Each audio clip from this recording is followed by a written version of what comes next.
All right, good evening, everybody. Sorry for a little bit of a later start, but it is Friday, which is kind of traditional for these things. As sort of predicted, we're going to be doing some more Old World. The game is now out. It was actually out yesterday, but I did notice. So there's two things that kept me from streaming yesterday. One, I was exceedingly tired, and then two, Mohawk put on a really great little series of streams, starting with, I'm pretty sure it was Soren and Layla Johnson. At least that they were streaming when I started, and then they had Mandy. I think they had Amanda Kirk playing. I can never pronounce his name correctly, but I wound up following him on Twitch. I wanted to say Vercingetorix, but that's not his name. That should be on my follows now. He wrote the manual, which I suspect a number of you will find very helpful. Velocirix. And actually, I got a chance to listen to the rest of the Designer Notes podcast. So apparently he's also written a very popular guide to Alpha Centauri, which I should check out because I very much enjoyed Alpha Centauri and wound up streaming it on the GOG channel once upon a time, actually. I know people were kind of annoyed at the fact that I wasn't like playing the game at a high level, but sort of the point of that one was to try and, I don't know, get people into it and try and make the game a bit less intimidating. So certainly, in fact, I highly recommend, I know there's a number of you who are interested in game development as practitioners. I mean, I'm interested in it sort of from that outsider perspective, I guess the same way that some people like looking at movie, like behind the scenes and things like that. But I really liked listening to that. I really like listening to that podcast because it sort of filled in a few details that I didn't know about the development of Old World. And then, I don't know, it also, there's just a few things that I sort of observed over the time that I've been following the game, where it was neat to sort of see the other half of the equation, Mohawk Games' sort of point of view on that. So overall, I'm really excited to be doing more Old World. I think the Steam release has been a great excuse to go back to this. I do feel a little bit bad just simply because I believe the audio. So the thing that kept me from streaming this for such a long time was the music copyright. Actually, I believe. Yeah, let's switch that. In fact, what I'm going to do, I'm just going to quit to the desktop. I don't think that that particular track should be a problem, but let's just make sure that we don't have anything too bad running. But yeah, sorry, I was going to say. So I think it's fair to say that the thing that sort of kept me from streaming this a little more often was probably solved quite a bit earlier than maybe I had appreciated. But of course, once you get in a habit of doing other things, you don't necessarily double check. And now's maybe a good point to point out that I was playing. So I have a weird sort of situation here where I have an Epic copy, which I've been playing for most of the time. And Hooded Horse sort of reached out and gave a key for the Heroes of the Aegean, well, for the Steam copy of the game, the Heroes of the Aegean DLC. So it's fair to say, I think, that I'm playing a copy that has been given for promotional purposes. And I think from some of you've seen from the last few streams, I'm a very enthusiastic supporter of this game. And I also think the developer, I really enjoyed Off-World Trading Company. I didn't stream it as much. And I think it's funny, actually. So I've heard the Off-World community being described as very positive and very supportive. So I think what happened to me was I just got a bit unlucky because the last time I streamed it, there was someone who was really insistent. It was like, there's a very off-putting way to tell people how to play a game. So first of all, you all know that I don't really like kind of being backseated in games, but there was someone who was like kind of ridiculing my play for doing it the wrong way and explaining the right way, and the right way was the way I was doing it. So it's sort of like a complete abandonment of the principle of charity. I got somebody on YouTube who's kind of commenting like that on some of the Cultist Simulator stuff too, but it's very irritating to deal with. And so unfortunately that was a case where I was like, I really love Off-World, but I'm gonna spend some more time playing this on my own. And everything I've heard since then is actually that the off-world community is really wonderful. So I should probably give this another shot. And I would certainly say, if you're not... I mean, my streaming experience shouldn't be a determining factor for you. If you've not played Mohawk's earlier game, you definitely should check out Off-World Trading Company. I believe the multiplayer mode is free to play now. And if you want to do the single-player campaign, which is sort of where I've spent most of my time, I believe that's the paid component, but it's certainly a very worthwhile game, and it's one that I would highly recommend that you check out. But of course, we're here for Old World. Like I said, I have been given a copy of the game for promotional purposes. The game is now out, it's been out for a very long time, but it is now out on Steam, so I think a lot of you were waiting for that to be able to play it. And on top of being already a big fan of Mohawk Games and the people behind it, I've been really interested in Hooded Horse lately because I think I first became aware of them as the publisher for Pavonis Interactive's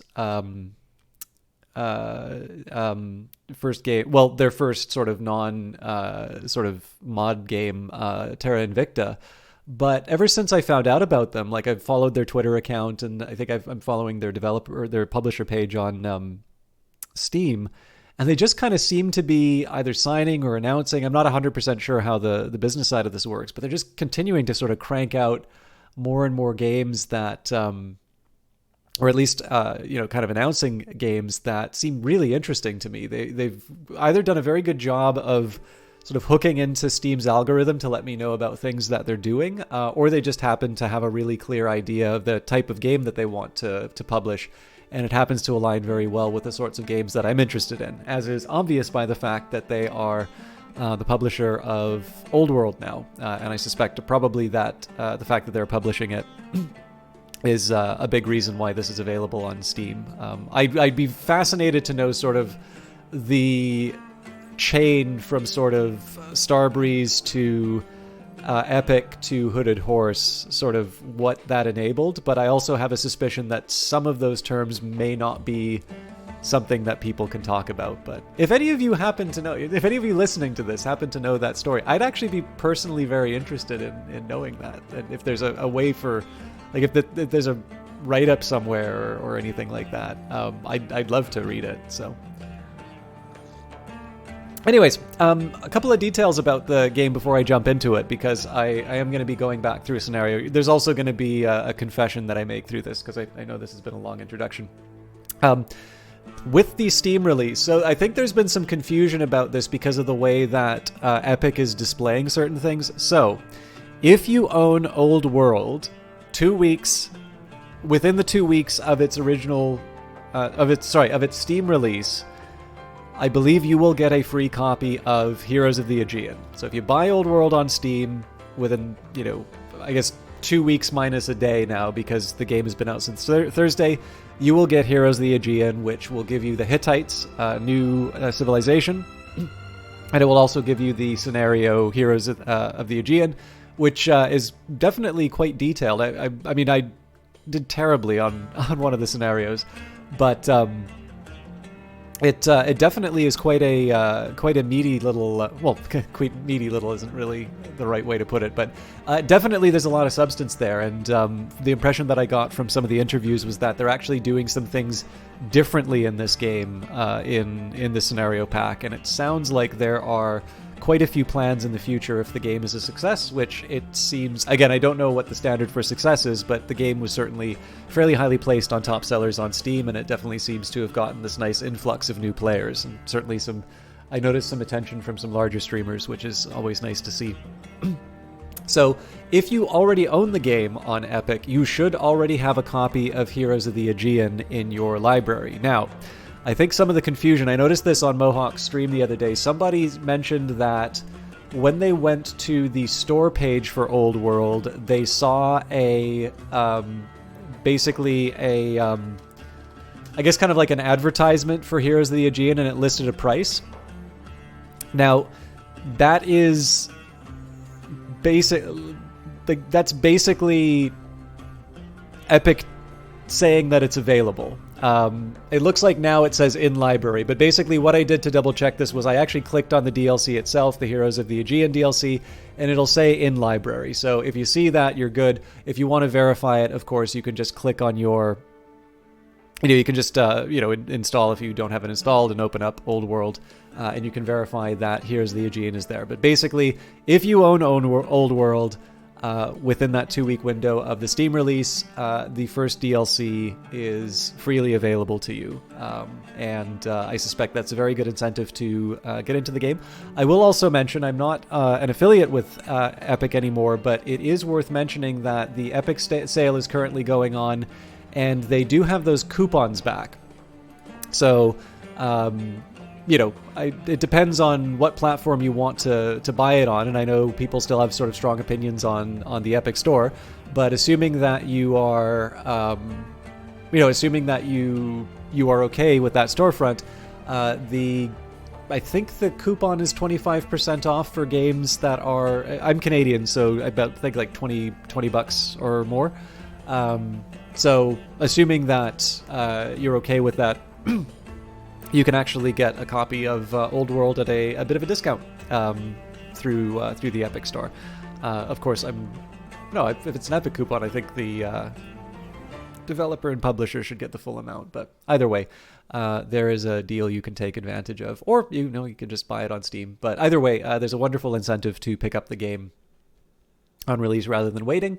Because, of course, if you enjoy the game as much as I do and want to play the DLC, then you're just going to wind up paying for the DLC later. On that note, you will notice that there is a check mark beside Scenario 2 and Heroes of the Aegean. So I, even though I didn't stream this game yesterday, I was playing this game, and I did considerably better at Salamis the second time. So for those of you who didn't see the last stream or you didn't want to get to that part of the last broadcast, I tried this scenario, and the fact of the matter is just I don't really combat is one of the things I am weaker at in this game, and this is also true when I play sort of the single player map, and naval battles in particular. I'm just sort of I don't know what to expect as far as damage is concerned. I certainly did not use the grapple ability strategically. There's any number of things that I did wrong with that. And it's actually kind of funny because I think there was Layla Johnson who was talking in the podcast about sort of YouTubers who play the game carelessly. And I was like, oh, I'm probably one of those people right now. But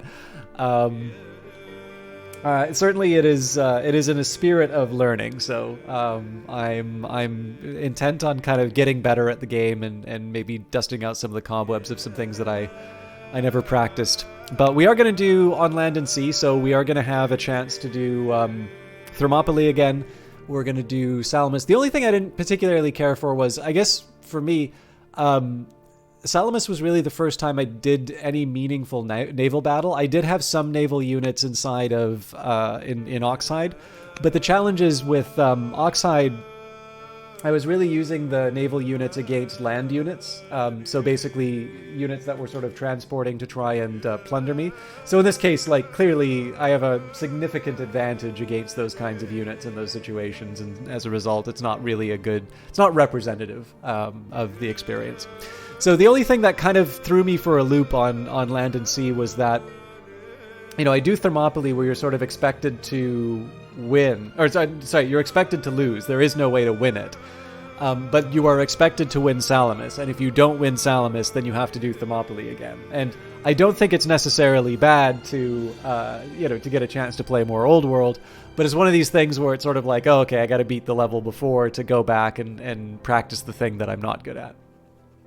But I don't necessarily think that's too negative, because I think, overall, I think of it as terms of trade-offs. What's neat is I kind of compare it to the opening of Battlefield 1 or Battlefield 5, where you get these you get to see all these different locations on a battlefield. Or in the case of Battlefield 5, you actually get to see the different countries that people were fighting in. And it gives you this really neat perspective within one level of all of these different events that are going on. And I actually like that touch a lot. But of course, it comes at the expense of me, kind of embarrassing myself twice over with a singularly unimpressive job at Thermopylae, and then a rather embarrassing defeat at Salamis. So let's see if we can do a little bit better this time around. In 480 BCE, 10 years after the Battle of Marathon, Persia invaded Greece again, this time led by King Xerxes I, son of King Darius. Xerxes intended to finish what his father couldn't, subjugate Greece, Sparta, and the rest of Greece. I swear this should be Athens. The Greeks had agreed upon an alliance of about 70 city-states a year earlier, and it was this alliance, Athens, Sparta, Corinth, Phocis, Plataea, and others, that would fight in some of history's most famous land and naval battles to defend Greece against Xerxes. This scenario consists of several set-piece battles, where Greece must use all of its forces to the best of its abilities. There's no city management or economy in this scenario, it's all about tactical battles. And one thing I was delighted by was a viewer mentioning when we did this, is this based on historical battles? Because, I'm probably not well-versed enough in the history to kind of give this full accounting of everything that was going on. I know a little bit, but not enough to sort of speak with authority. And again, you kind of learn on the internet that there's always going to be somebody who knows more about it than you and will let you know in no uncertain terms what an idiot you're being. So I think one of the things that's so interesting in this is that while, I'd kind of like a civilopedia where you do get to learn a little bit of the history in the sort of the manual levels, the way that Old World does it, and I think this is a neat way of doing it too, a lot of the history is presented in the sort of the story events, and which admittedly we've seen less of because I've been playing scenarios. Also in the descriptions of the scenarios and such. And so it's great to be able to have people come into a stream and say, was this real? And it's like, you get to say yes, and now I'm going to tell you some cool history I'm really into. So that's an exciting thing for me. Again, for me, the experience of Civilization was definitely one of learning about history through the game. And so I have my particular maybe preference or prior in terms of how that's conveyed to people. But I love the fact that Old World has done something to allow people to sort of take an interest in these kinds of subjects. And of course, doing so in the context of a great game. So 10 years ago, Greece defeated Persia near Marathon and drove the Persian forces of King Darius out. Darius died several years later, but his son King Xerxes, the learned of Persia, is just as committed to destroying Greece as his father was. Having amassed a large army and the navy to support it, Xerxes has launched a second Persian invasion of Greece. As the Greek navy, commanded by Themistocles, is fighting at Artemisium, a decisive battle is brewing near Thermopylae. A narrow pass is the only viable path to southern Greece, and it is here that King Leonidas the Great intends to defend alongside 300 of his most trusted men. Xerxes sent an envoy demanding the defending Spartans to lay down their arms, to which Leonidas replied, "Molen labe, come and take them." Until a larger Spartan army arrives, it is up to Leonidas and his 300 Hippias to defend the coastal pass and a mountain track that local people have made known to us. So, ne passeront pas, or what exactly to expect to happen here, show the rules for the battle. We've started a goal, kill Persian invaders at the pass of Thermopylae. Kill Persian invaders at the pass of Thermopylae, kill as many Persian units as you can before they overrun Leonidas and his faithful defenders. On completion, 10 legitimacy. During the battle, Greece has to defend against the Persian assault on the pass of Thermopylae. You are in control of King Leonidas the Great and a small force. You cannot defeat the invaders. Persia will reinforce if necessary until your defenses fall. The longer you manage to defend, the better your starting situation will be in the next stage of the scenario. You get training for each kill, which will also help in the next stage. Leonidas is a powerful general. If the unit he commands dies, Leonidas will automatically assume command of another nearby unit. Okay, so one of the things that we did the first time we tried this scenario was to sort of rush out and meet the Persians. Now, the big drawback is the Persians have the arrows to blot out the sun, right? And so one of the points of I guess one of the ideas that I had in trying this approach was make it so that the Persians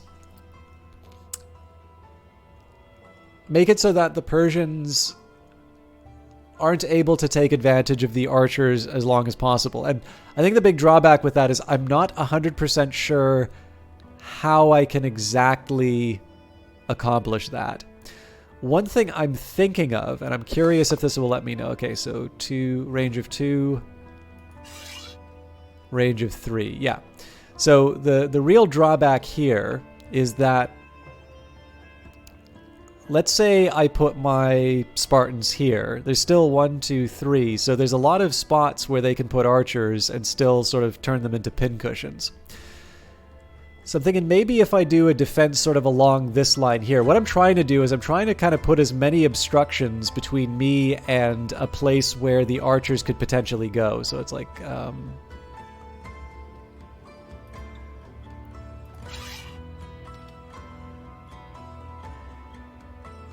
yeah, so basically I should kind of count out 3.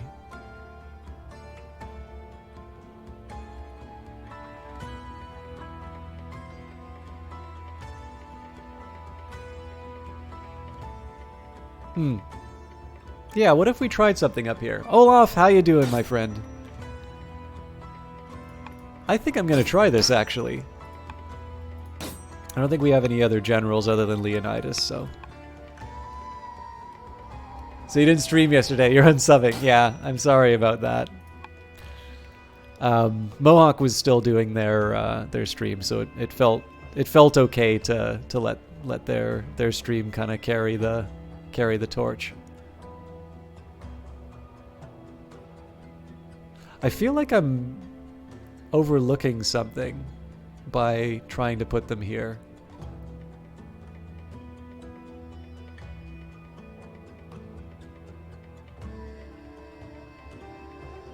So there's like 5 units that could shoot at me. I don't know. Let's give it a try. So one thing I was thinking of was just sort of sitting back and waiting as long as possible, but I kind of want to see if I can do an improvement to the sort of rush out and greet them approach. How's it going today? I'm still quite tired, but I tried to get a little bit more rest before the stream. And the biggest thing is I've just got a lot of books that are due back in the library soon, on top of, like, this weekend I have a lot of recording that I need to do for YouTube stuff. So it's going to be a very busy weekend. It is a long weekend as well, so I may not stream Monday. We'll see. The thing is that if I stream Monday, it's probably going to be Old World, so I kind of want to stream. Oh, this is interesting.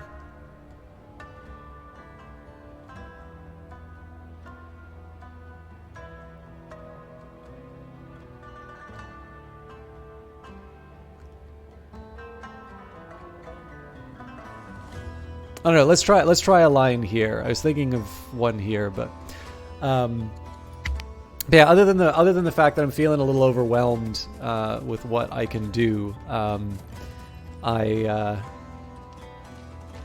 doing all right. How about yourself, Olaf? I noticed Borderlands 3 is free on Epic, so I picked that up so I can be banned from playing that with you and Ari.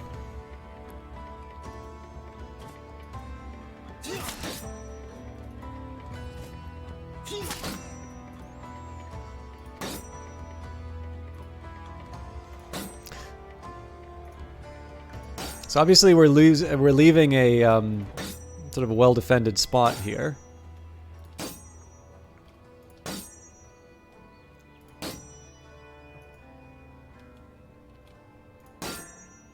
Oop, I'm out of orders. Okay. This is gonna get a little hairy, but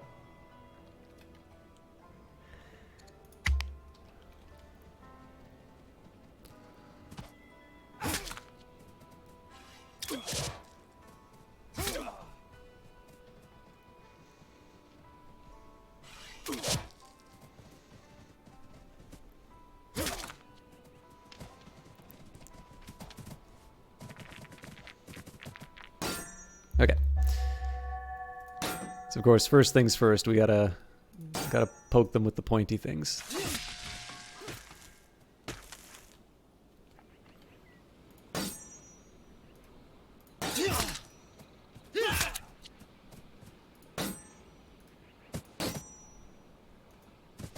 Now, I'm not going to be rushing in. Oh, man. I probably should because it'll kill this thing. But no, I'm gonna hold the line and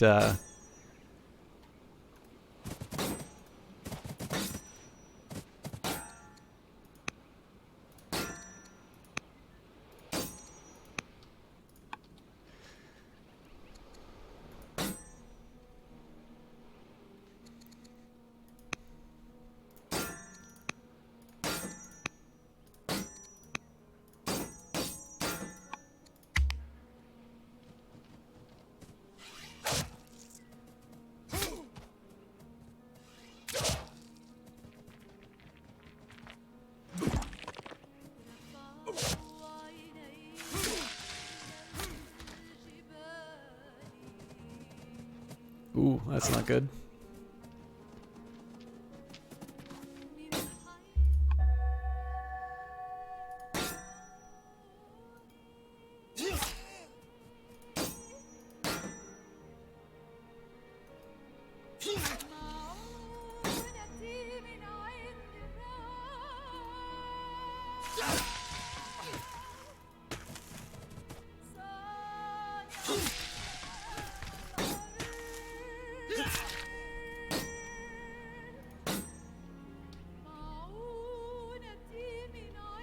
So it is kind of interesting to see all the archers move somewhere other than this area. So this may get interesting.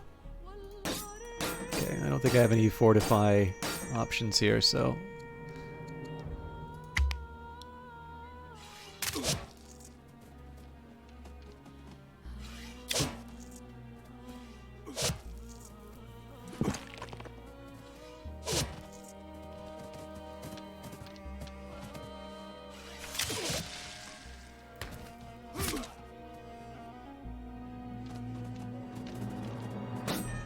Okay.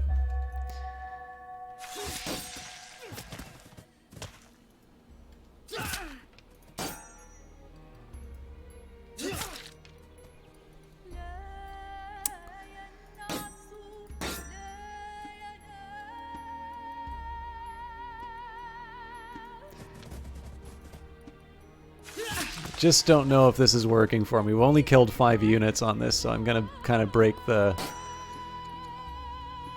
rule I set up.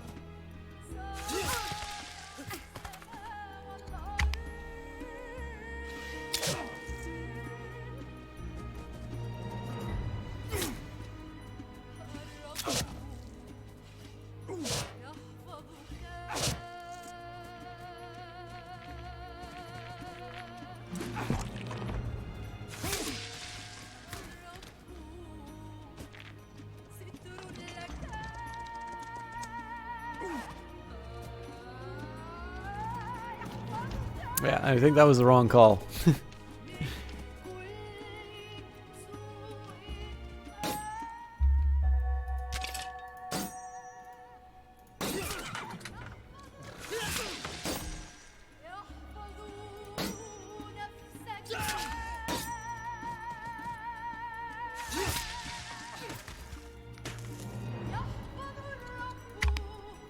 So essentially what I did with a few of these units was I denied them their fortification bonus that they were earning, and they still have the advantage of being able to fire all these archers at me.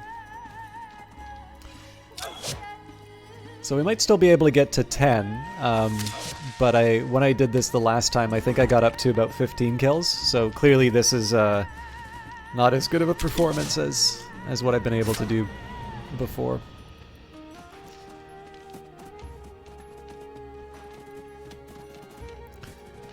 So I think in a future playthrough, what I might do is just kind of hold everyone at the forts and see what happens as a result. For now, I'll content myself with poking people with the pointy sticks.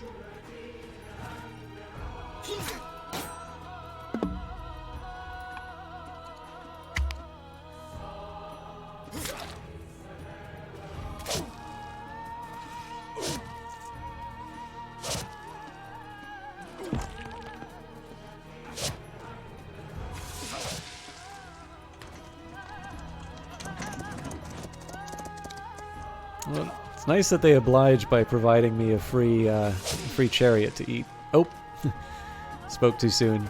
I don't think I can kill that with a single attack.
All right.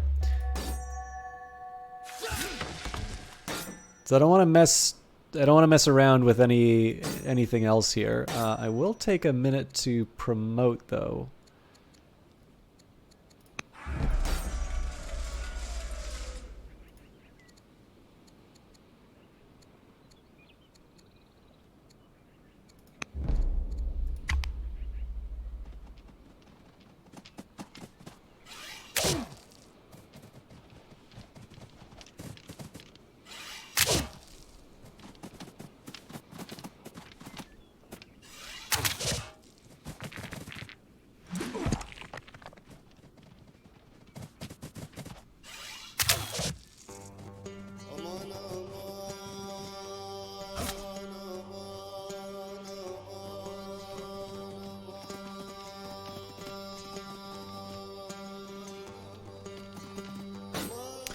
Okay, so I think it's kills that matter the most, so I should probably just go for the thing that I know I can take out. Ouch. Okay, we will undo that then.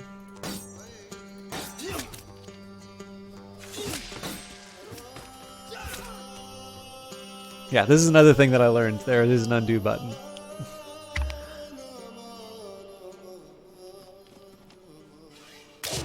I'm really trying to get that chariot to show up at the front, but it's not being agreeable.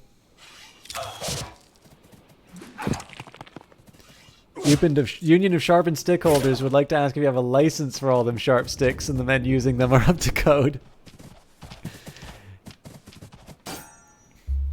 I have a feeling that the days without fatalities at Thermopylae might be a number that that violates a few regulations. Do I really want to spread the damage like this? Let's see if this works.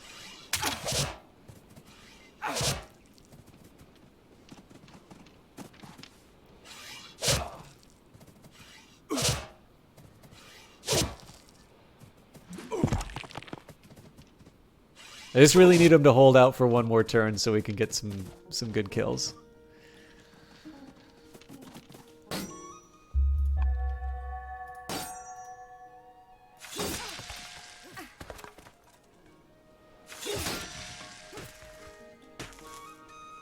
It turns out I actually need them to hold out for more than one turn. But I believe this is no longer my worst round, so...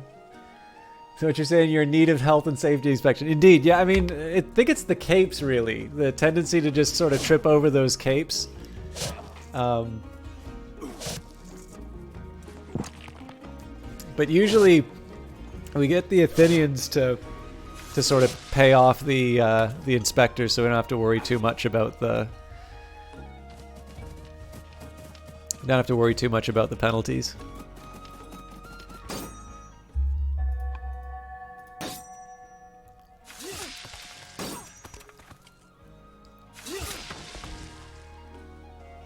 I think the last time I did this, I wound up at 19, so I don't think we're going to hit that number, but I definitely think this is a better showing than I've done in the past. We're still totally going to lose, but...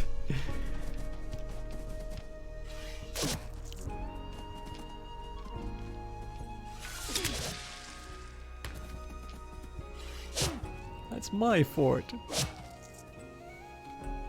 Yeah, so I think I'm going to try next time I do this. I'm hoping I don't lose Salamis, but what I'd like to try next time around is just one where I keep everyone sort of fortified and sort of see what happens there.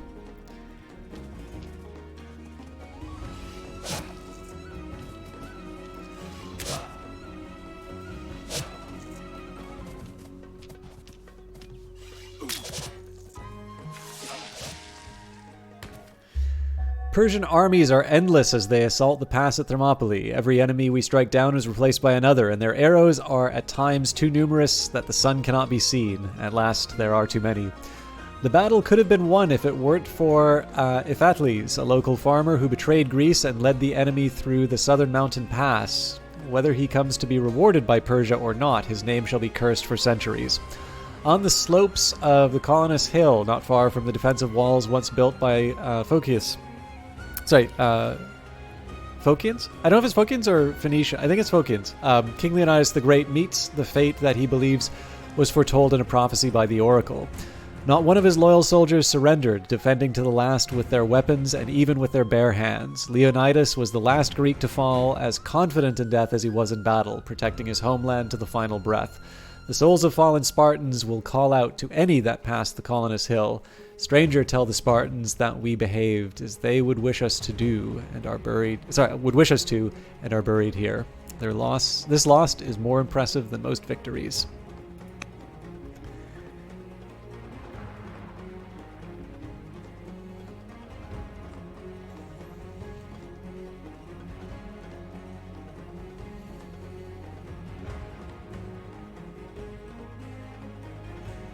I think it takes a little while to load this.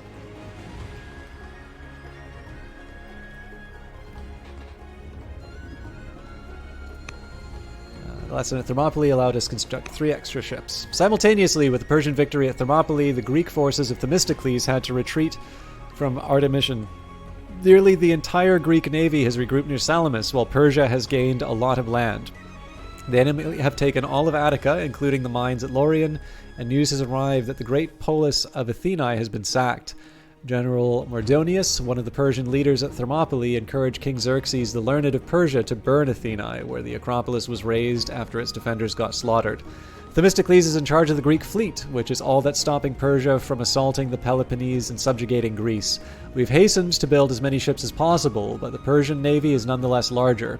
Our hope lies with better tactics in the narrow straits near Salamis.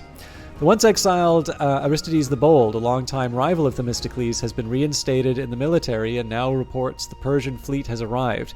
If Greece is to survive, Themistocles and Aristides will need to put their differences aside and win this battle at any cost. We seem to have a bit of time while the Persian fleet prepares, and should use this opportunity to prepare our own ships as best as we can.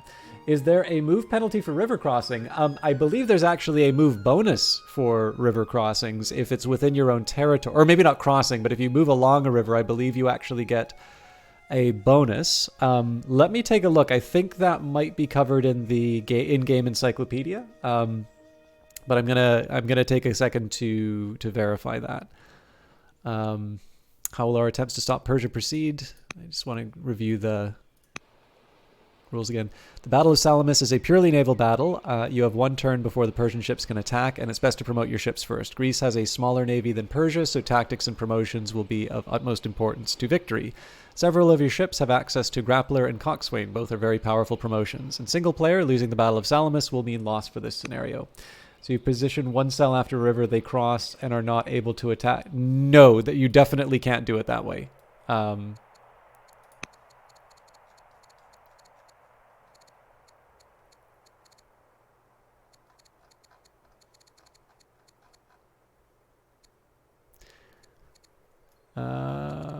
So like there's a movement penalty, but it's nothing like you. Essentially, if you, I believe if you move, you should be able to attack.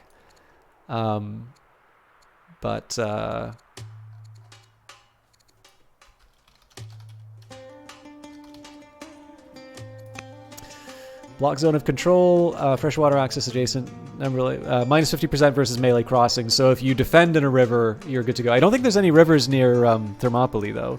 Moving along the edge of a river costs 2/3 of a movement point and ignores any extra costs from terrain, height, or vegetation. This movement bonus only applies in friendly territory or with the colony's law in neutral territory. Crossing a river costs an extra movement point, so you'll be slower, but you won't be stopped. And yeah, this is definitely a very interesting game. Probably one of the most common things said about this game, and it's absolutely true, is it's best to forget what you know about 4X.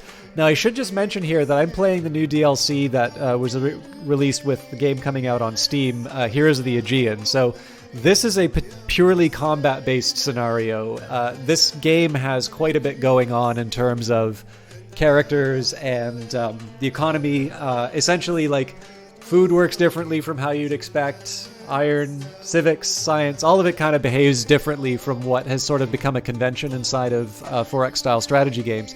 But a lot of that's not going to apply here because this is military focused. But I'm also pretty bad at the military side of things, so this is a good chance for me to practice. Yeah, so it's worth mentioning that Mohawk Games, I think, was founded by Soren Johnson, who was... He had a senior position on Civilization 3. I know he did the AI, but I also think he did some design work. And then he was the lead on Civilization 4. Mohawk Games has also done Off-World Trading Company, and I know he was also attached to Spore. So certainly this is someone who, you know, is very comfortable with Civilization, has had a large part in sort of shaping how those games work. But I think what's particularly interesting about Old World, and in the previous stream we actually read a blog post, well, sorry, it's not really a blog post, it's the notes from a talk that he gave at GDC about sort of knowing the inheritance of the games and the genres that you work in. And you can definitely see Old World being sort of this questioning and reevaluation of some things that maybe we take for granted inside of games. Now, just to be clear, I love Civilization, and I can live very happily with Civilization and Old World in my library. Old World, of course, is the fancy new tool, and I really appreciate Hooded Horse giving me a chance to sort of do Heroes of the Aegean a little bit earlier. So clearly, this is what I'm playing right now. But this is a really interesting game because it definitely has the kind of the courage to be its own thing, and I really think it's there's a lot of really interesting ideas in this that I'm still kind of coming to grips with some of it, but I'm really impressed by the more I sort of think about it and the more I play, like the more kind of good ideas I'm sort of realizing and benefiting from. So I'm following the game's suggestions. So now that I've gotten clobbered by the AI, I'm sort of appreciating a little bit more in terms of how to fight this. And I definitely feel like grapple is one of the bigger benefits. Although we don't seem to be getting a lot of grapple here.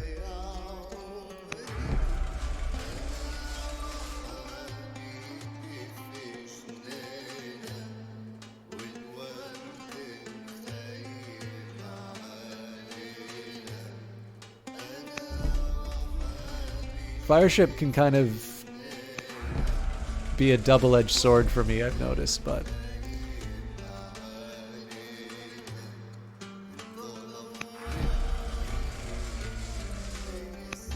Okay.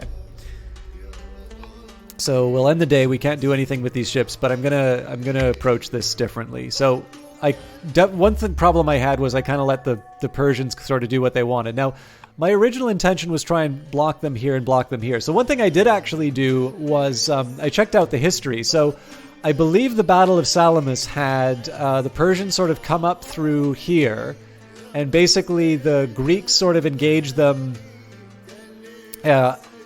here, and the Persians were on this side.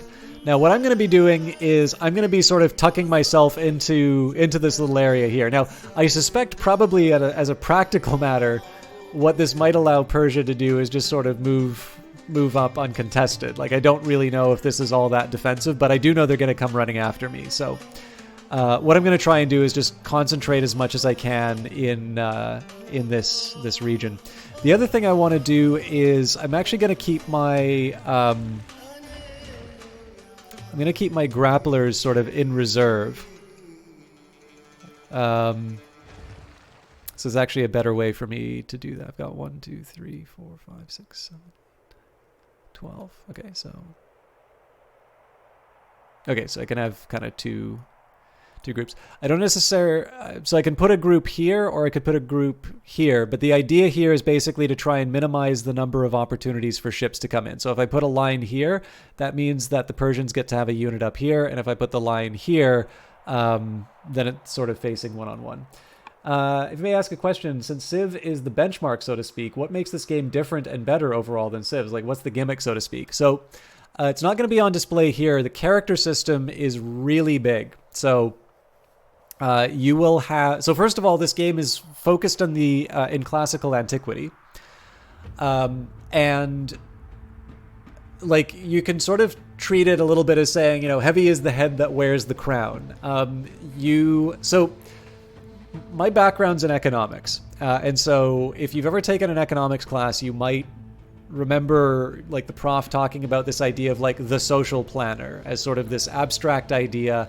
And it's sort of like you'll come up with a benchmark for a policy and sort of say, it's like, okay, so if this sort of benevolent social planner is trying to like come up with the best outcome for everyone, there's like this, you know, there's this outcome, and then if you, usually what you'll do is you'll like contrast it to like a free market economy, and you'll say, see, you can do no better than the free market, or alternatively you can say, you know, free market can do no better than the social planner. And that's like, usually in a first year econ class, that's going to be sort of a thought experiment that you do in terms of saying whether or not a certain mechanism accomplishes, you know, what you're looking for.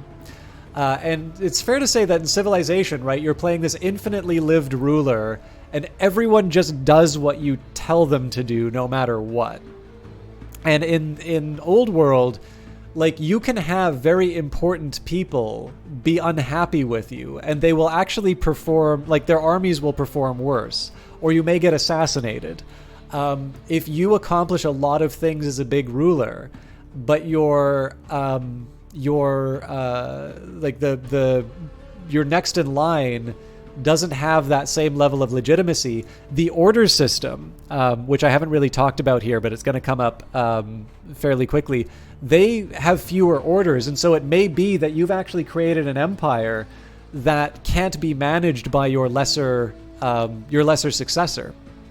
And so what's really interesting here is that they've added this level of sort of the interpersonal part of rulership. You don't just have this society that is shaped by the whims of one person, but you actually kind of need to push back and forth. Okay, yeah. So if you're at UT, then you've definitely some of my old profs used to it came from U of T. So yeah, you've definitely encountered this kind of thinking before.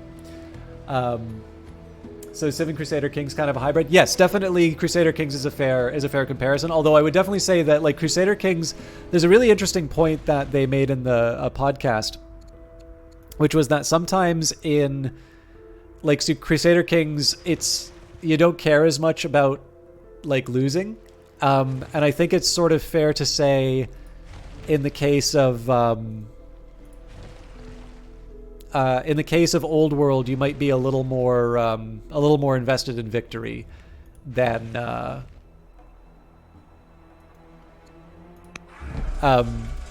Crusader Kings. But again, like I think individual mileage may vary on that. Like that, I might be being unfair to Crusader Kings there.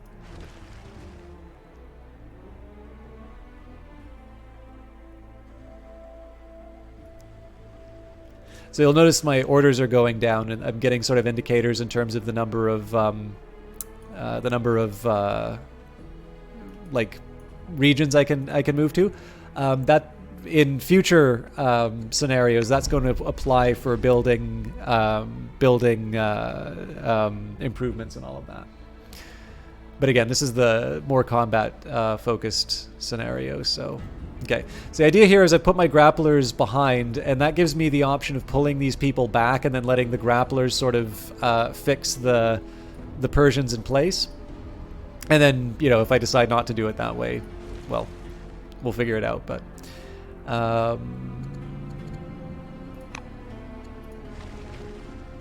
yeah, I don't have the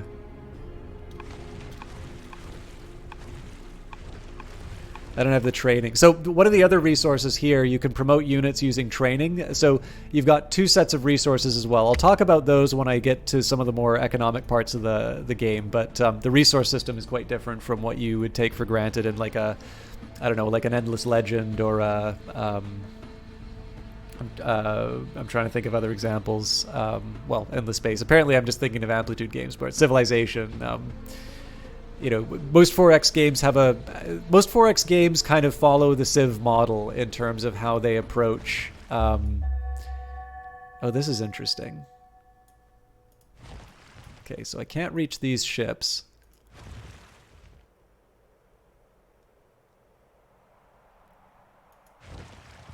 So the interesting question is, am I able to sink these before we get into too much trouble?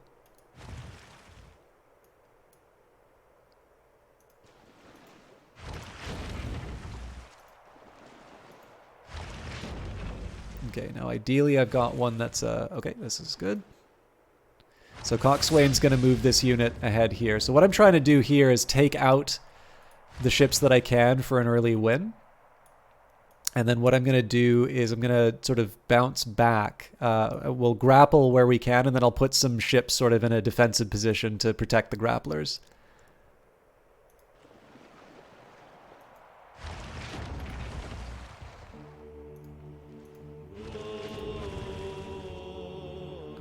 Actually, I don't have enough protection for the grapplers. Do I have a Coxswain somewhere?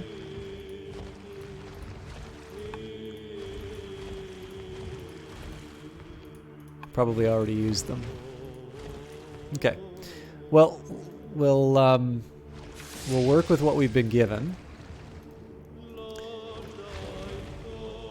Oh, interesting. Okay, so these 2 are stunned.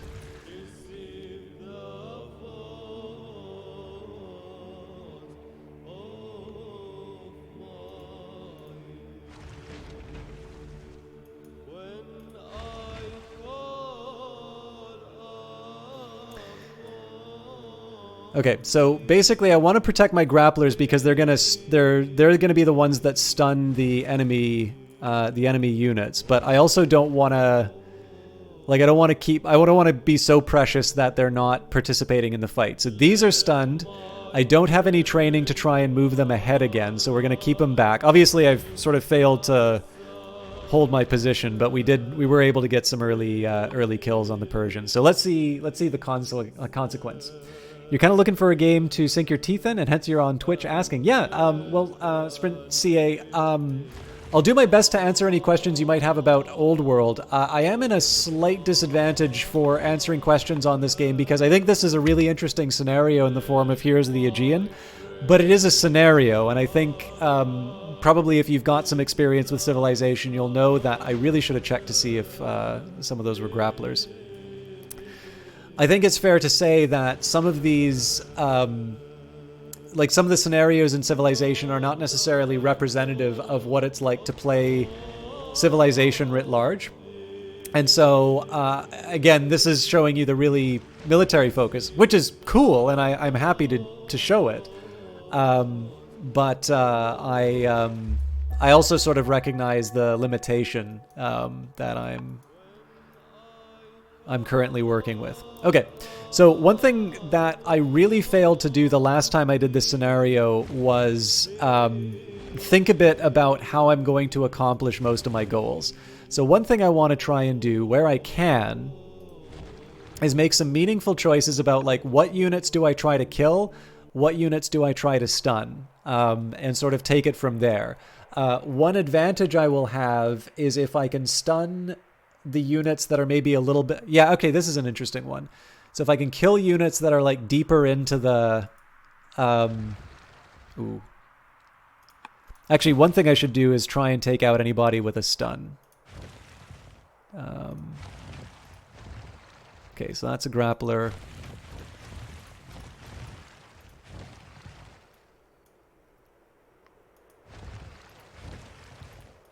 The best is if I can direct the... Oh, that's an idea. So if we can somehow direct all the Persian ships to sort of be occupying this area. I just don't think I have enough fire ships to pull that off.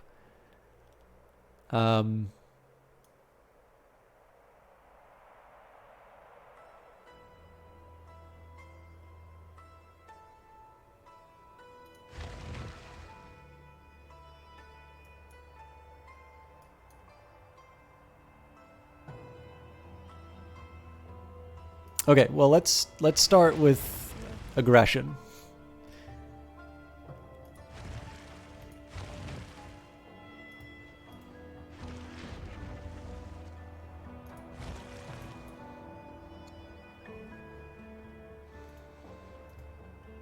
This ship actually gets better when it's damaged, so...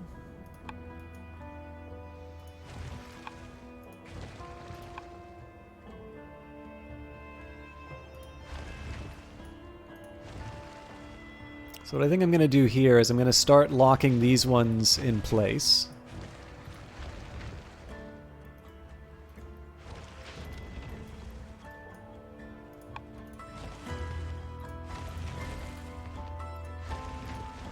Okay, so I get 2 more stuns. That's going to be an important consideration for me.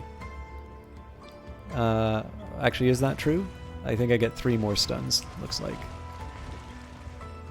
One of these...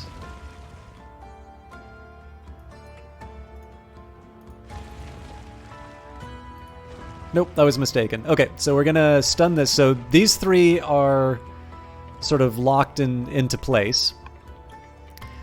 Next step for me is to try and get some damage. This is a bit of a priority target, but I don't think I can do a lot about it. So, as a second best...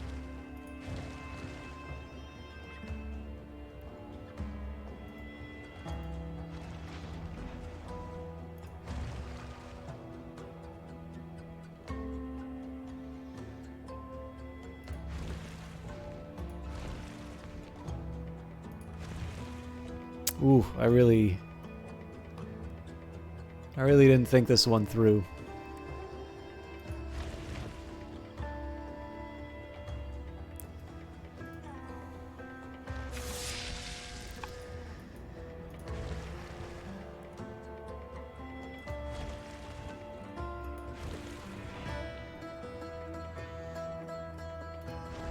Okay. So I'm going to move this one up. We're going to spend 100 on the force march. It's really important here that I get this thing stunned.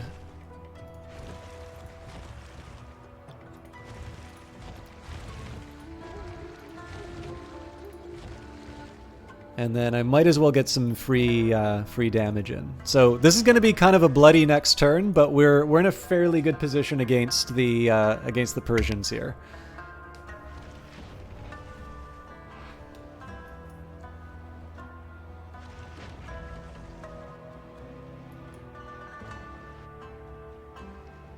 The best, of course, would be one where we can completely lock them down, but...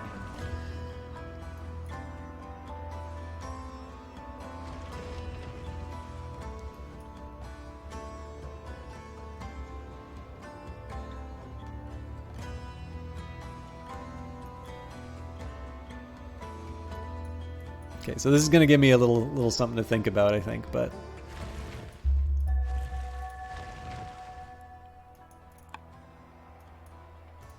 So my first priority should probably be any grapplers, seeing as they sort of lock me down.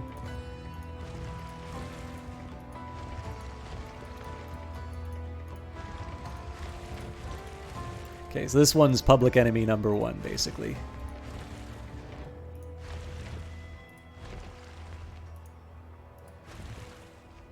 this is a grappler. This one's a coxswain, so that'll help me out. Okay, so give him the old 1-2.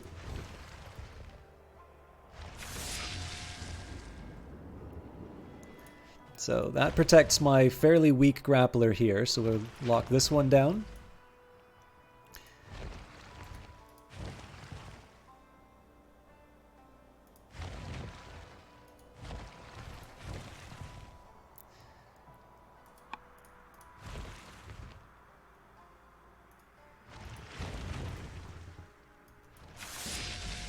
So obviously we don't need to stun things that are going to get killed, so I want to keep an eye on those. It's fair to say that this ship's probably going to be lost. I'll see if I can avoid that, but I need to prepare for that possibility.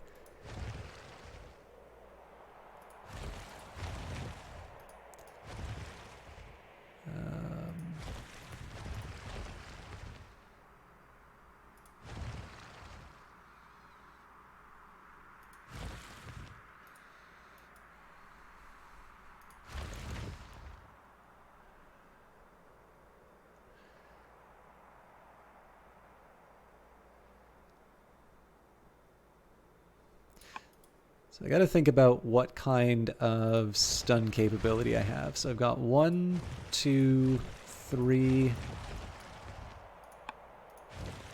Looks like 3 ships capable of stunning.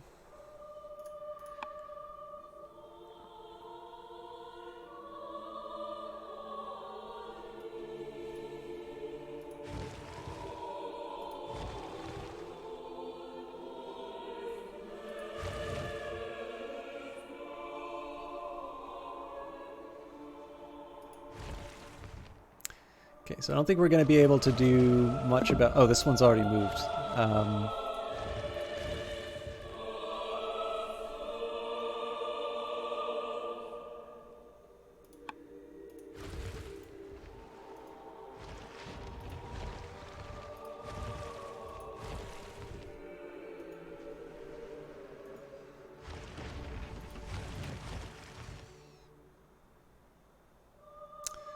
Now, this is one of these cases I didn't think things through too carefully, so it looks like it still exercises zone of control, and so this one's sort of locked in. I don't actually get the stun, so if anything I should have used this ship to lock this one down.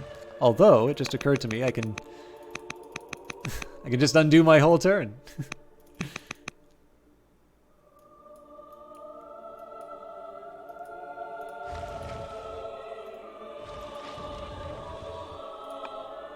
Oh, that actually frees up a little bit of space for me. So I still got to think about how I'm doing the rest of the turn here.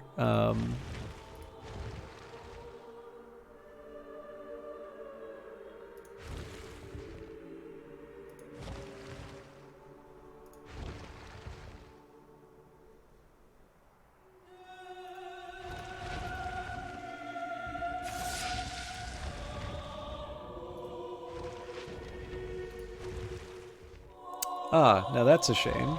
I thought one of these was a coxswain.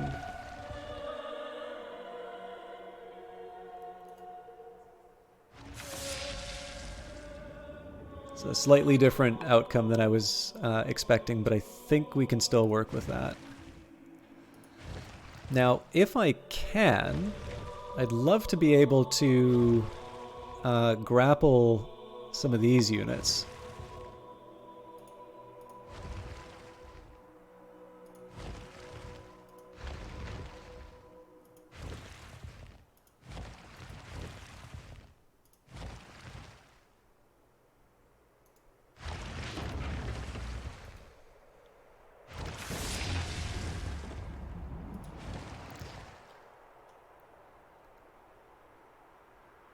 So this thing's sort of locked down. I do like the lack of randomness on damage, but the unit icons are not very clear, so no idea. Yeah, I will that was one of the problems that I ran into before. So I'm just keeping an eye on these. The biggest thing I'm looking for is grappler. But you're right, it can be difficult to keep track of the ships in sort of the heat of battle.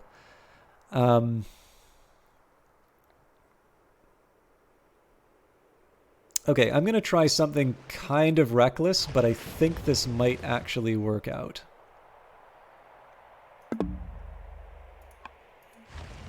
Oh, nope, it's exerting... Okay, I'm actually going to try something here. So if I move this ship in and stun... Okay, so it still has zone of control. Nuts.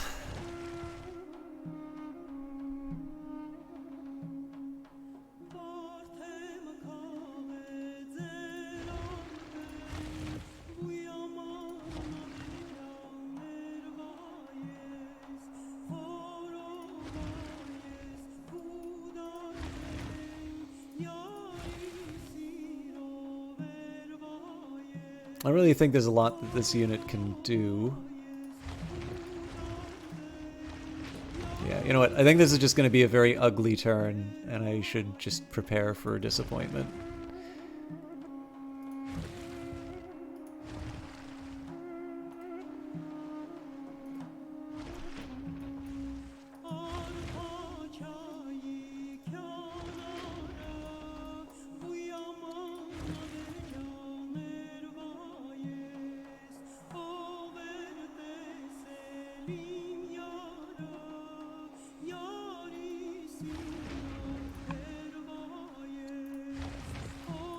Oh, that was unexpected.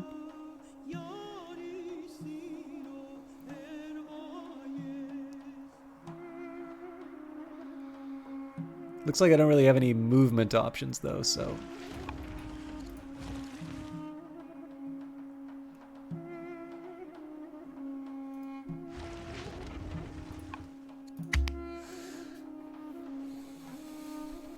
I think we'll win this, but there's gonna be some scary losses this time around.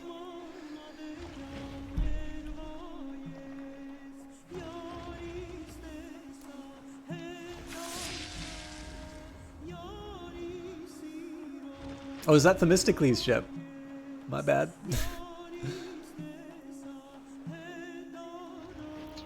So for some reason, I thought Aristides was the eagle and Themistocles was the... Okay, so the one thing I don't want to do is use a stunning ship on this one. So we'll start by clearing out the riffraff. Ideally, it's not a high...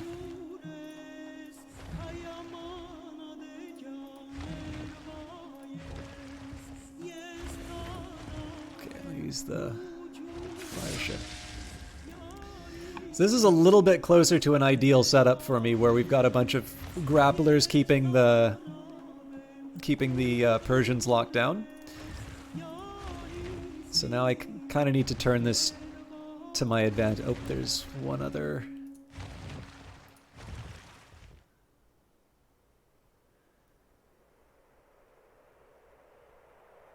Oh, he's already moved.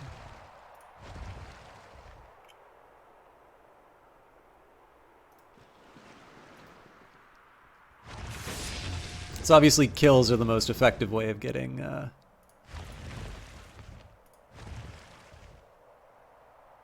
getting ships out of your hair. So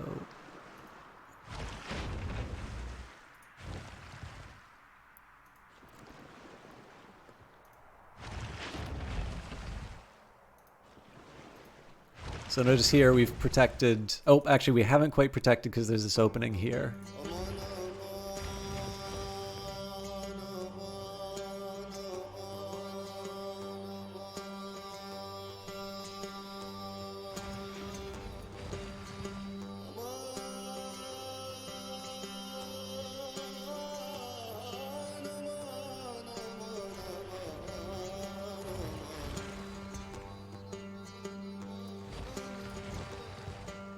So it's very likely I lose this ship if I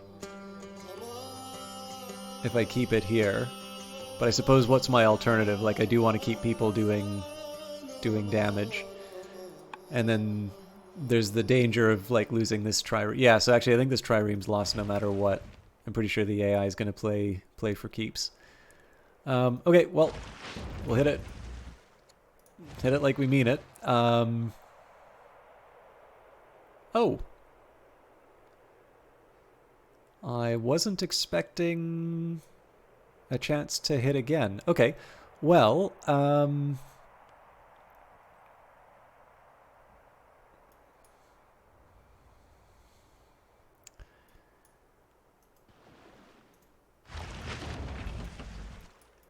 so there's still two ships that are going to be able to attack this one.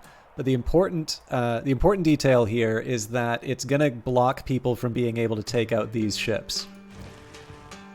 Oh.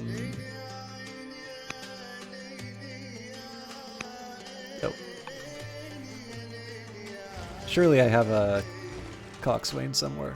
Oh, I can only attack after a rout?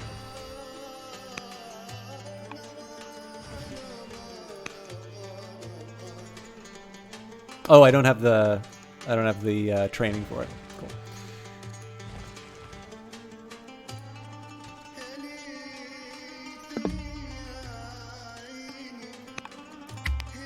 Okay, let's see.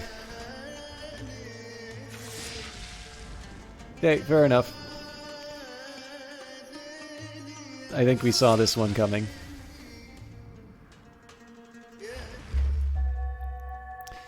Okay, so this is a pure combat ship. I guess the first question is, which, if any of these ships, can I sort of take out through conventional means?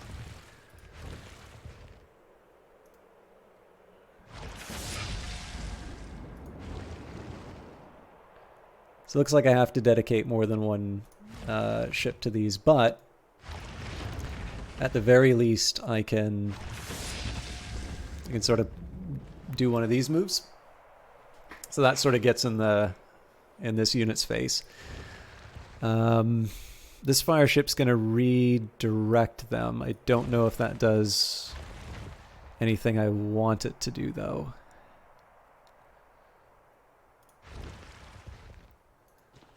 Although I do wonder if not quite enough to take it out.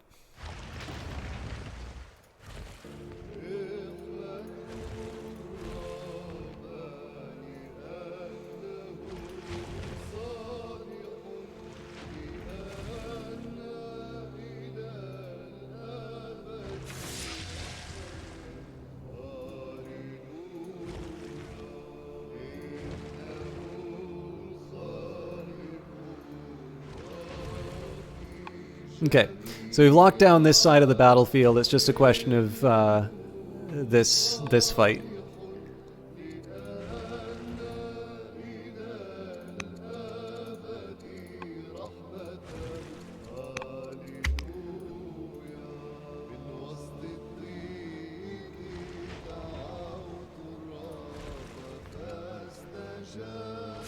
I'm not 100% sure what happened there. I'm sure there's something about... I think maybe they just moved out and around. It's not really worth looking too deeply into that, but I was sort of under the impression they would have attacked this unit. Anyways, that's fine.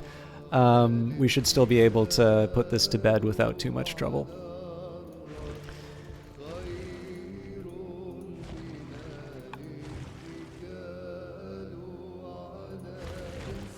So first priority right now is I want to see whether or not any of my my units are going to be able to take this out in one hit. Looks like it isn't. Nope, I already moved that. I'll confess, I'm actually a little nervous now.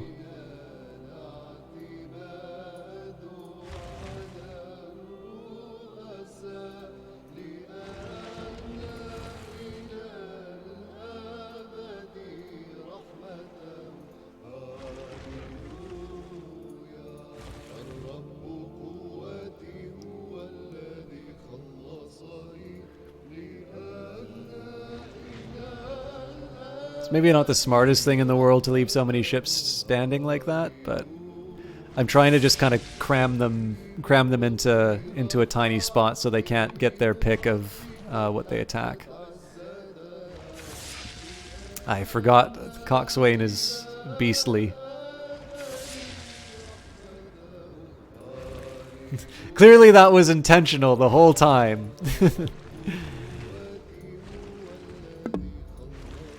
Yeah, I think I lost all my other coxswains, though. So the concept of rout, this is something that normally comes up in cavalry, but basically if you weaken a unit and you use the rout ability, or coxswain in the case of ships, as long as you get a kill, you move ahead and you get another attack, so you can actually chain them, and like the cavalry can kind of mop up the enemy. So we'll see that on display here. So we do an attack with, oh, well, it's a crit, so never mind. But we actually sort of won Salamis. One of the things I actually like about this scenario is that historically, so I think the estimate was that there were twice as many, or up to 4 times as many Persian ships at Salamis as there were Greek ships. And apparently they were also sort of better ships. They were like more powerful, I guess. So one of the things that's impressive about Salamis is it's like, you know, generally you kind of will admire these kind of these feats of people with sort of smaller armies. I suppose what I could say would be like something like Thermopylae. You have this situation where you can sort of explain what's going on with sort of heavily armored and entrenched forces being attacked by lighter infantry. So, you know, light Persian infantry coming after hoplites, to a certain extent, you might expect. And so far as I can tell in this war, that was a big part of the Greek strategy, to sort of have these fixed positions. Although I also think there were some cases where archers were a problem and they did actually want to attack. I think that's one of the accounts for why Marathon was fought the way that it was. But what I like about the scenario for Salamis, even though I really struggled with it at the start, and clearly I wasn't making the strongest tactical decisions on that, it's a scenario and it's a battle where you actually do sort of model the problem faced by the Greeks in that, which is you actually do need to understand what your units are contributing, because if you don't, like, it looks like that first time that I did the battle, I just get completely rolled over by the Persians. So I think it's a really neat little way of just realizing a bit of history in a way that's still sort of fun and gamey. But yeah, it was neat. I mean, obviously, it inspired me to read up on Salamis a little bit. So, in a brilliant display of military tactics, Greece has prevailed at Salamis and destroyed the Persian navy. Persia was lured into a battle that favored Greece. The leadership of Strategos Themistocles the Wise proved decisive. His strategy had many opponents, not least of them Aristides, but Themistocles has proven them wrong. The battle ended with General Aristides the tactician landing troops on a small island of Satalia and destroying the Persian garrison there. With most of the Persian navy gone, their army will not be able to rapidly continue its conquest. This victory is not enough to save Greece, but it does get us the time we need to prepare for larger battles. Just need some red capes and painted abs for 300. So I don't know if you were here at the start, but this particular scenario actually starts with Thermopylae. So the longer you hold off the Persians at Thermopylae, the more ships you get in the Battle of Salamis. So you're always guaranteed to lose. You don't get to go so far into alternate history that the 300 Spartans win. But you absolutely do get to do the famous battle. Although certainly it is not like the film. Nearly a year has passed since our great naval victory at Salamis. King Xerxes, the learned of Persia, has returned to Persia, taking much of the army with him.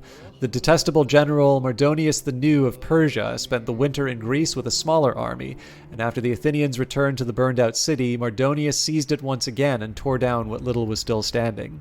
The Persian barbarians have offered to end the war and grant Greece a degree of autonomy, but our major polis will never give up their freedoms and civilized way of life.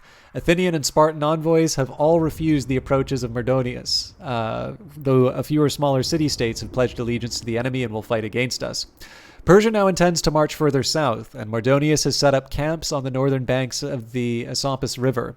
Greece shall engage them near Plataea, the polis that helped the Athenian army defeat Mardonius at Marathon a decade ago. Plataea itself was also razed by the Persians. May Zeus destroy them, but Plataean men will fight under Strategos Arministos. After the triumph at Salamis, General Orestes the tactician leads the Athenian force. Overall command in this battle falls to Pausanias, the new Spartan regent and nephew of the great Leonidas. The diverse background of the assembled Greek army make the overall coordination challenging, but we will begin the battle knowing it is the best chance to drive the enemy out of Greece. I failed Sparta for the last time. I do not know this. Oh, wait a minute. I think I know it. I think this is Eleleleo. Eleleleo. I think this is the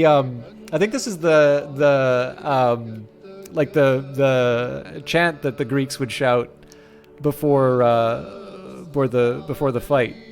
I'm pretty sure that's not actually well, I don't know if it means anything, but I'm pretty sure that's the sound that they would make.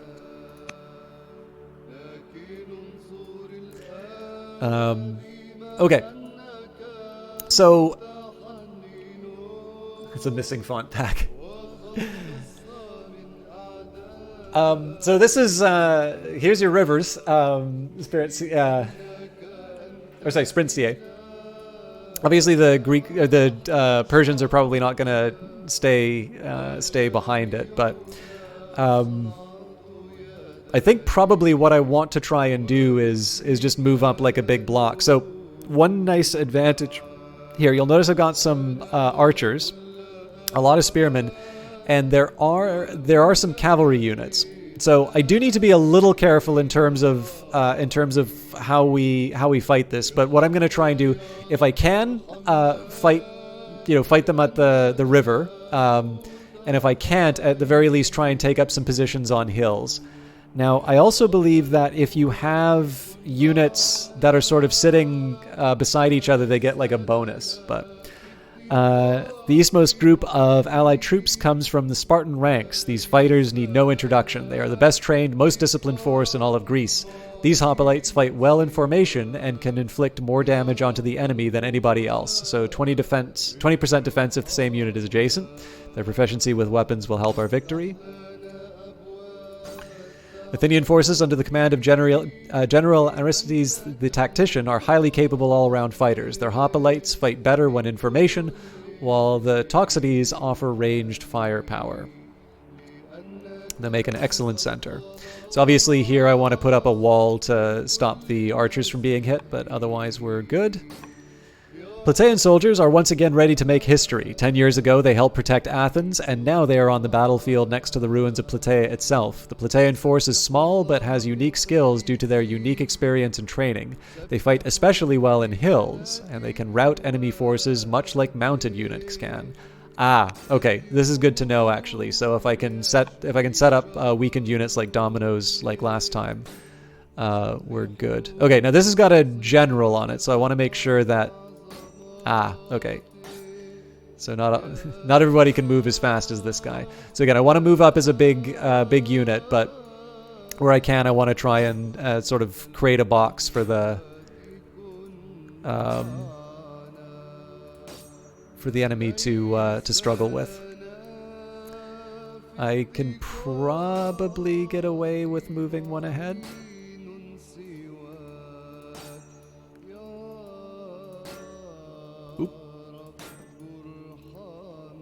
I'll have to refine that a bit, but...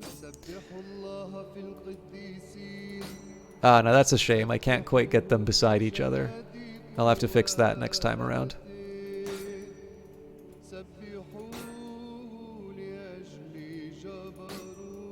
The scrub's a real problem.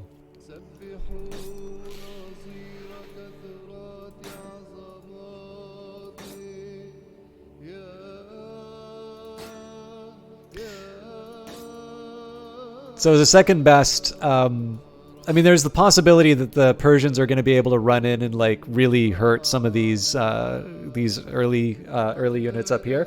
But I just want to try and move people up so that I'm getting the advantage of their adjacency bonuses. And then I can sort of refine the lines on the next turn. I am also going to spend some time promoting people, but we'll do that after... Oh, Jesus, I already used up all the moves. You know what? I prefer the idea... So this is where that orders... Oops. This is where this order systems comes in that I was talking about. So, and it's easy to forget if you're a dummy like me.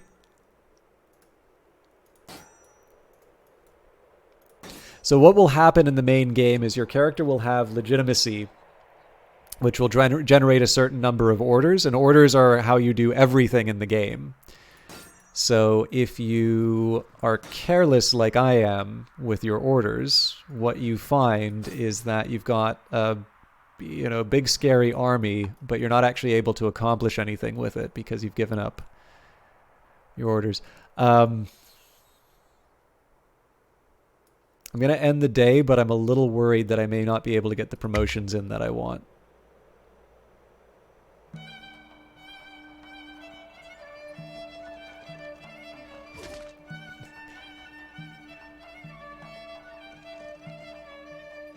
That's right. And you can actually do more, but you have to pay training for that. Wow, they really laid into that guy. It's good, though, because there's all this cavalry that's coming up into my spear unit. So, I mean, Spartans are definitely not something that you want to lose, but giving up one in order to get a nice big advantage against... Oh, wow, they totally... Wow, I definitely have not seen that happen before.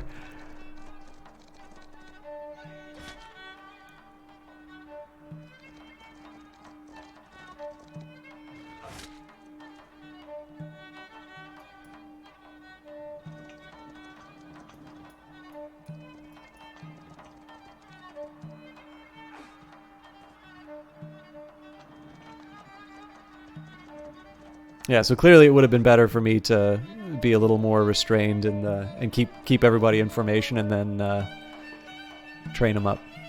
Now, oh no, these are good against mounted. I know there's one which is good against infantry.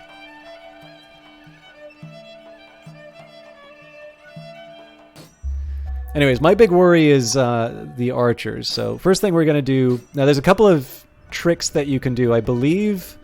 Yeah, so as long as you kind of poke them on the right angle, you actually hit the unit behind them as well.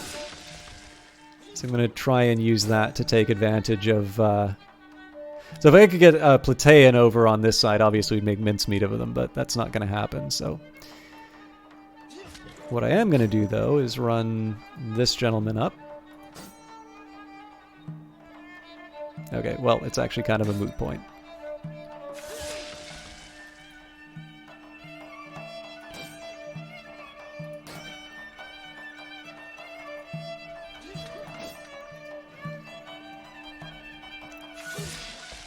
There'll be a little extra work that I need to do on this, but...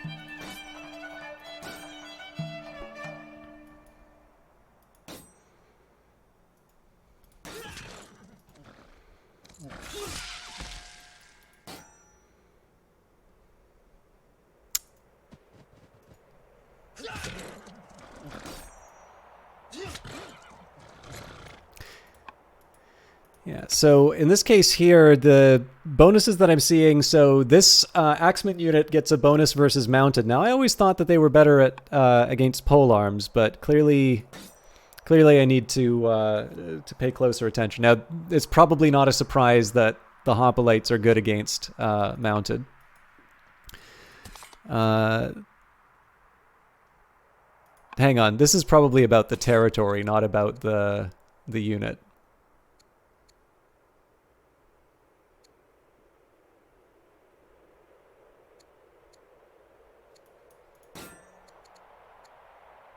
Okay, yeah, so these are polearm units. Yeah, anti-polearm. Okay, so the axes are the sort of thing I need to be worried about. So this guy and this guy.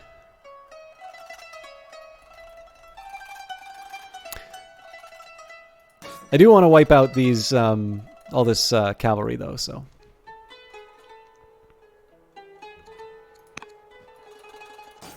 So I may be sending this unit off to its death, but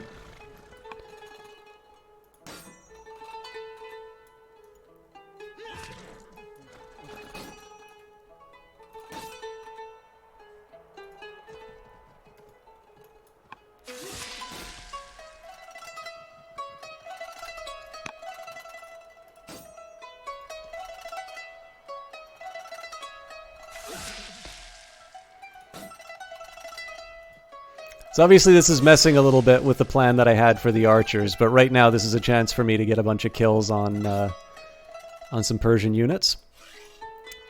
And it looks like I'm not actually able to make too much with my archers here. So instead, I'm gonna take the opportunity to get myself into a slightly stronger position against the Persians.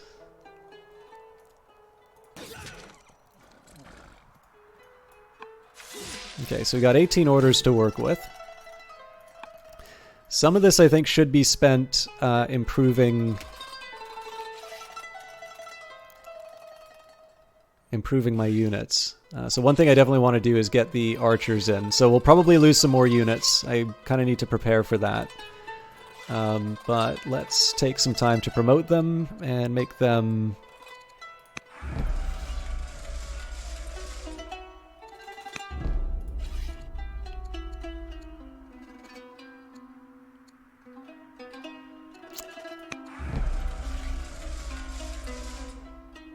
And we're out of orders. So again, the Plataeans are sort of laggards, but I don't really see them kind of getting involved in the moment. So we'll see what the cost is for me getting a little greedy on these units over here. But if I recall, this wasn't all that hard of a battle to win. So I've definitely kind of left a couple of the Athenians out to die, but it seems to me like we're going to be able to mop this up pretty handily, and then I think at that point we'll be able to dictate sort of better terms for the rest of the fight.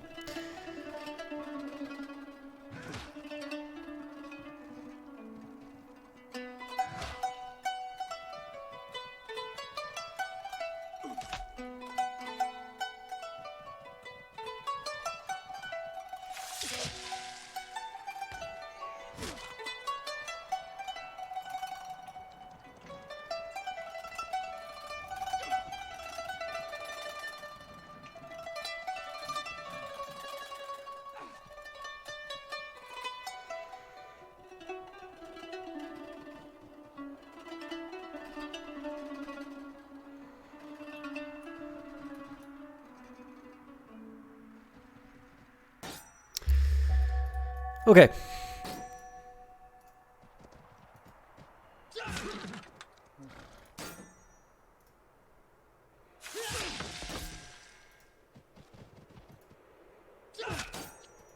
Not quite enough to finish them off.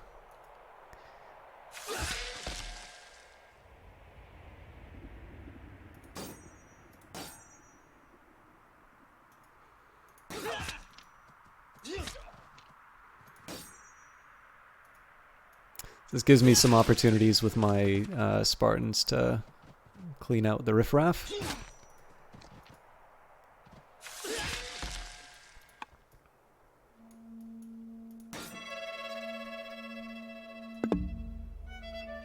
Oh, we've already moved them. I need to pay a little closer attention.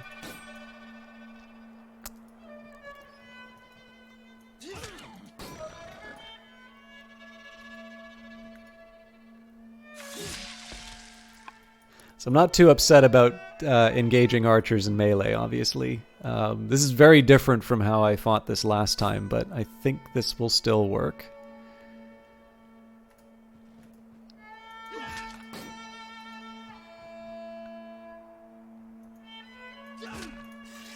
Okay, now what I want to be doing with my archers here is I want them to take out anything that poses the greatest threat to my my units. So they can't reach these guys. So what I'm going to do in this case, we'll take a look at what the chariot does. So they do get bonuses into flat and clear.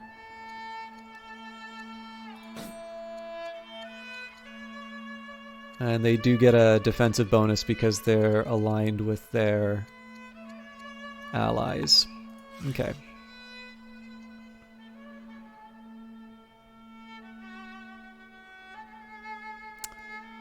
I do want to still be somewhat protective of my archers. It seems to me there's an opportunity for the kind of horse to go running in and causing trouble. Oop.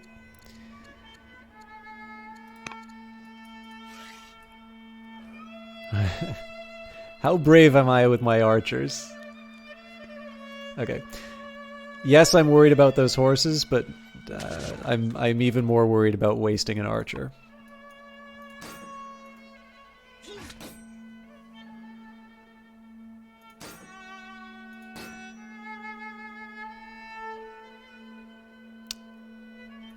Okay, there's a very specific strategy I want to employ here. Oh, nuts. I didn't plan that properly. Okay, we're still going to do it. Actually, this isn't quite going to accomplish what I want. You know what? No.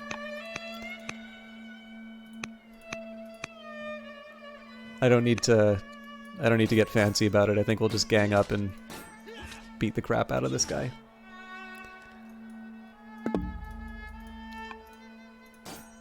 The original intention was to just try and run this guy up and use the route ability. I'll still force march, but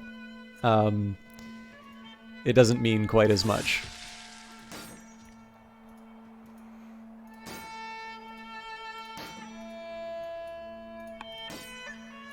And these Plataeans are just protecting their burned out city. Again, this is quite messy, but we have the numbers, so.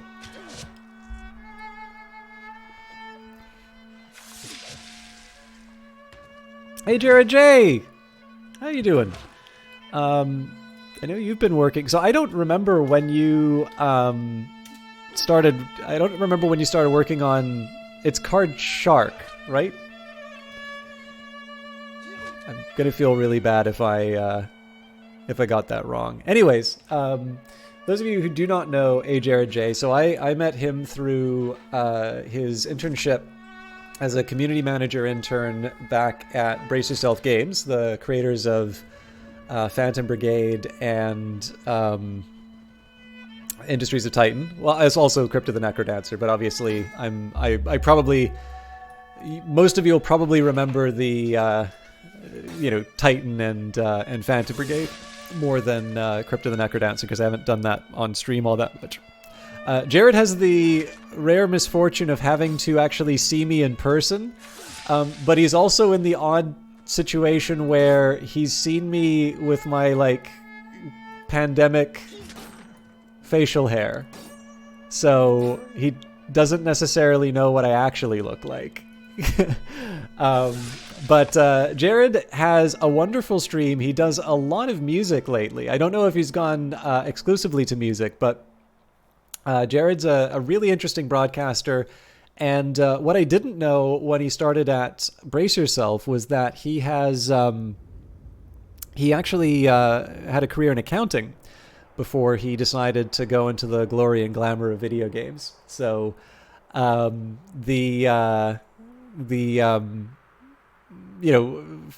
the thing that's kind of funny is that when people ask me econ questions, they're really accounting questions, and because Jared actually knows real things, he's much more helpful with those than anything that I can really answer.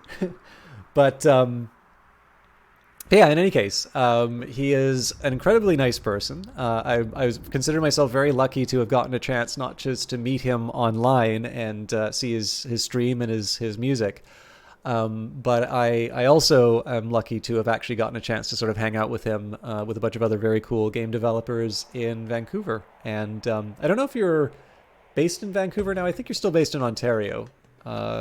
If so, I apologize for the election. Although you've probably lived in Ontario longer than I have. But yes, for those of you who haven't, let me see if I can find it.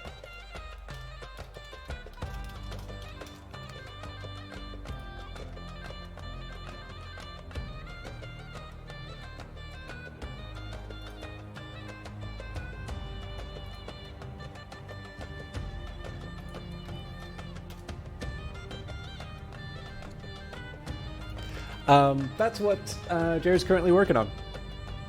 So I believe it's coming out on January 2nd.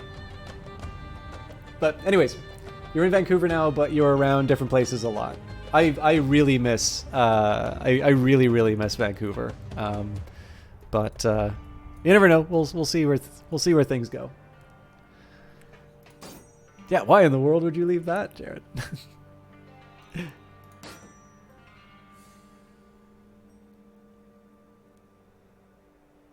Okay. I really want to kill this cavalry.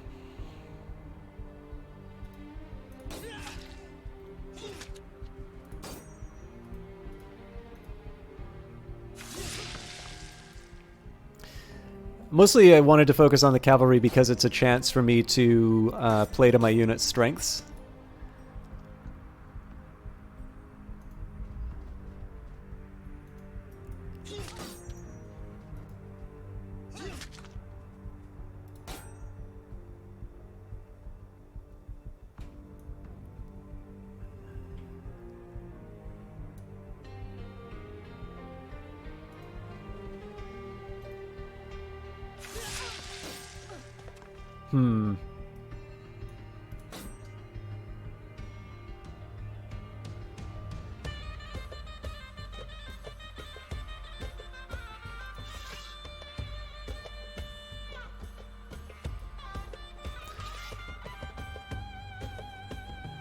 I think we're going to do the archer thing on there.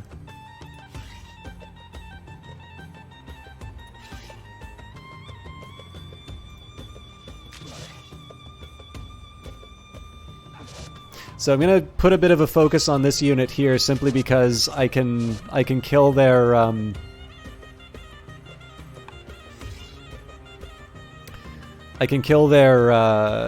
their defensive bonus.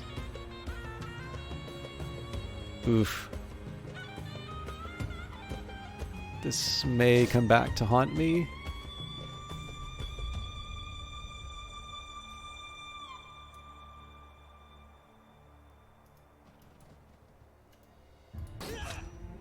Ah, beautiful. Okay, so that took a lot of effort. Wait, I thought you said these guys routed. Alright, well, so much for that. That's kind of some wasted orders there, but...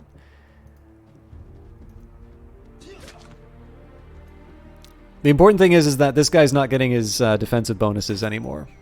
I don't know if we're able to seal the deal, but... we'll see.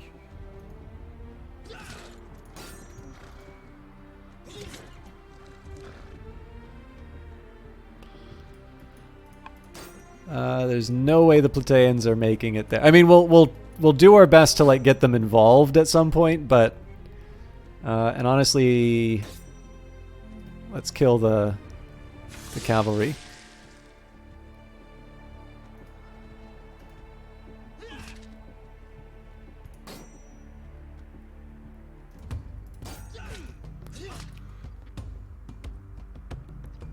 Okay, yeah. At this point, we'll run them up. Anything left over we can use for training. Although I actually don't think we can train any of these folks who've already moved, so it's really just the Plataeans that we can boost. Let's do Bloodthirsty because everybody's going to be really wounded by the end, and call it a day.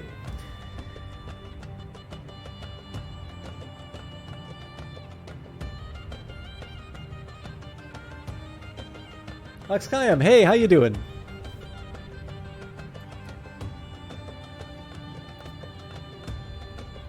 Do you get a lot of people asking you computer science questions because you went to Waterloo?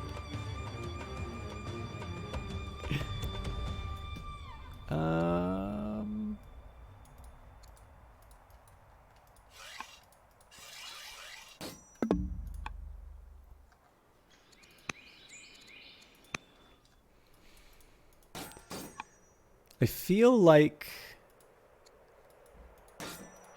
feel like it hasn't properly registered the fact that I ended the turn.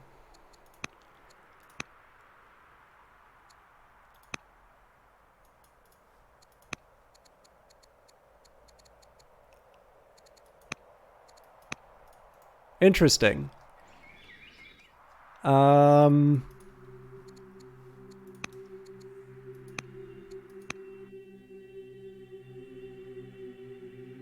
I'm hoping there's an autosave.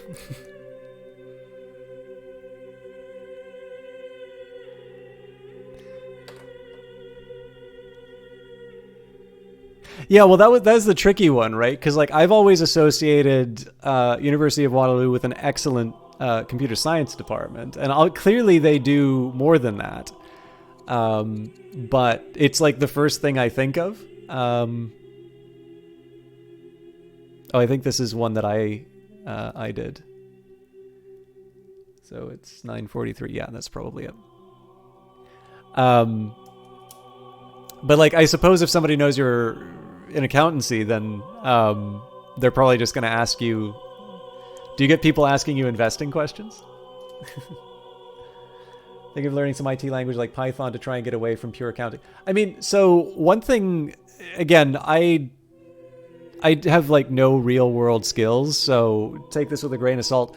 One of the best things to me about learning like any programming language is it gives you sort of the confidence and the ability to, I guess, like automate the boring stuff.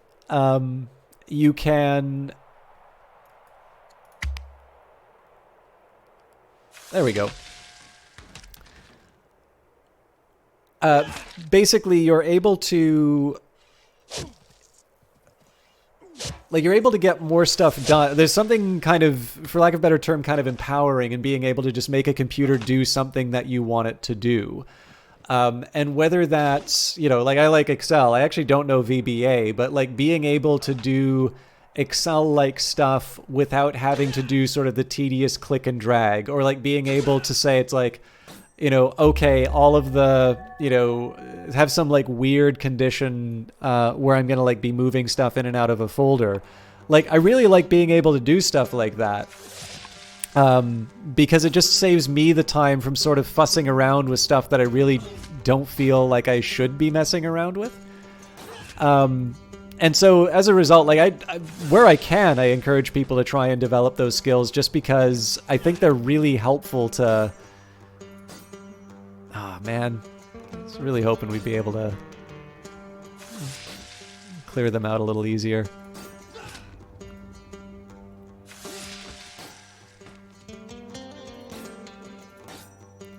But yeah, like for that reason alone, like just your ability to sort of gain a certain confidence in terms of just being able to get things done and sort of to make you really effective at working and like getting the stuff you want to do done, I think is reason enough to sort of learn some programming, in my opinion, at least. I'm sure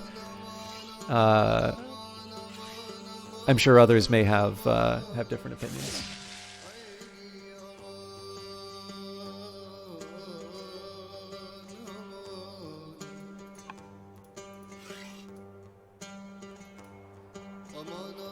I was not expecting an archer to be able to wipe out a swordsman like this, so I gotta take advantage of that.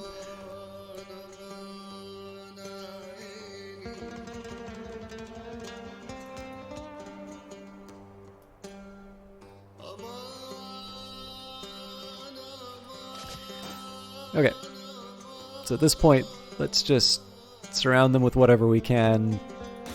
Ideally, we'll use the smallest number of units possible, but I have a feeling it's going to take some effort.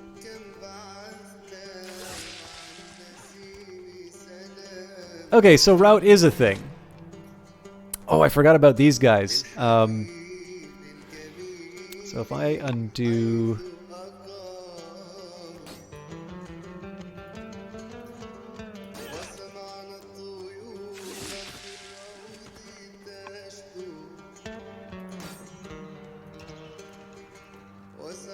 I don't think I get to wipe out the Persians this turn. I think I'm going to need one more. Oh yeah, especially because I'm out of orders. Well, that's what I get for thinking I'm clever. Well, we'll move him in place. Sorry, I really feel like I've kind of been phoning it in, and I think it's showing in the gameplay. Okay, turn him into a pincushion. We'll let the Spartans get the last hit. Greece has vanquished the Persian invaders. Having lost their main offense force, Persians will not be able to advance further, and in the coming weeks, Greece is sure to recapture Athens, Thebes, and then Aeolia. In the final hours of battle, word reached us that Spartan Leothicides sailed to Mycale to engage the men and ships Xerxes left there to guard Ionia, the Persian stronghold in Greece. Leotychides won decisively, and even if Xerxes wishes to return to Greece, he has no ships left to do so. Athenian elders are already making plans to lead an alliance of several polis to continue fighting Persia, and intend to hold meetings on the holy island of Delos. General Aristides the tactician intends to devote the rest of his life to tending to this alliance. It remains to be seen whether Spartan leaders will be able to accept a rising Athenian power. It is, however, certain that Greece will be ruled by a Greek and not any invader. This victory will alter the course of world history.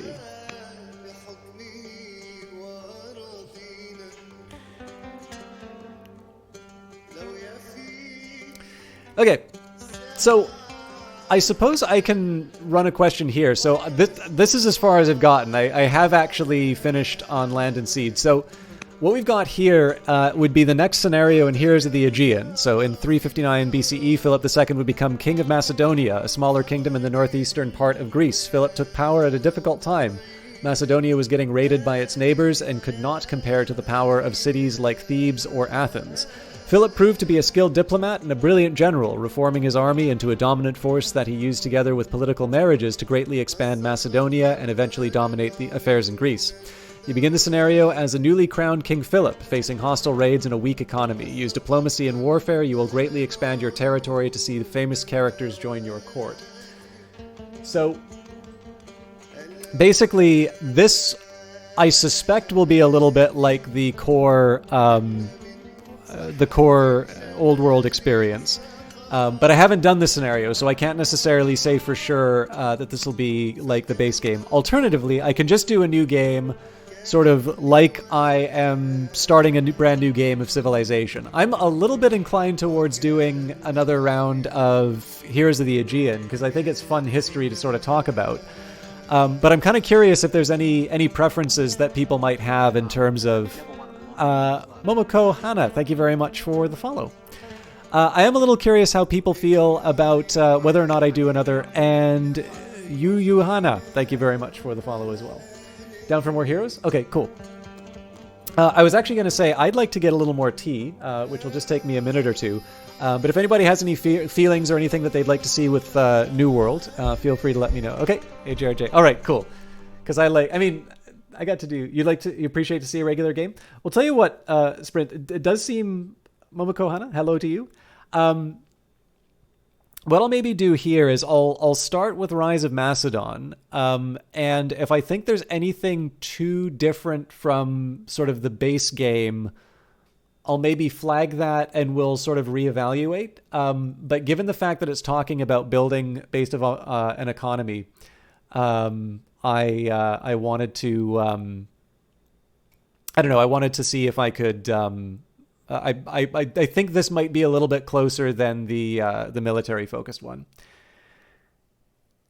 You've heard a lot about me. Is that possibly from Jared? I mean, if it's from Jared, he may have talked me up to a point where I can only be a disappointment. But I hope you're not too disappointed. I am, however, going to have to abandon you for a little while so I can get some tea. Um, but it wasn't from you. Oh my goodness! I'm going to have to hear about. I'm gonna have to hear about where you've heard of me from. But tell you what, I do need just a minute to myself, so I'm gonna put up the not bathroom break. I'm gonna just boil some water, and we'll be back to talk a little bit about the rise of Macedon and how it relates to the base game. Please enjoy the wonderful music. I know we don't get a chance to hear the Byzantine chanting, but this is still pretty good.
Where'd the music go?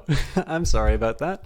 Um, Okay, so I'm actually going to say, so one of the reasons why I think this will be a good one to show off some of the features of Old World with is some of you may know that Philip had something of a famous son.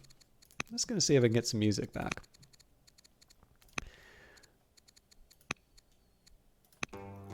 There we go.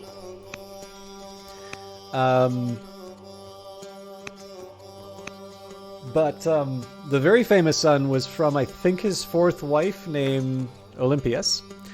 And so I suspect in this case here, if we're building Macedonia's strength, we are likely doing those, like, probably there's going to be the process of, of forming those alliances and marriages and such. So again, it depends on where it is. But there is another fact. So this will be history night, and actually this is probably one a few of you will know.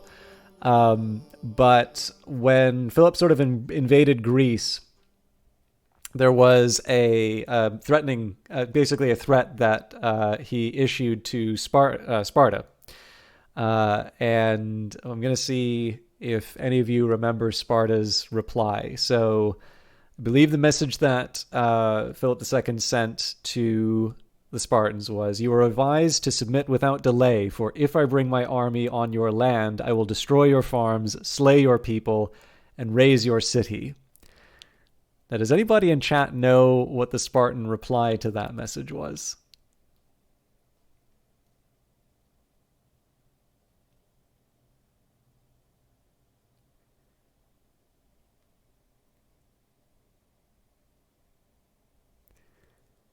Of course, everybody can Google it, but it's not fun if you Google it. No? Okay. So I'll repeat the threat again. You are advised to submit without delay, for if I bring my army on your land, I will destroy your farms, slay your people, and raze your city. And the Spartan reply was, if. Kick him into the pit. This is Sparta. No, that would have been a Persian messenger. But yeah, so the famous laconic reply to Philip's threat was the single word "if." Philip then proceeded to invade Sparta and completely demolish them. So it didn't work out, but it's a really badass reply. All right. Anyways, let's get started. The rise of Macedon. If the second scenario in Heroes of the Aegean is any indicator, I am probably going to get clobbered, but we'll have fun doing it.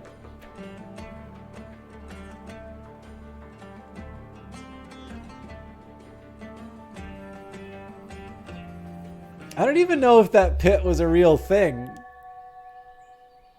Because, like, the comic, the 300 comic's actually kind of interesting how it came to be. So, like, so far as I can tell, the story that we know of Thermopylae and the 300 Spartans comes from Herodotus. And I've had recommended to me, I will have to admit, I've not read it, but I have a copy and it looks pretty good.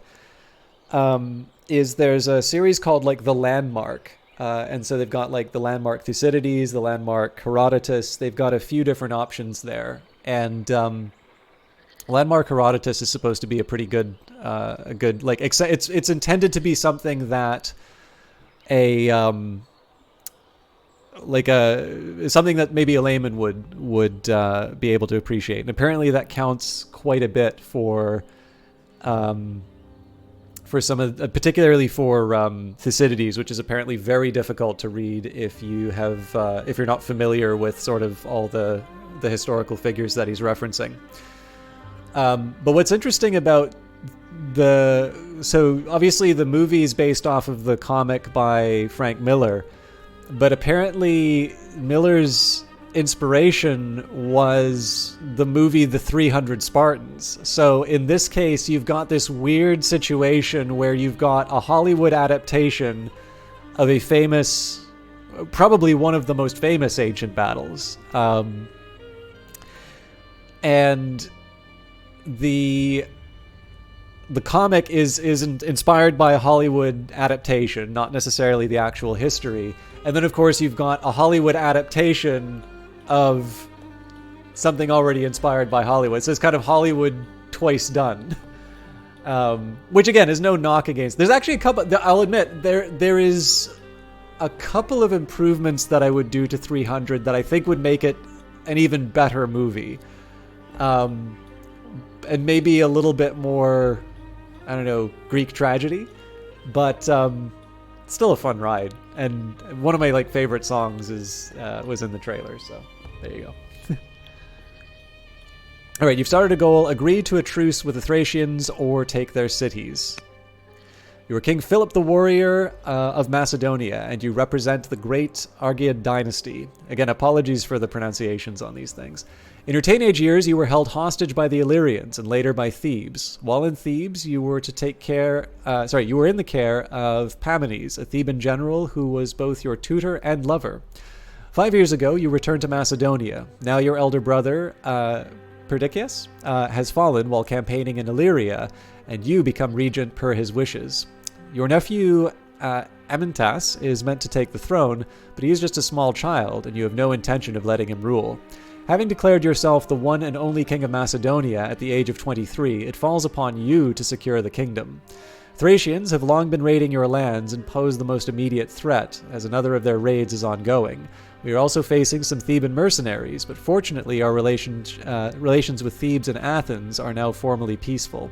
Thus, the first decision of your rule shall be how to deal with the Thracians. So, we must have peace to rebuild, or Macedonia will not humiliate itself by bribing barbarians.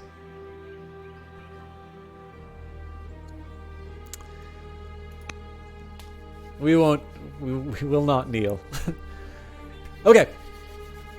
So, let's talk about characters for a second here. So, here's us, King Philip the Warrior. Your characters get old, they die. A basic game. So one thing that does seem to be different here is a sort of a base game will have 200 turns in which you can complete things. You want to know now too? Well, I sometimes know better than to ask, because then it turns out to be, it's like, oh yeah, we're your coworkers and we heard you talking about us and we're really mad about that.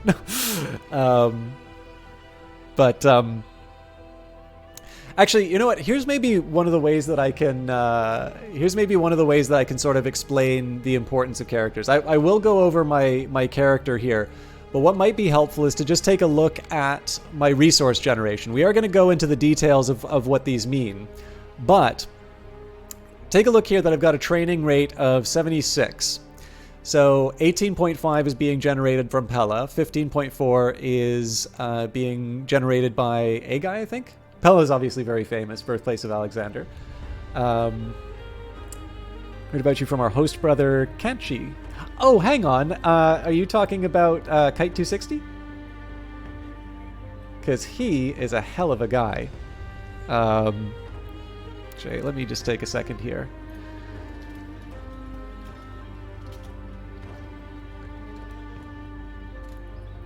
Oh, so yeah, now you're getting an earful about the ancient world. You picked a good stream to come in then. Yeah, Kite's a great guy. If I suspect you may see him before I do, because I don't know.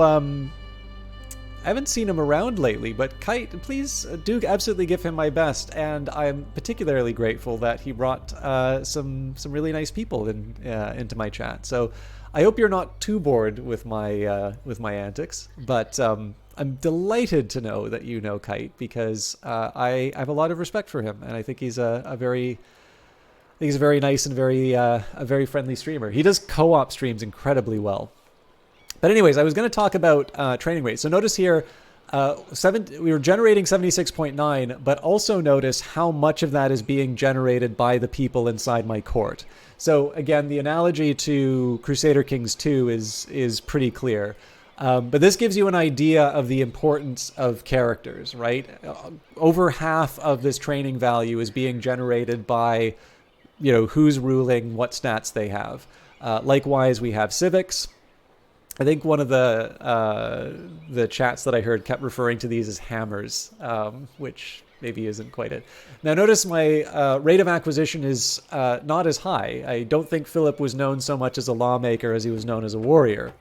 But in this particular case here, we're getting almost half of that being generated from one of the laws that we've chosen. He's been in Ukraine. My God, I had no idea. That's amazing. Wow.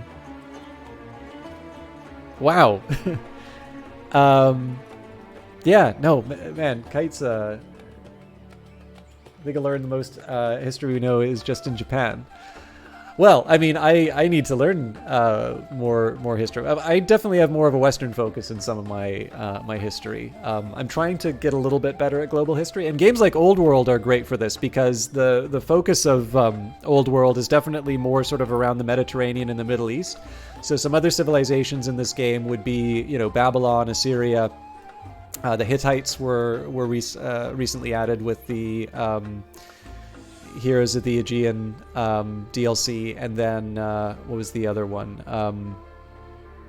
Oh, Egypt, of course.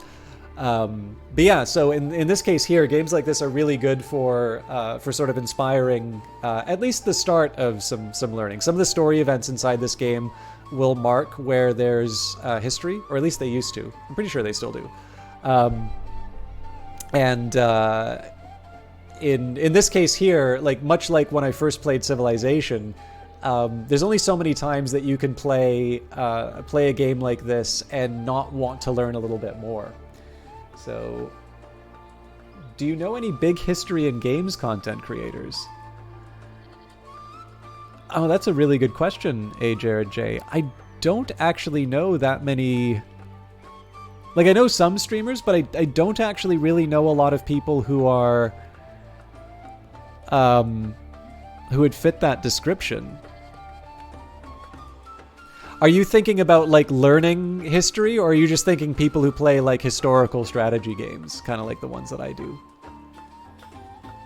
Yeah, and I certainly hope that he was, but I mean, again, I know a little something of Kite, and like I have a tremendous amount of respect for him going in there. But yeah, I gotta give him I gotta catch up with him when I get the chance. People who talk about history and creators like you. God, you know, Jared, the only one that came up was extra credits. I can't think of anyone off the top of my head, but I'm sure if I think about it a little bit, Jared J, I'm sure I'll be able to find someone. So I will get in touch with you off the stream when I'm a little more clear-headed. Okay, and again, this is kind of reinforcing the point that I had made a little bit earlier, but again, we've got certain characters inside the court. In this case, it's so the noble, I believe, is one of the cognomen that I have. Let's see if I can.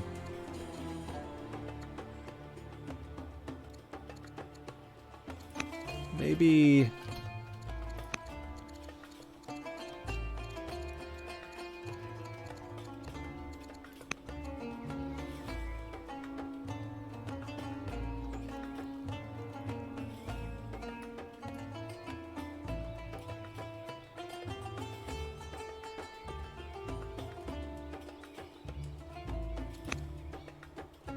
Well, that couldn't be it, because I'd be considerably.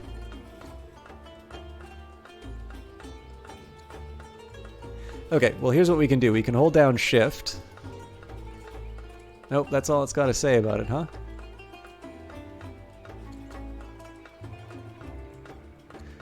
Okay, I will admit I'm not 100% sure where the noble comes from. Oh, you know what? I bet I know what that is. I think that's the difficulty level. And that's probably where those numbers are coming from. I'll bet you that's a reference to the difficulty level. Okay, but anyways, so as you can see here, depending on the characters that you have and the certain traits that they have, that's going to be affecting your sort of secondary resource generation. So in this case here, because I am King Philip the Warrior, I have a high courage. In this case, my global pool of training goes up by 40. There are other traits that you can have. I also have a discipline of 2, and so my global wealth goes up by 40 as a result of that. Now, these are going to be maybe a little bit more familiar as far as kind of basic resources are concerned. So in this case, you've got wealth, money, you've got food, iron, stone, lumber, and orders. Now, orders can be bought for training. You do need to get certain technologies to be able to buy and sell orders with cash. And then you can also have certain traits. So the important thing that I want to say here is that the traits that you have are not just going to be affecting the numbers that go up and down inside of this menu. It's actually going to unlock certain mechanics for you as far as how the basically as far as how the game works. So again, it is definitely helpful to have courage and discipline in terms of your ability to to build things. But having a trait like the schemer is just simply going to mean that you are able to do things that you wouldn't necessarily be able to do through other leaders. Let me just see if there's anything else that I can talk about for... Oh, of course, so you can definitely make your ruler as a general. That would be the same as in Europa Universalis 4. There are certain characteristics that you can get. So in this case, I grant extra movement to my units. I think there are some commanders that also have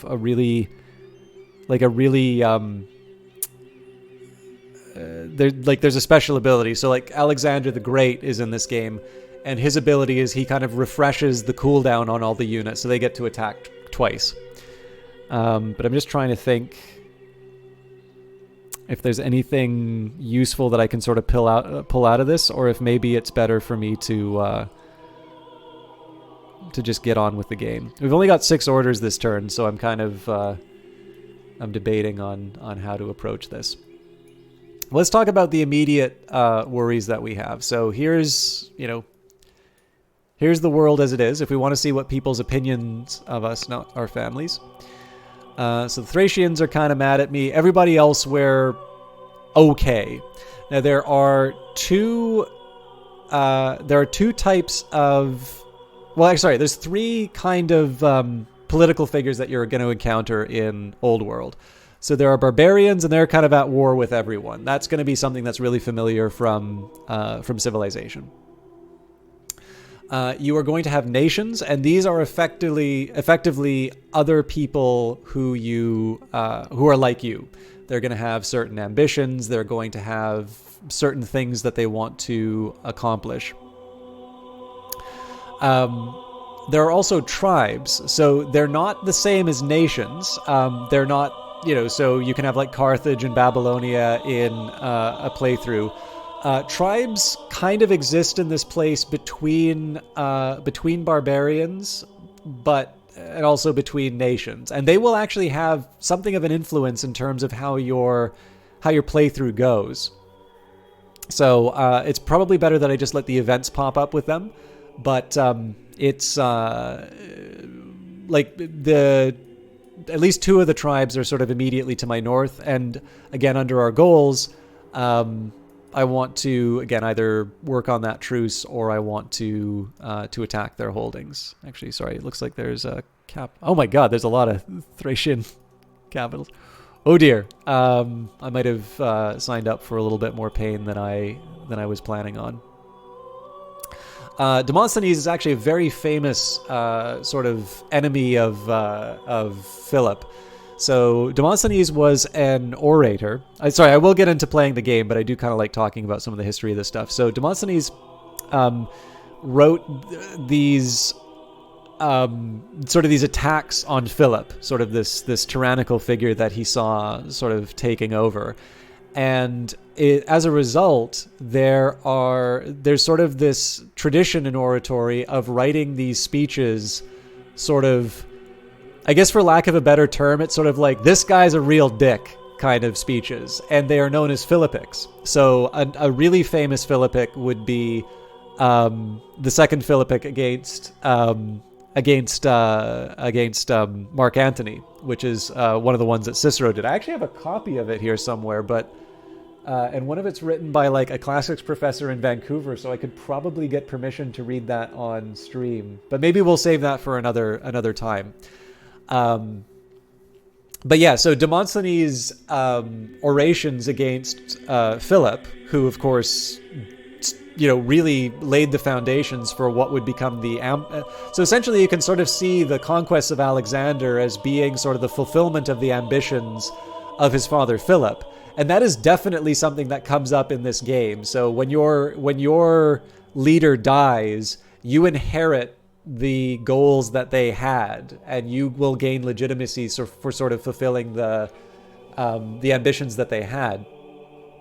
But in this particular case here, Demosthenes, his diss track of Philip was so famous that all subsequent diss tracks, and Clem, thank you very much for the follow. He was so famous for it that all subsequent classical diss tracks were named Philippics. Can you give speeches like that in the game to make people have a more poor opinion of other nations or tribes? That's a really good question. I don't believe you can directly do that. However, you do have an ambassador character. So for instance, I could try and take a truce with the Thracians, or I could demand tribute or do trade missions. So you do have a degree of influence over other nations. But what will tend to happen in the game is your character will have certain traits. So the traits that my leader has, looks like he's Basileus, bold. I'm wondering if I'm missing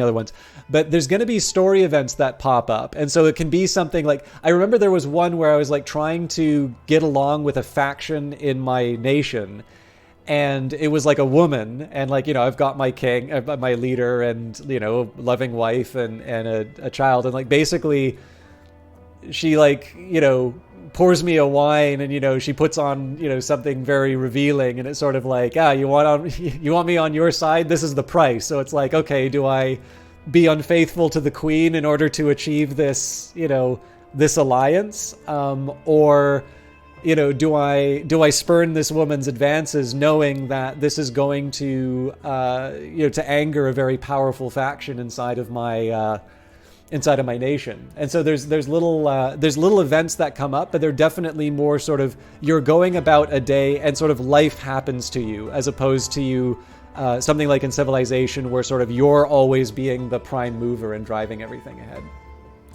Yeah, exactly.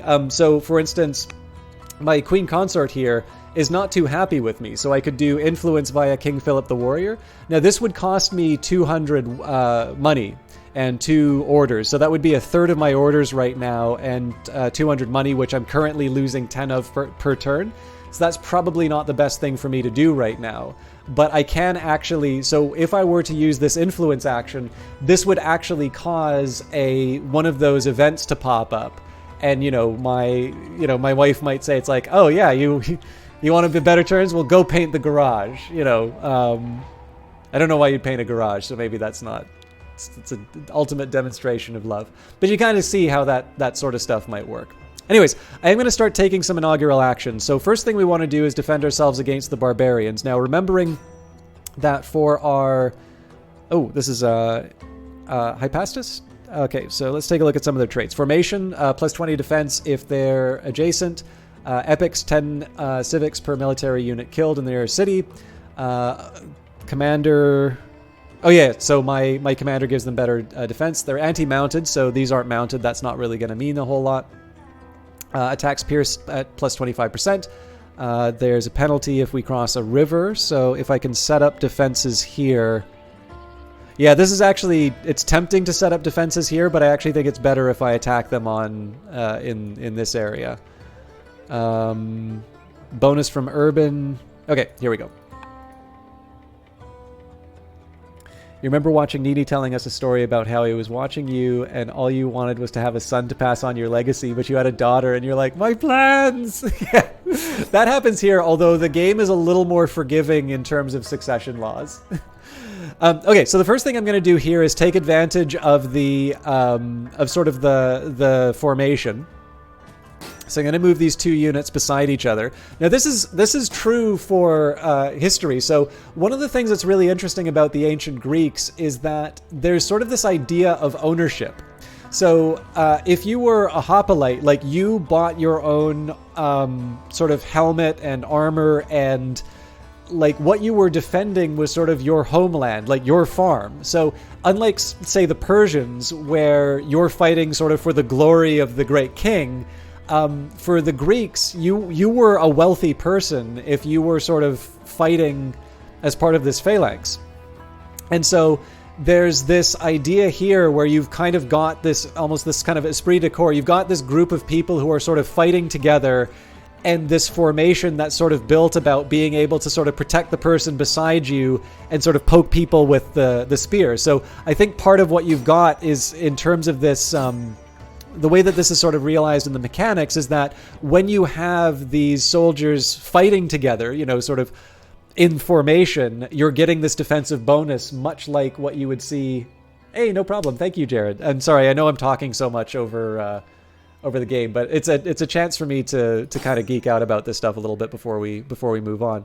So I think that's kind of what's being realized in here. And again, please keep in mind, some of this I'm doing from memory, from stuff that I learned quite some time ago. So I may be getting it wrong, but it's too good to check. And one of the things that's actually kind of interesting is that you can see when you look at the transition to something like the Roman army, which is being built from people from all over, and you don't necessarily have sort of that same sort of, you're all from the same city and you all sort of know each other and you're going to fight side by side. You actually see a change in the structure to be able to incorporate that. And of course, the Romans were a very successful army, so they, you know, it worked out. But it's sort of neat to just sort of see those contrasts and sort of why some of these things worked and why history sort of turned out the way that it did. But with that in mind, like what I'm kind of deciding to do here, it's like, okay, well, we can lock up these two units. This one is sort of left to run around and do its own thing.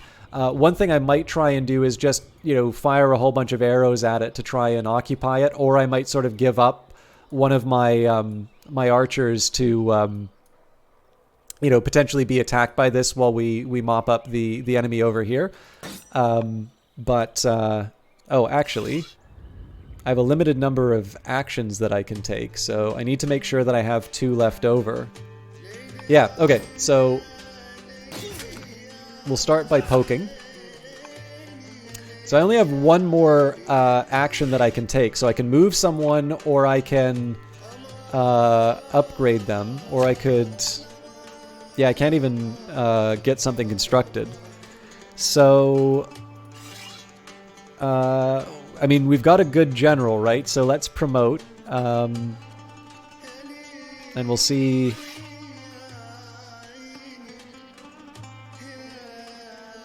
Bonus against infantry sounds pretty good. Okay, so the last that I have to do really is just sort out what my cities are going to be building. So I think we're probably going to want to invest pretty heavily in our army. So let's go for the hardcore stuff, the hypsacist. You sound like a teacher.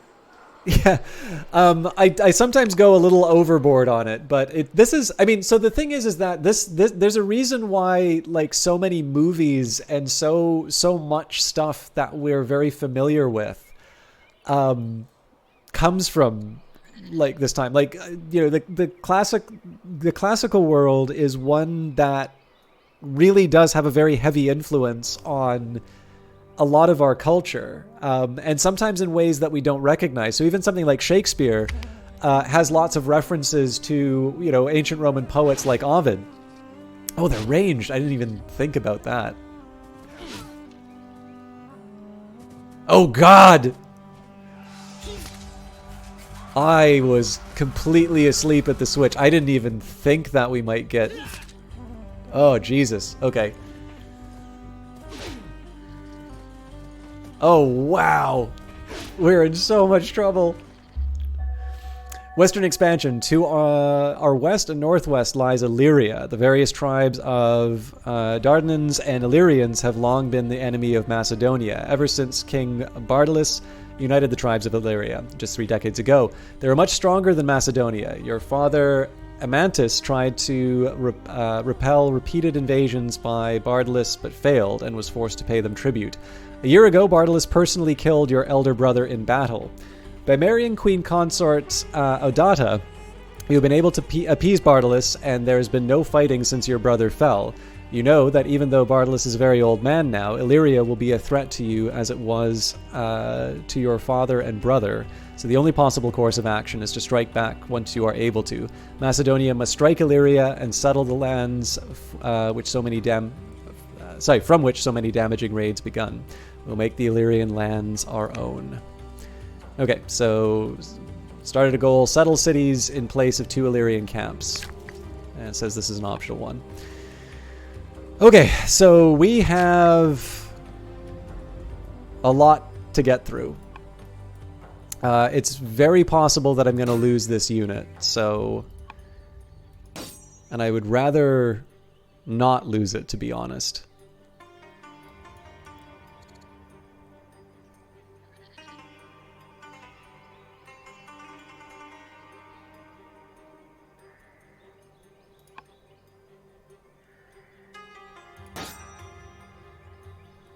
Okay.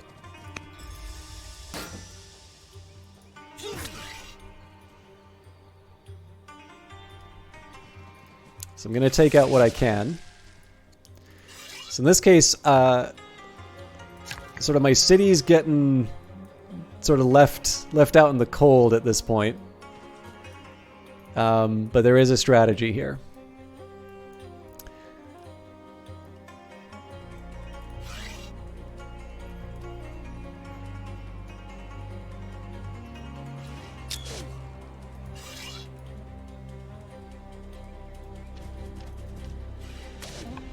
So we're kind of abandoning this right now, but that's going to be because we're going to come back with a stronger army to be able to take them out.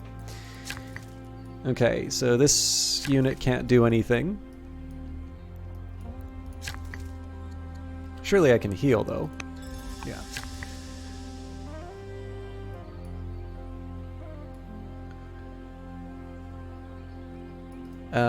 Let's grab... So I'll build a farm. Move. That cost me some wood.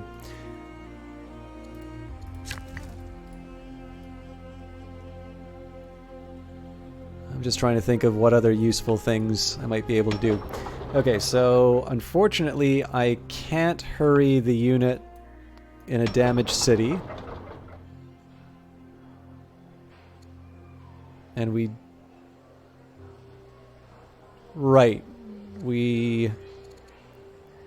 Okay, we can't rush any of these units. One thing I did not talk about in the introduction to some of the stats. So the secondary stats that I was talking about in terms of things like growth and civics, those are going to be determining the speed at which you can build certain units. So for instance,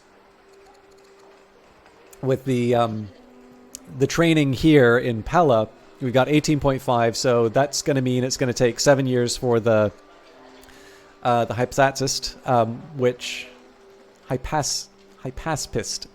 I mean, I'm just kind of taking as fixed. I could get a lesser unit in 3 turns, but maybe that's not what I want. This has got 15.1, so Pella is the stronger militarily, but I don't think that means a... Oh, actually, that does make a difference. So that's a difference of 1 turn. So this one's going to be done the turn following this one. It is also worth mentioning here, so there is the idea of families.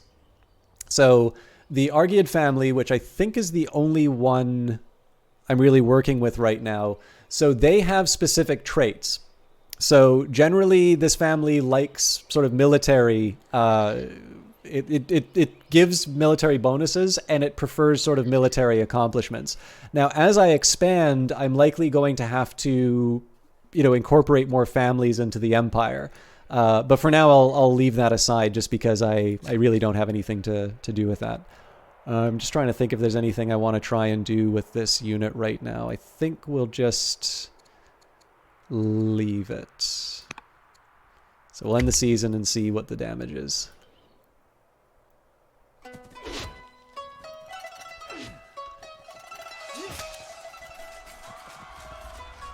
Okay, that's not good.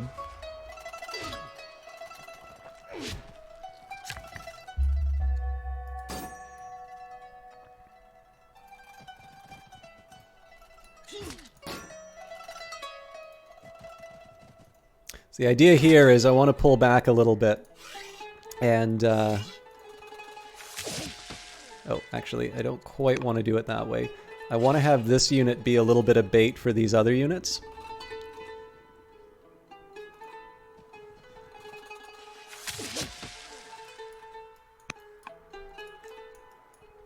So one of the first thing that I want to do right now is make sure that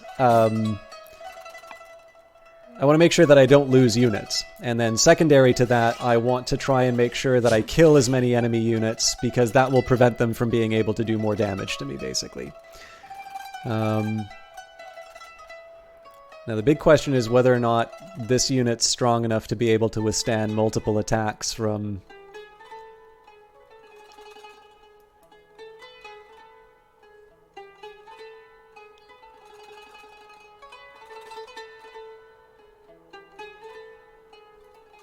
This will be a bigger sacrifice, but I think I can live with it. Okay, and then the question, as always, is can I do anything with these remaining units? Not really. I mean, I could move this worker up to try and build the pasture, but I might lose it, so I'm reluctant to do that. So we'll skip you for now, and let's see what kind of damage they do.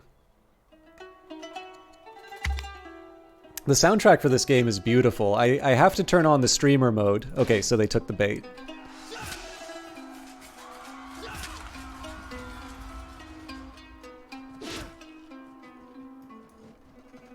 Okay, this is awkward, but I think we're going to be able to make it.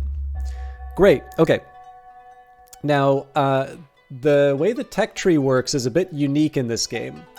So, there's a deck that you can draw from in this case. So there's 4 cards that have been drawn from. Actually, if any of you have played Twilight Struggle, you may have a bit of an idea of how this works. But what's unique in this case is that there's certain bonuses that you will get. And the catch on this is that if you do not take advantage of this card when it's drawn, it gets discarded automatically. So if I don't take this free archer now, I'm not going to get this card back. Now, obviously, I need more military units, so I'm definitely going to take advantage of this, but this is going to take sort of 12 seasons, so this is going to take a while. Now, what's going to happen is once I pick a card here, these are going to go into the discard pile, so I don't necessarily lose them, but I know that they're not going to come back on the next draw. I'm actually going to have to go through all of these... Sorry, I'm pointing at the monitor, but it doesn't mean anything. So all of these are going to show up in the tech tree before I get a chance to see any of these again. And this is a real shame because lumber mill is really helpful in a case where I don't have a lot of wood, but I got to work with what I've been given, right? So we're going to get a free archer. Now, I am running short on wood, so I'm going to buy at least enough to kind of cover my immediate needs. I may wind up building more stuff, but we'll figure it out. Okay, so first thing I want to do is pop this guy. So I think I'm going to heal up this unit. Now the real question is whether or not I can afford to go too long.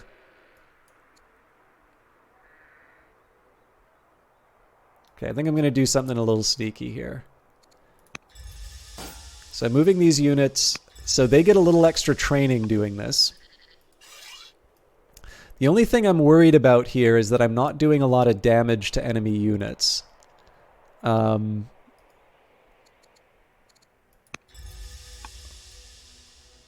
So basically the AI is going to get to pick what unit they damage. I think the good news, though, is that they don't have enough concentrated force to be... Actually, they might be able to take out this one. But I suspect they're not going to try and... Okay, this is a chance for me to build something. Oh, hang on. I don't have the wood. But I think it is worth it to buy. So let's buy...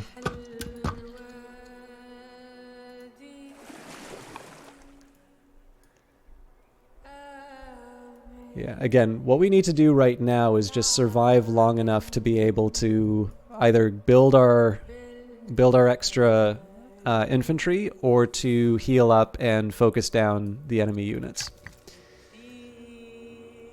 I'm also going to...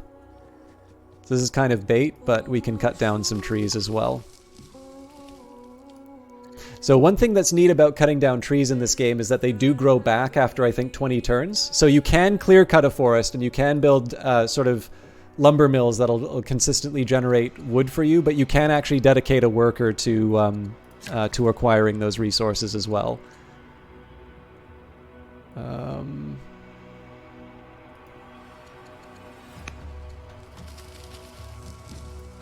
Okay, let's see how this turns out. They might go after this unit, which makes me a little nervous.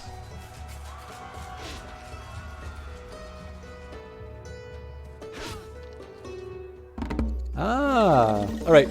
Macedonia is in need of a decision regarding its labor force. Some in court support the system of slavery, while others wish to keep freedom a virtue. What shall we decree? So in the case of slavery, you get 4 additional orders per season. And as you can see from our previous runs, getting those extra orders counts for a lot. It may not be obvious, but every single time you build an improvement, you actually lose an order. As you can see on that list here, the orders rate, -1 improvement construction. That's because I'm currently building an improvement. So this is one of the things, right? Like it feels really bad. Like we have the benefit of like modern eyes to realize what a repellent institution slavery is. But of course, this game does actually give you a reason to have it, and there is a consequence for it, though, right? All the cities will have additional discontent as a result of slavery. Your alternative is to have freedom. So you get additional science per season per urban specialist. And the capital city also gets additional culture. So this is very good if you want to sort of build up your internal your economy, basically. I don't believe the Aegean family are builders.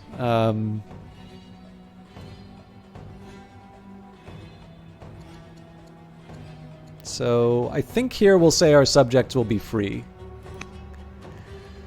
All right, retaking occupied Macedonian land. Directly to the north of Macedonia lies Paeonia. The people of Paeonia were allies of Troy centuries ago, but they are a pestilence upon Macedonia today. During the short rule of your brother Perdiccas, the Paeonians were raiding our northern villages, sometimes together with the Illyrians. For Macedonia to reach greatness, we must I think it says put an end to Paeonian insolence. We must free Macedonian citizens living under Paeonian rule, and we must ensure that there is no potential threat from them. The timing is fortunate. King Aegean of Paeonia, who even had the audacity to call himself King of Macedonia, recently died. His successor, Lysias, is weaker and less shrewd than Aegean. Strike now, and you will turn Paeonia into northern Macedonia. They belonged in a greater Macedonia. So we've now got 3 potential fights. I wonder if we're actually at war with them right now. No, we're not. Okay, good. We're just at war with the Thracians. Okay, so one big obvious step that I need to do is heal this unit. So I've got a little more health to work with, so where I can. Excellent. So again, there's consequences for this, right? This unit's going to do some damage to me. This unit's going to do some damage to me, but it's not enough to kill. And that's going to be a really big factor in a lot of decisions that we make moving forward. It's like, are we able to achieve the goal? Are we able to achieve the goal that we want? And are we going to sort of Are we going to be able to survive to the next turn when we become stronger? So in this case here, I'm going to move this archer up. This is a fresh archer, so even if they take a little bit of damage, we'll be fine. But I think the immediate threat of the invasion has been dealt with, and then we're going to be able to start thinking about how we take the fight to the Thracians. Of course, once we deal with these rapscallions. Okay, I need to make some money, but it's maybe not so clear how I make money.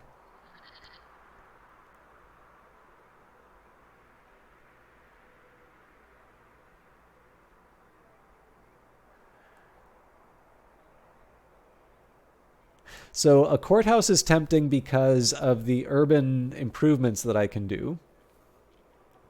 You know what? I think I'm just going to cut the trees. Like, it doesn't matter if it's in my own borders or not.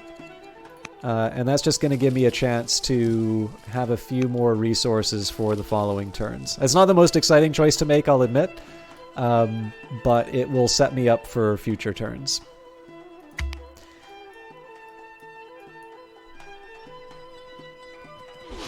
Interesting. Okay, so obviously we're gonna put the herd on the bad guys.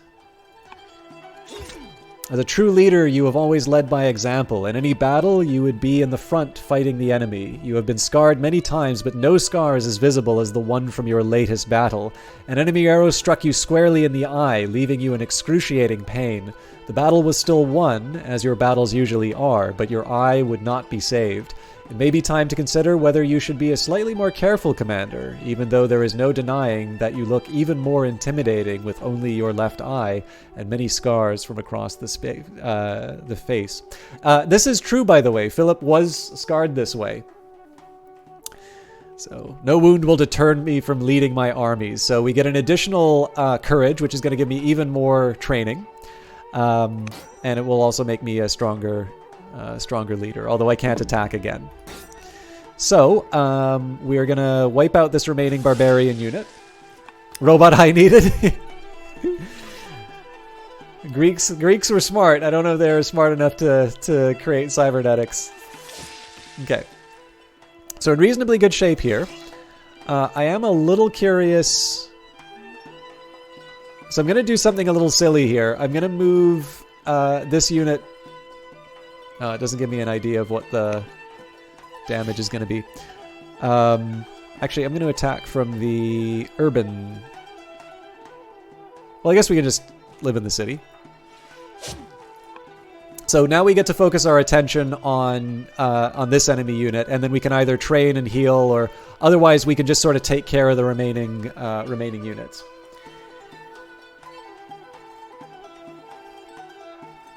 That's a good question. I don't think you would be able to move inside someone's border without declaring war on them. So notice here that I've got my troop sort of in this area and crossing the border. But you've actually asked a really interesting question about this game, because the Hittites, which have just been added to the game, they have a unique ability in the sense that they're able to, so it's not just that their workers can cut down trees, but actually all of their units can cut down trees. And one thing that's important, if you take a look in the bottom right-hand corner, so you can see here that when you're, oops, let me try that again. So when we've got trees, it's got versus ranged, so you get a 50% bonus on defense strength. And you can kind of see why that makes sense, right? If you try and fire arrows into a forest, you're much less likely to hit than if you're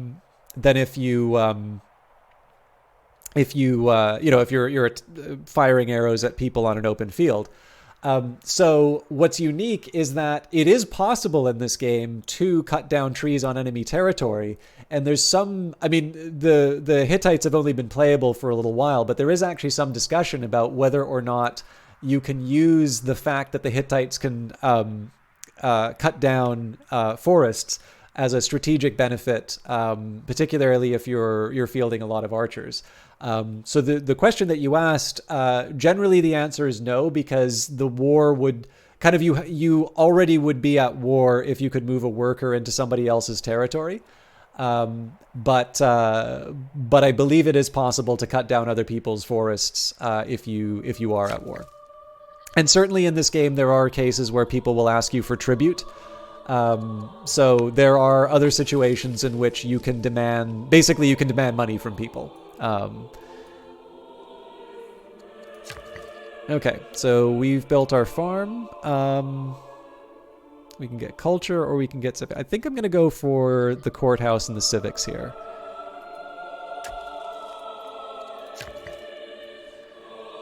And what else do I want to do with this guy?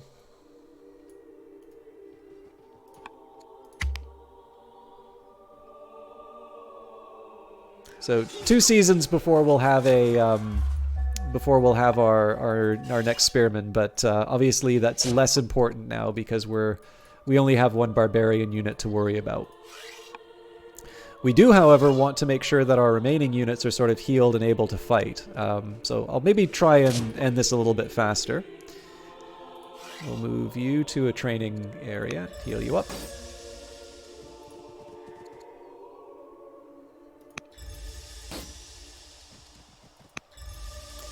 We'll probably also do some promotions, and then we'll start moving on the Thracian cities right away. You don't know if you can, and maybe this was really specific, but can you form an alliance with someone and then be able to occupy their territory space? That is a very good question. So I do know that you can do pieces, but I don't know the extent to which you can do formal alliances. I actually haven't tried to do that, and I don't remember from when I played this game before. So I think the only answer I can give to that is we'll find out. And I'll try and get an answer for that sooner rather than later.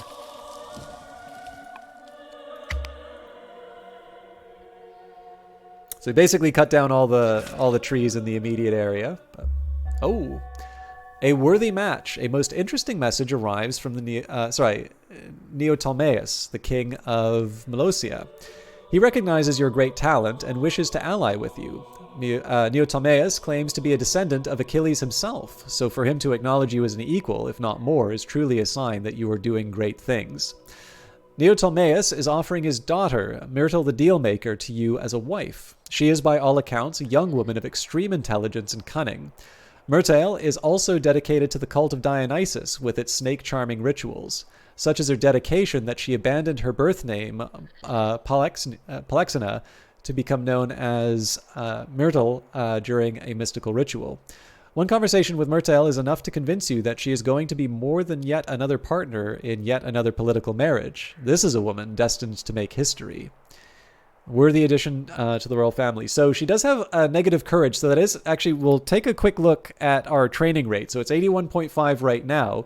So notice what happens once we add her to the royal family. Oh, let me just say, I haven't tried. Why would you? If you plan to rule it all, I can hear your evil laughter, Momo, from the other side of the house. You two are absolutely charming to have in chat.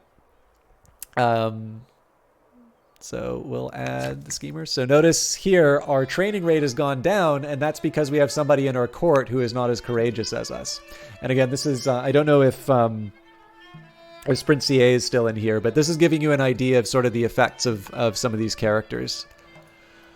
Okay, so I've got quite a few units hanging around. So first thing we're going to do is heal up whoever we can. We'll also get some promotions in that but we need to finish our fight first. So there's 1, there's 2. So the threat from the barbarians is no more. I'll probably also want to heal up this unit. So is there anything I can put down here to help me with my finances? Probably not. I'll probably just have to sell some surpluses. But let's...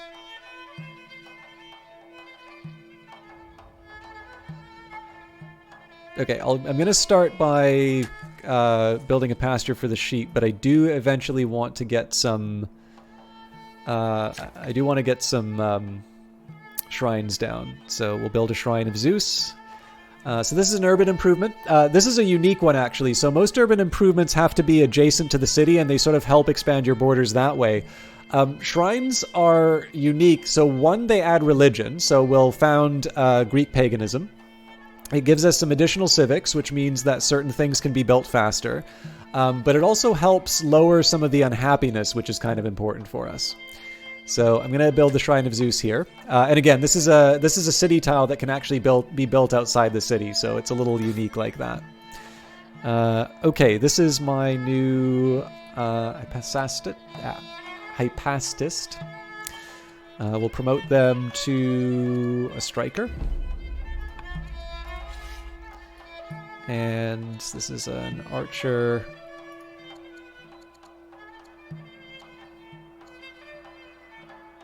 I'll promote them to guard. And finally, Pella needs some production. There is something of an argument for building sort of additional troops. We're probably going to need more to take all these Thracian cities.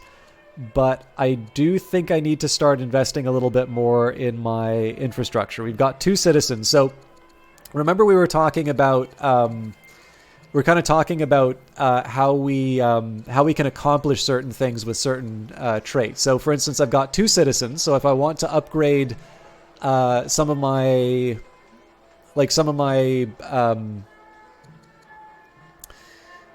improvements, I can kind of give up a citizen in order to be able to accomplish that. And so there are certain things that will give me certain bonuses. So, for instance, if I would like additional military training, I can build an apprentice officer, and it just so happens that I get 2 additional science from that.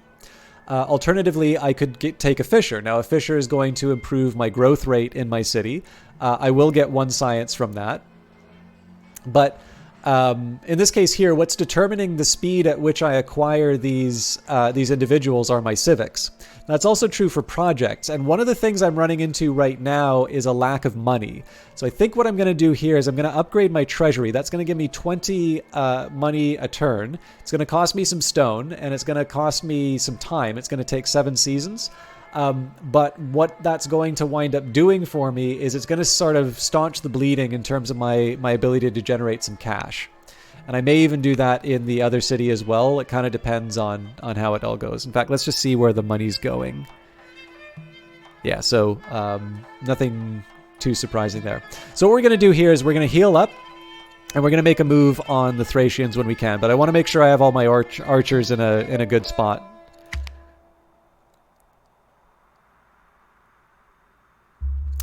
Queen Consort Odata, your wife, now has the exotic trait, so she gets additional charms, so that's going to increase the number of civics that I'm building. I don't know if she's vain or if it's just... Nope. Apparently she's upset with me, but I can't spend the money to improve... My new wife likes me a lot more, so... Obviously, I like her a lot more, too. You know what else increases happiness? Coffee! It's tea night tonight, Olaf. I actually had 2 coffees this afternoon, so... Okay. So, I'm actually in a decent enough spot to start making a move on the Thracians. So, I'm going to move pretty aggressively. Is this a... This is a ranged unit, so this is going to cause some damage to my...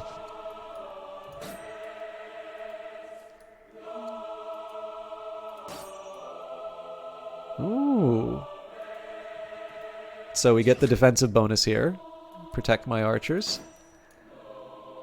So I was actually originally thinking of spending some training to make these units better, but we're in a really good position to be able to put the herd on the Thracians. Okay. Oh, what's going on here? Oh, I don't have orders. Okay, so no, what I want to do here then is heal. I would have liked to heal with this unit as well. In fact, I probably could have held back on this move, but I'll live with my choices.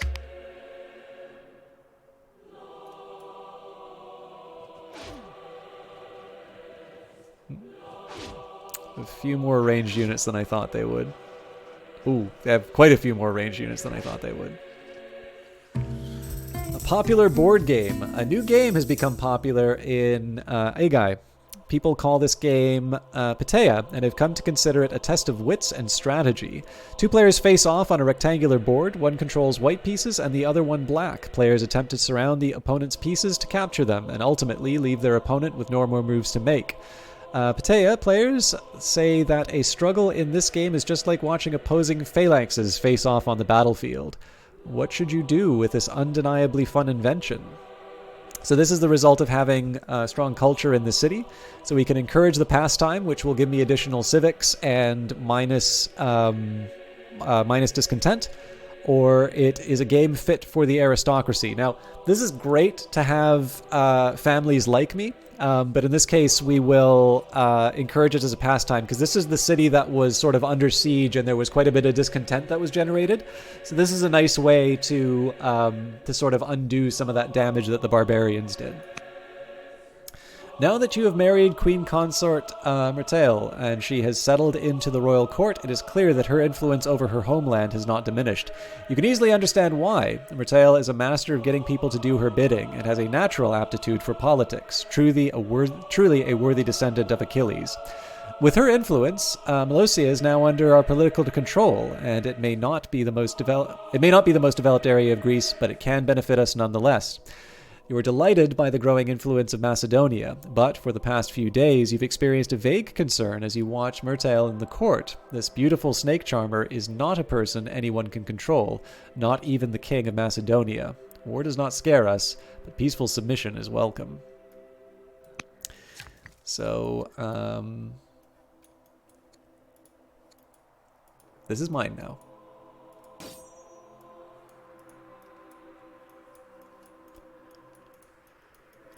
Okay, so I don't want to lose this unit, and it looks like they have quite a few strong units to sort of hurt me. Now, I was sort of under the impression that if I attacked... Okay, yes, this will do the extra... Oh, crap.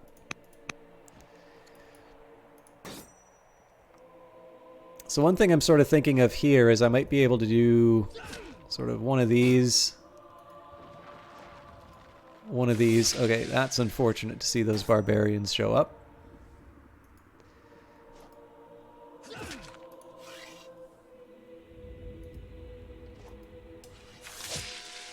So basically there's fewer units left to sort of damage my people.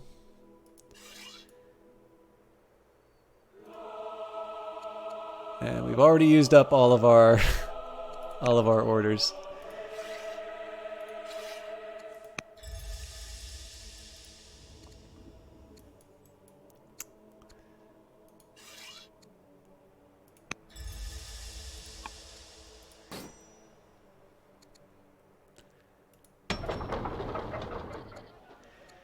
Okay. I don't think any of this is going to give me more money, unfortunately.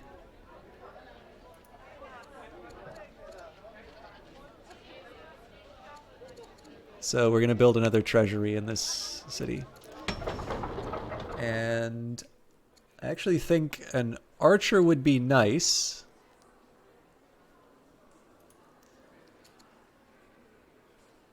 Treasury would be even nicer. So I'm going to build one of those.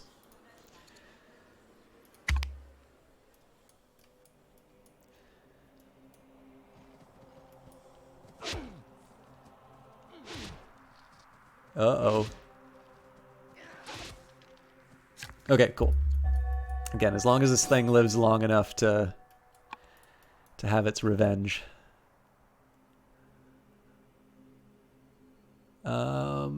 So do we focus on the city, or do we...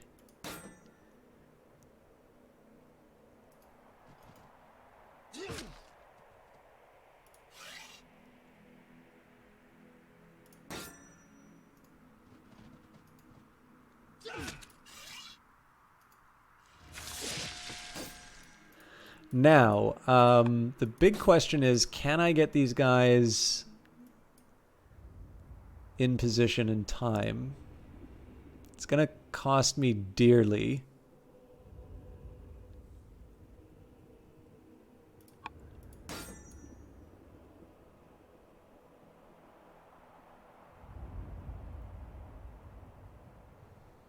So my preference would be to do some damage, but it may open the possibility of this unit being wounded. Okay, what I'm going to do is I'm going to sneak around the edge just so we can do some serious damage on the side here. Okay, I've got 7 orders left. Let's try... Okay, so clearly I'm going to want this unit in the fight. Get a heal in here. And I'm going to get the free promotion. We'll do Besieger because we're definitely going to be using this to take out Thracian lands. Okay, that's a slightly better use of our orders. So I'm a little worried about the survivability of this unit, but that's assuming the Thracians kind of ignore the immediate threats. So again, this unit took more damage than it had to because it wasn't in the phalanx formation, but I kind of just accepted that. Okay, Greek paganism found in Aegean. Unexpected personal connections have opened up a direct channel to the leaders of Athenian Alliance or Sparta. The court seeks to improve relations with both nations, but we should proceed with caution. Shall we move forward with the Athenian Alliance or Sparta? It requires that the Athenian Alliance is cautious. So let's just take a look at everybody's opinions.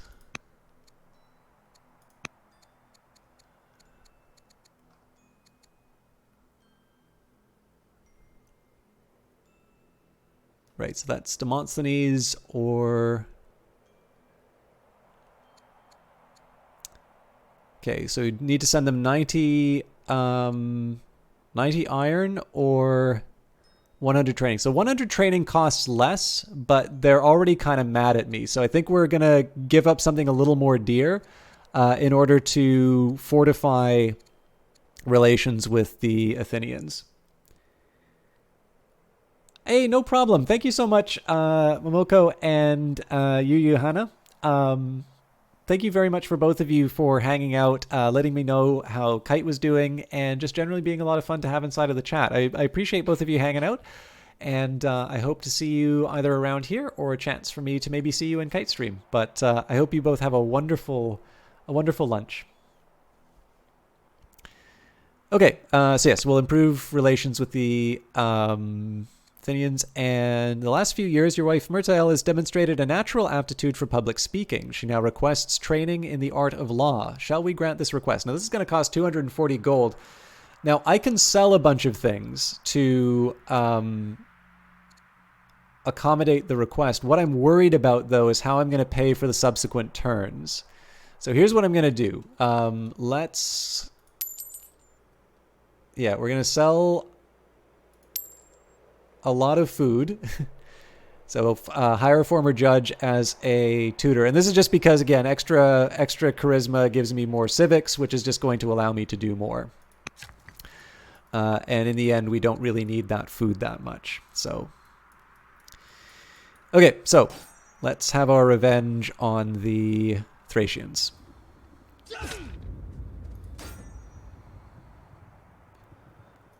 So again, this is a little nerve-wracking to do because this unit is in a bit of danger, but I have some very specific plans for how we're going to approach this. Because remember, these guys also get to join in the fun. Oops.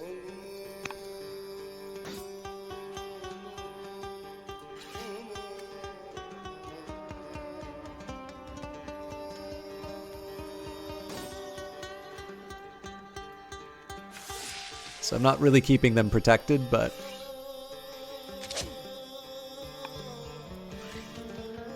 Okay.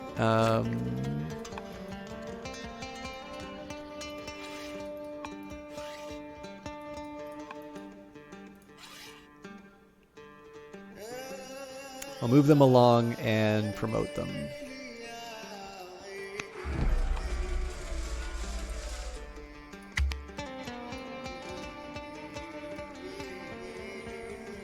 This is the point where I kind of want to have... Lenki the Younger has converted to Greek paganism. I should find out who the head of Greek paganism is. Every 4 years for the last 4 centuries, Olympic Games have been held in Greece, with the best athletes across our lands competing in running, wrestling, throwing, and chariot racing. Conflicts and political differences would be temporarily put aside for the Games, a tradition stemming from the gods themselves, as it was Heracles, the son of Zeus, who first held a competition at Olympia. There is no shortage of work to be done in Macedonia. You could bolster your reputation further by taking the time to train for and participate in the upcoming Olympic Games, something that Myrtile encourages you to do. The Games would combine training with entertainment. You've started the goal. Hold Olympic Games by completing an Olympiad. So I'm assuming that's a... We've got shrines, ministries. I'm going to assume that's a project that I can do in one of the cities. But for now, I just want to get my army taking over territory. So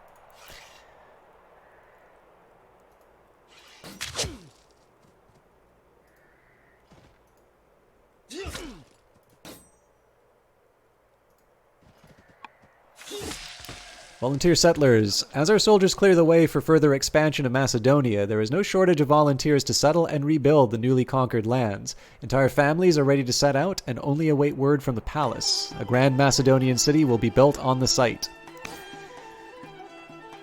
Okay. So I am noting with some alarm that one of the areas that I want to conquer are starting to... where was it? Yeah, clear Paeonian camps occupying our rightful land. Obviously, these seem to be getting a little stronger than what I would normally want to be working with. So I suppose the question would be: do I continue pressing my advantage against the Thracians, or do I maybe make a detour and try and take out Paeonia? I guess we'll figure that out on our own. Let's start by moving the settler as close to the border as we can. Next up, I wanted to try and do some public works. So I think more shrines would be nice. So we'll build a shrine to Athena. So we can build a hamlet. Oh, that'll help me with money. So that's kind of a must. And you'll notice that I kind of just do what the game recommends, which may not be the best strategy, but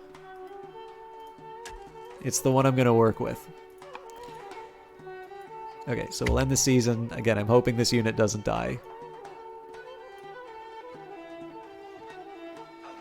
Okay, unlucky, but we can work with this.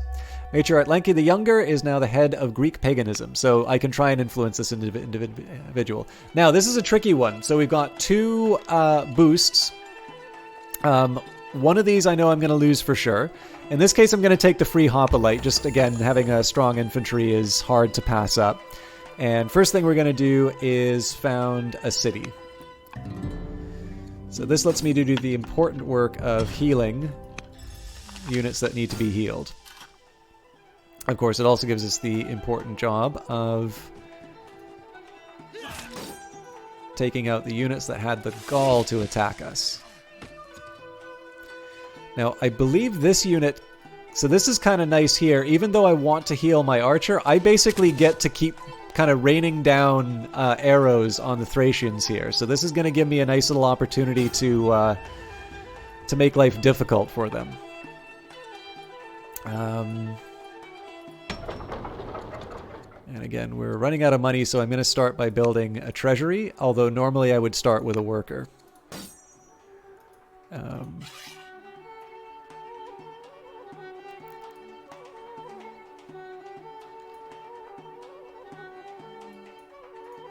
I'm going to start moving these archers out to deal with the... Now, one thing I do want to start doing is trying to promote more and more of my units, because I've got so much training that's not being used right now, but that requires orders. So again, I kind of need to get a little bit better at managing my priorities. Okay, we're still losing money. So normally I'd want to try doing things like... helping boost the opinion of religious groups and so on and so forth. But right now, I'm trying to get the economy back back on track. So we're just going to keep building treasuries until I can start affording things again. And the funny thing is, I wasn't actually going to try and take this Thracian city, but because they moved to attack me, I'm going to keep working on them. Your marriage to Queen Consort Myrtile has borne fruit. Months ago, you had a dream. You sealed her womb with a seal depicting a lion, and the seer Aristander told you that Myrtile would give birth to a son who would be as bold as a lion. The young boy, less than a week old, already strikes you as a future warrior. You can recognize your own facial features in him, and even the child's cries seem to be commanding, unlike the feeble wailing of most infants. You suspect that even the wise Aristander underestimated what your visions meant. The child will not just be as brave as a lion, he will be as the Nemean lion, impervious to mortals' weapons. You named the young boy Defender of the People, Alexander. He will grow up to do great things. Your wife has given birth to a son, Prince Alexander.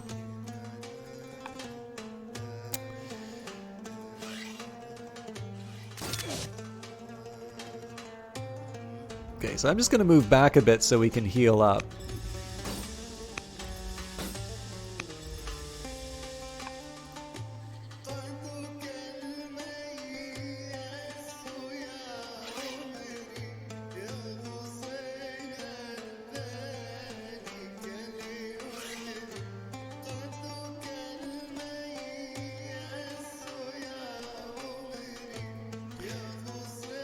We'll get a quick promote in here. So Eagle Eye is... Actually, Eagle Eye is really tempting because that'll just allow us to do long-range attacks on enemy territory. So we're not going to be able to go into... we're not going to be able to go in here anyway, so this is an expensive promotion, but I've got more than enough training, so we will do... I think we're going to go to Brave just so we can get that bonus against melee units.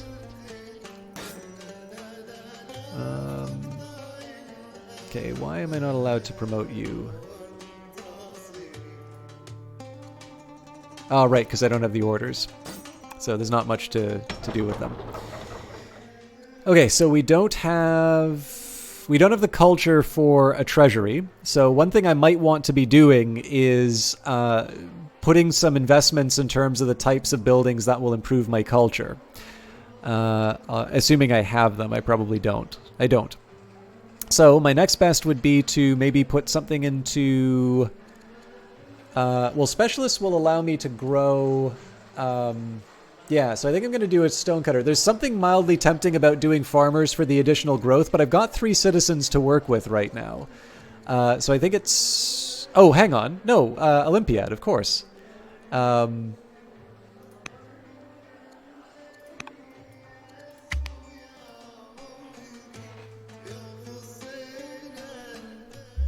Dominating Thessaly. The region of Thessaly, with its beautiful valleys, has vast tracts of fertile land that has witnessed many grand events. The Titans once fought the Olympians in the plain below Mount Olympus. Heracles built his own funeral pyre on Mount Otea. The great Achilles was born here. There is no Greece without Thessaly, and Macedonia cannot claim to be the ruler of all Greece without holding Thessaly. Thessaly is not as strong as a state as it was a mere 2 decades ago under Jason of Pherae. Not long after Jason's death, Thessaly came to be ruled by the cruel Alexander, who at times skirmished with Macedonia and was hated by his own people. Alexander was recently murdered by his own wife and brothers, and today Thessaly is greatly weakened by internal politics. Once our armies are ready, we should march south to make the Thessalian cities our own, so you can personally gaze upon Mount Olympus and know the birthplace of the gods is part of your kingdom. That will be a major step to dominating all Greek affairs. So...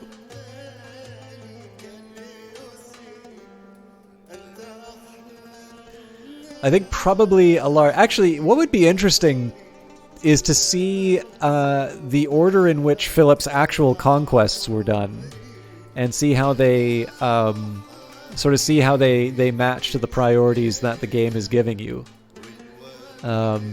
So I'm just kind of looking at the map here and seeing, so like here's the Athenian alliance. We've sort of got something of a temporary truce with them. I suspect it will probably say that I'm going to eventually have to go to war with these, but a lot of these are just kind of to my immediate neighbors.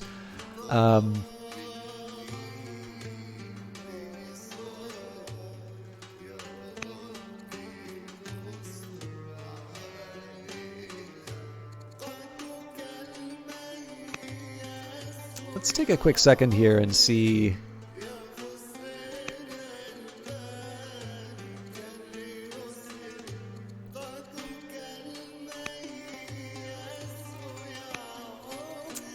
Maybe. Actually, here's maybe what we can try and do. Let's take our ambassador. Yeah, so it seems like I can't incorporate tribes.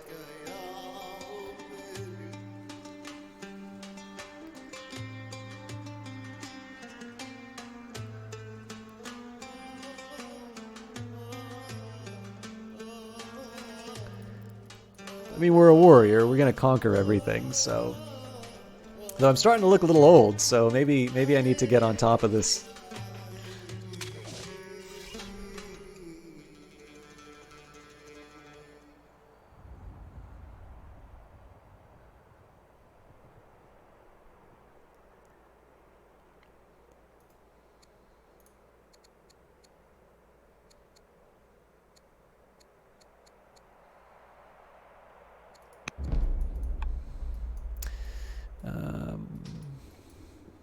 Try and decide what to do with my other archers. So I'm definitely going to go for the easy heals. Or, sorry, easy promotions. So this is a free promotion on a healed unit. This is a perfect example of the sort of thing that I want to work with. Versus tribal seems great because we're not really going to be fighting that many Greeks at the start.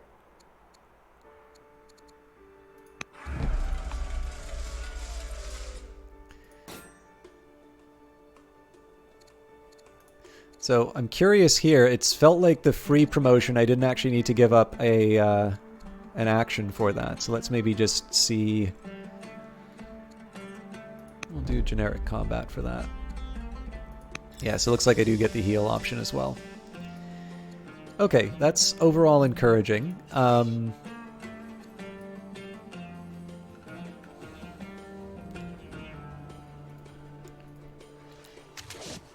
Lets me bomb the Thracians pretty easily. And all of these workers are still occupied, so really...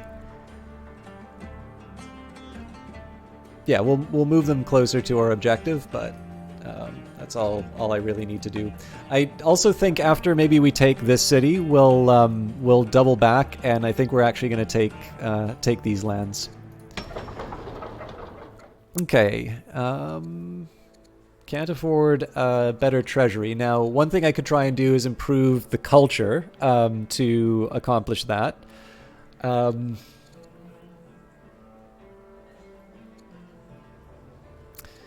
The alternative would be a worker. I think I'm going to do a worker, and the reason for that is I don't really have any way of improving the city, and while growth is nice to have, it's not the most important thing I can be doing right now. The most important thing I can be doing is building upgrades that will make the city worth having. So we'll put the worker in. It's going to cost us 5 seasons, but I'm fine with that. I also haven't been moving these military units. I thought I had 2 of these. It's mildly concerning.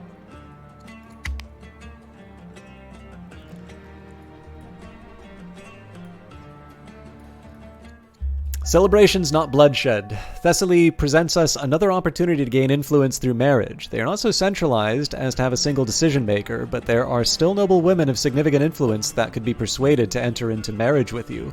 We can expand Macedonia by purely military means, or you can seek out a Thessalian wife to once again reap the political advantages of a well-timed marriage. We'll consider this course of action. Stated a goal, take a Thessalian wife. Well, that sounds like something worth sending our ambassador out for, so...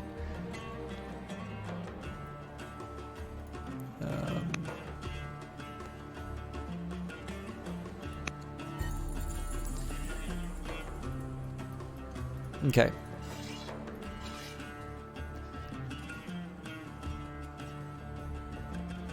I think the drawback here is any of the areas that I can bomb the Thracians from potentially hurt me. So what I'll do here is we'll heal up my other archer. We'll still have 2 that we can sort of use at range. I think the next thing I'm going to do is I'm actually going to move some of my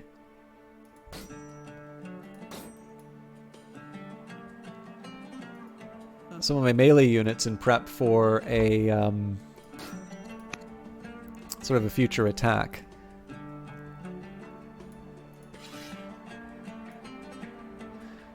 I'm feeling a little under-equipped for a future battle.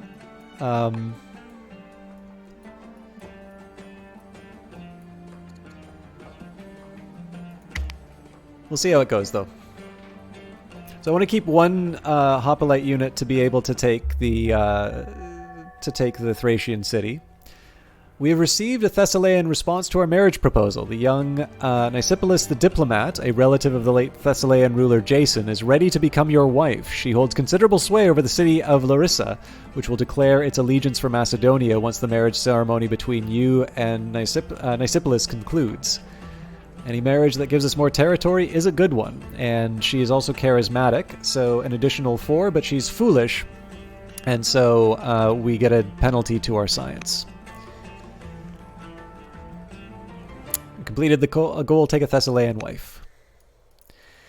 Okay, so usual routine here. We'll use our archers on the city.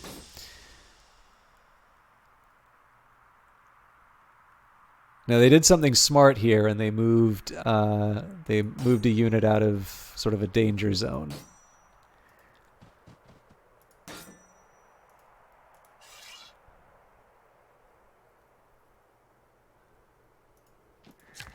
I'm going to take a second and heal this unit before I do anything else.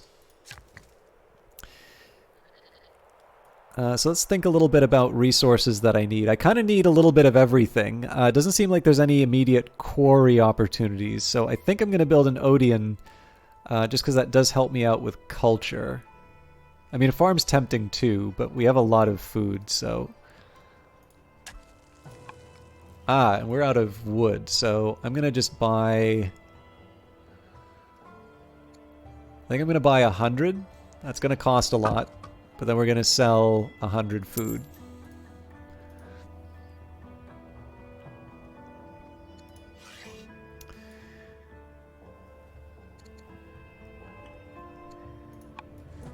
So the real question is, do I want to go to war with Paeonia right away, or...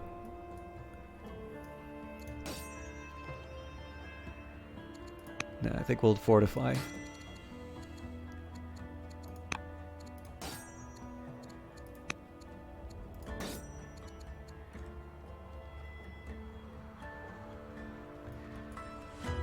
This doesn't really help my current military strategy, so... Okay, let's think about what I want to do in this city. So, something that generates more money, great. In this case, actually, we're short on stone. So in theory, I could just buy up some stone. And I actually think that's not a bad idea to do so. So let's buy... It's a little scary number to see, but again, if I can see green numbers across the board, except maybe for wood, that'll make me feel a bit better overall. Okay, so Larissa's currently going to sort of suffer the same problem my other acquisition has, which is the I don't really have a worker to do anything. So I am interested. It looks like I can get some luxury goods, which is always nice. We also get additional orders if I use this rancher. Okay. So I think in this case I'm going to go for the rancher just because orders are really good. And then, like, eventually I will build a worker to sort of help develop all of this, but at the moment, I think I can live with this. Acquired taste. Our citizens have acquired a taste for your foods, declares a visiting emissary. Would you consider making peace with the Athenian alliance that we might strengthen our bonds of trade? So we sign the proposed treaty. Let us celebrate an era of peace with gifts of food. Better opinion, gracious. We definitely can afford the food here. So let us celebrate an era of peace with gifts of food.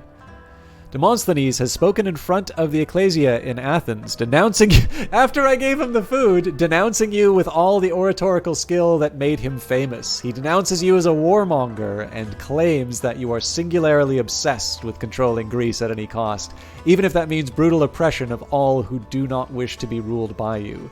Demosthenes urges all Athenians to prepare for an inevitable war, going so far as to urge the creation of a new military force that would sail in 50 galleys to do battle in Macedonia.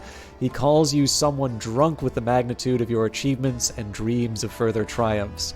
Most citizens do not agree with this rhetoric, but Demosthenes has plainly revealed himself to be an enemy of Macedonia. I have faced greater threats than that.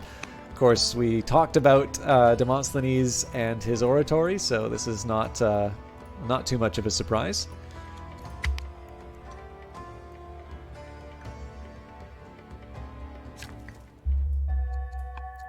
Three's a crowd. I wonder what that achievement is. Have 3 wives as Philip. Okay. So this complicates things a little bit because the skirmisher is something that's gonna kind of cause me trouble. So I think what I can do here, I can advance my my plans a little bit. It'd be nice to take the city right away, but clearly this skirmisher needs to be dealt with. There's quite a few Paeonians. So I think what we're going to do here, I think we'll just declare war. Court awaits your command. Shall we declare war on Paeonia? Proceed with war preparations.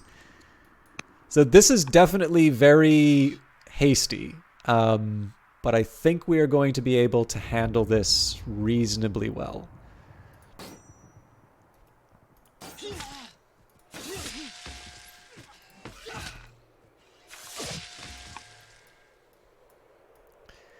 So obviously it would have been nice to sort of finish the job here and then move on the Paeonians, but we're in such a good position to be able to take this city that I think I want to take the opportunity. The only thing I'm a little bit worried about are these axemen, because they can definitely run rampant in a city. Okay, so they finished the treasury. We now are in the black. We're actually doing quite well. So I'm going to do a worker first, just because, again, being able to improve the surrounding area is pretty valuable. And with whatever we have left... Okay, so a quarry is really important here. Now, one thing I've noticed in this game, I wonder if there's a way to see the yields. Not really. So notice here, it says in the bottom right-hand corner, it says recommended quarry because of the adjacency bonuses. There are bonuses, like, so one of the nice things to do is build little triangles, a little bit like Off-World Trading Company. If you can. I mean, obviously you don't want to pass up the opportunity to just, get more. But in this case here, stone is one of these things that I'm really falling behind on. So I want to take the opportunity where I can. And similarly, I mean, the game is recommending a quarry here, so kind of hard to argue with them. So I am interested in seeing what this axeman does. It's probably going to come in and wreck my cities, but we'll see.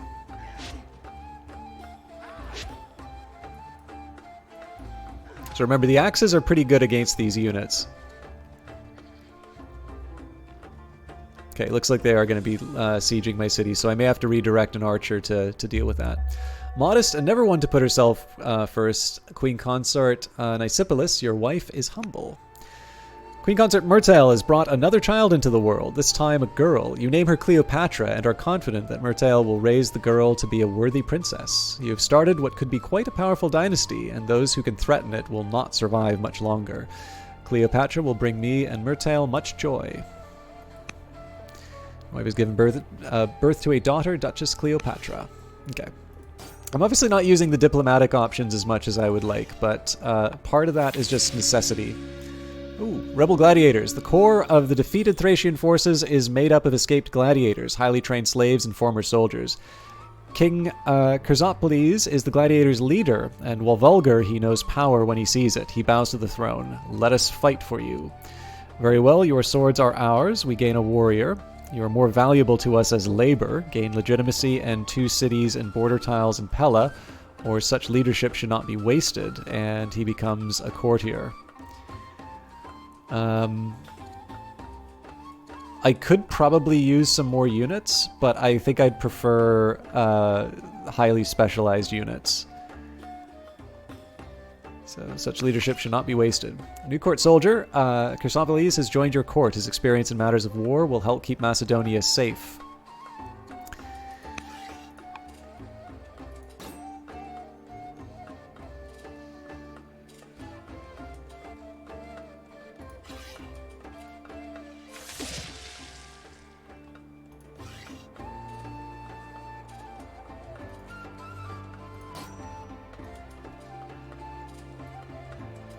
Okay, so we'll go to the border first and heal. Now we'll continue the fight.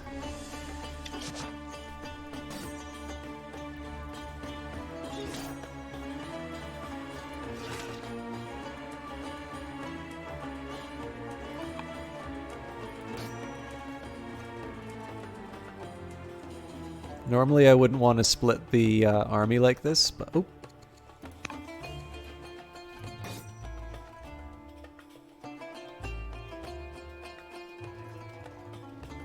I'm not crazy about giving the axe another hit, and then of course, you know, we do have destruction that this axeman's currently wreaking, but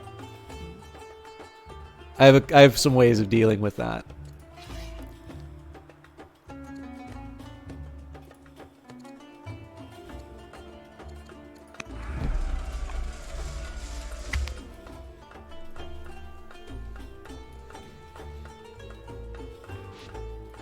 Once we kind of clear out this region, we can sort of afford to give up some units for additional work. But right now, we're running a little short on healthy units to prosecute the war. So I want to make sure that we clear out the big threat. Oh crap! Okay, oh no, where'd the event go?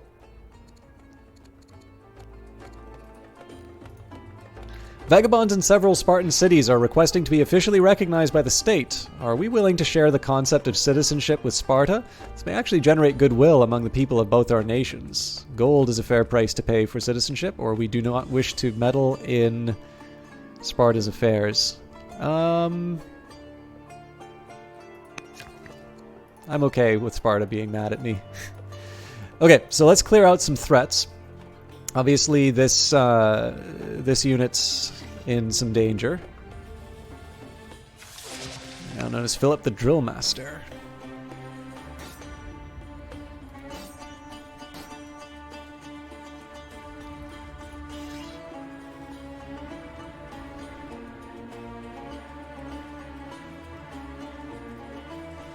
So here I'm trying to clear out as much as I can to keep my my most precious units safe.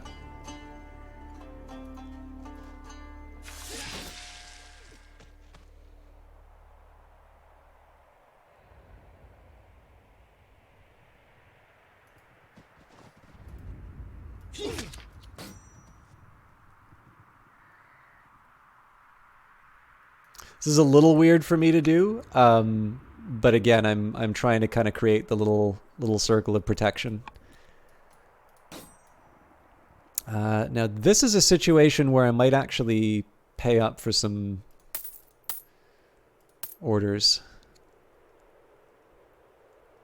So I get the defensive bonus here. I could of course try to move on these axemen. I am actually gonna have to move on this at some point. But again, here I'm able buy one more. Here I'm able to hold them off and get my defensive bonus.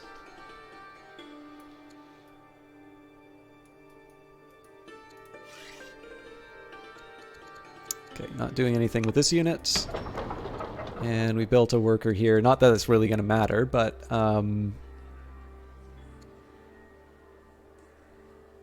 let's start with a rancher. I get a free hoplite soon.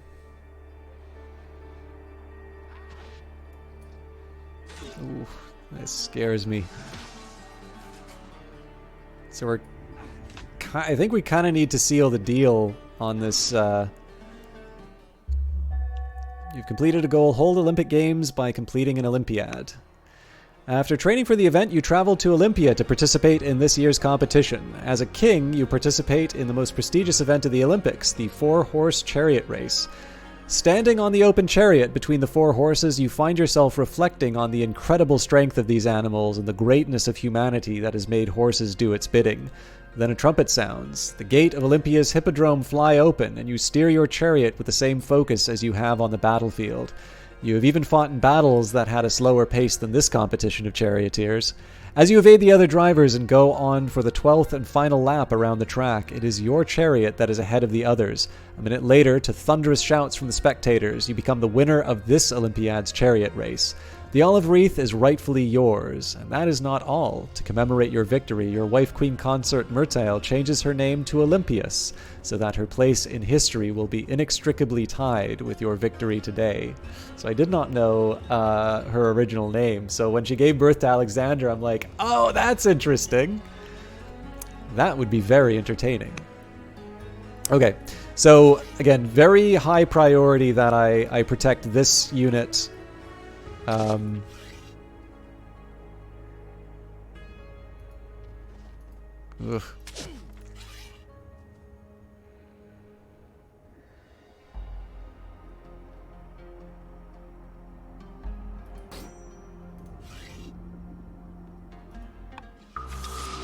Our troops discover a series of burial mounds outside the conquered Paeonian camp. The contents are lavish and richly ornamented. Many in the ranks wish to loot the ancient site, but some worry that such an action would bring about dark omens. So we will not incur the wrath of the spirits, and we get additional discipline. It is tempting to get the extra cash, but in this case, I do like the extra discipline. So I don't think I can heal off of this, so I'm actually going to move... I'm going to move this unit into my home territory. They're eventually going to deal with this axe unit, but for now they're going to heal.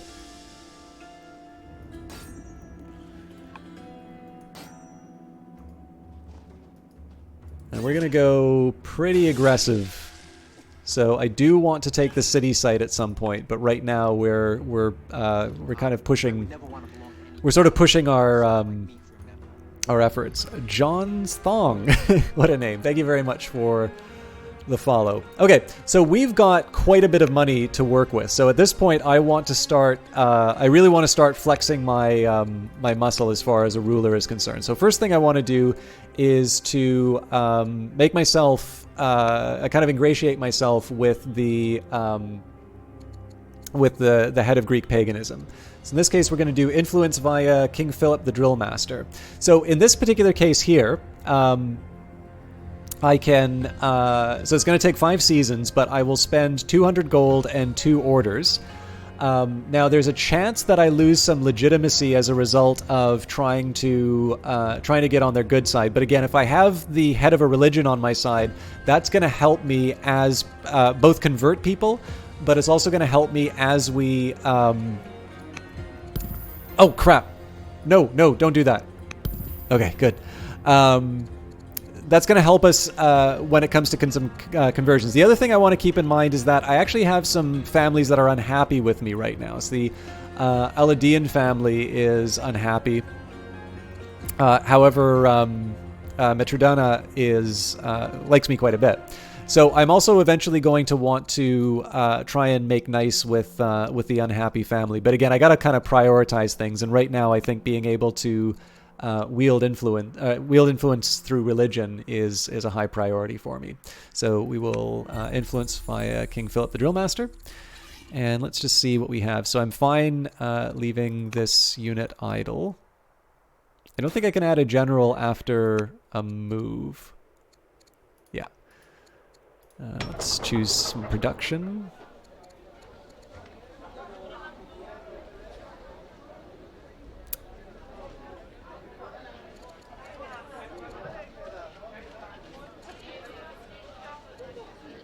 I'm just trying to think. Well, building a forum gives me more orders. I do have quite a few citizens, though, and we can... Oh, actually, if I do have an option for a stonecutter? There we go. Apprentice Scribe will help me with the orders. So we'll take the one that takes 1 season to build first. Production in Pella. So again, there's always that feeling that I should be... there's always that feeling that I should be building more military units, but we're short on wood. There's a big, nice forest up here, so the sooner I take out these barbarians, the better. Stonecutter, I believe... No, that's civics, not orders.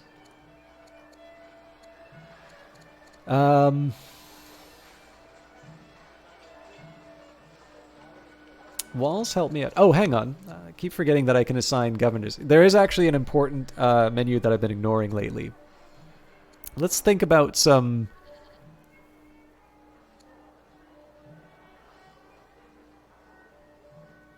governors I can appoint.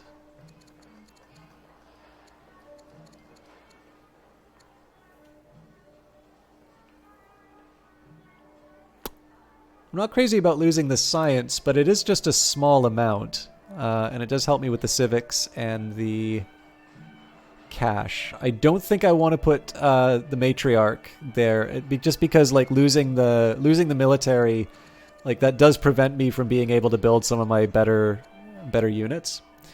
So let's start there. I haven't chosen a new project to work on, which is a small problem.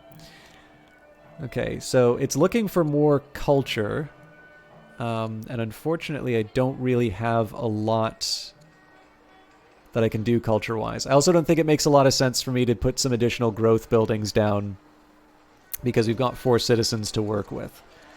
So the forum is tempting because of the additional orders.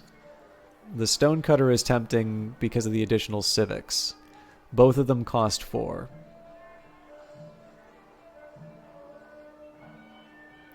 I think I'll start with a stonecutter because of the extra science, so that'll kind of offset some of the... That'll offset some of the losses from the governor. I mean, the funny thing is I should be building more urban-focused specialists because they give me the better research, but I'm still sticking with that choice. Okay. I do eventually want to repair the barracks, but the bad guys are currently in the wrong spot. I also have some trees that I can cut down, which is very important. So, and again, I've got lots of... I generate 124, so I can kind of consider that to be a free order each turn. I'd even be tempted to go for the X... you know what? Why not?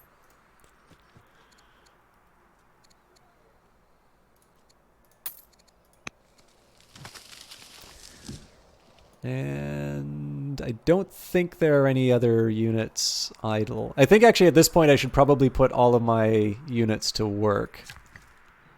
Ooh. Quarry is kind of nice. I'm going to do it.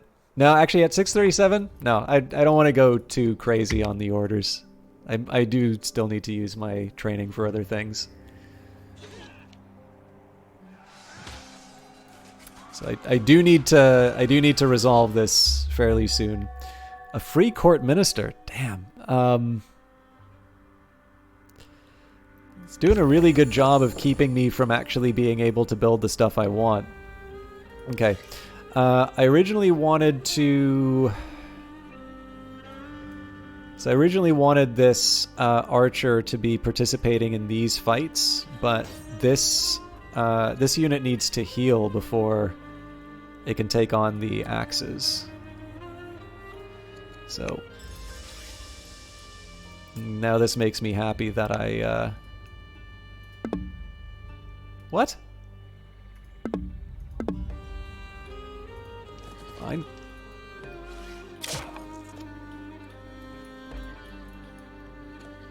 Oh, it's because we've got the free Hoplite.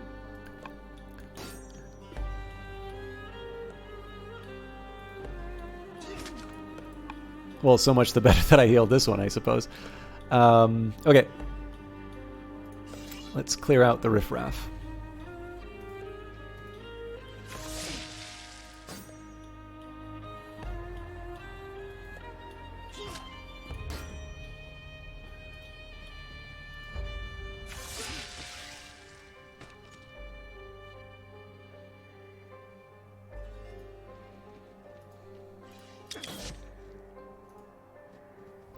So this prevents it from turning into something held by the barbarians. We are going to do the same strategy that we employed on the Thracian city. We're just going to use our archers to sort of take them out at range, while my my other units heal. Although it's worth remembering that when we employed that strategy before, the enemy was actually able to generate some other units and create difficulties for us. So I want to kind of keep that in mind. One thing I'm going to need to do is build a settler at some point. I probably should have done that in Pella, but I'll work with it. Oh, also, I should probably... So before I do anything else, I'm actually going to deal... So one of the things about this game, there's a lot, particularly with the characters, there's a lot that is going on, and it's really easy to lose track of things, as you've probably seen from the way that I'm working. So this alert menu is really helpful for sorting that stuff out. So for instance, I can assign a governor here. I don't think I'm going to move Philip off of the unit that they're leading. So I don't want to assign him to as a leader just because of the as a governor just because of the bonus to unhappiness.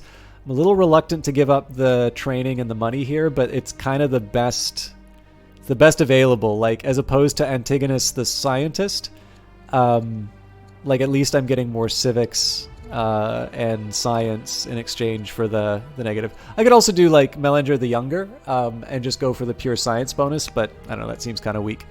Okay, I'm already out of orders, which is not great.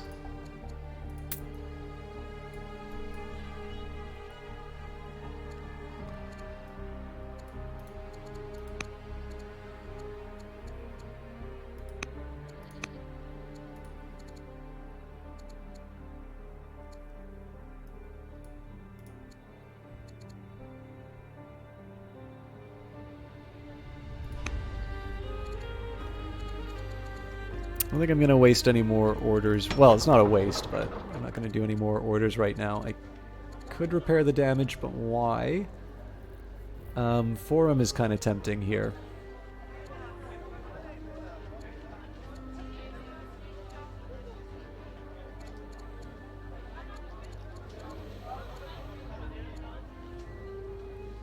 So again, more melee units. I mean, particularly when I start going after the bigger cities.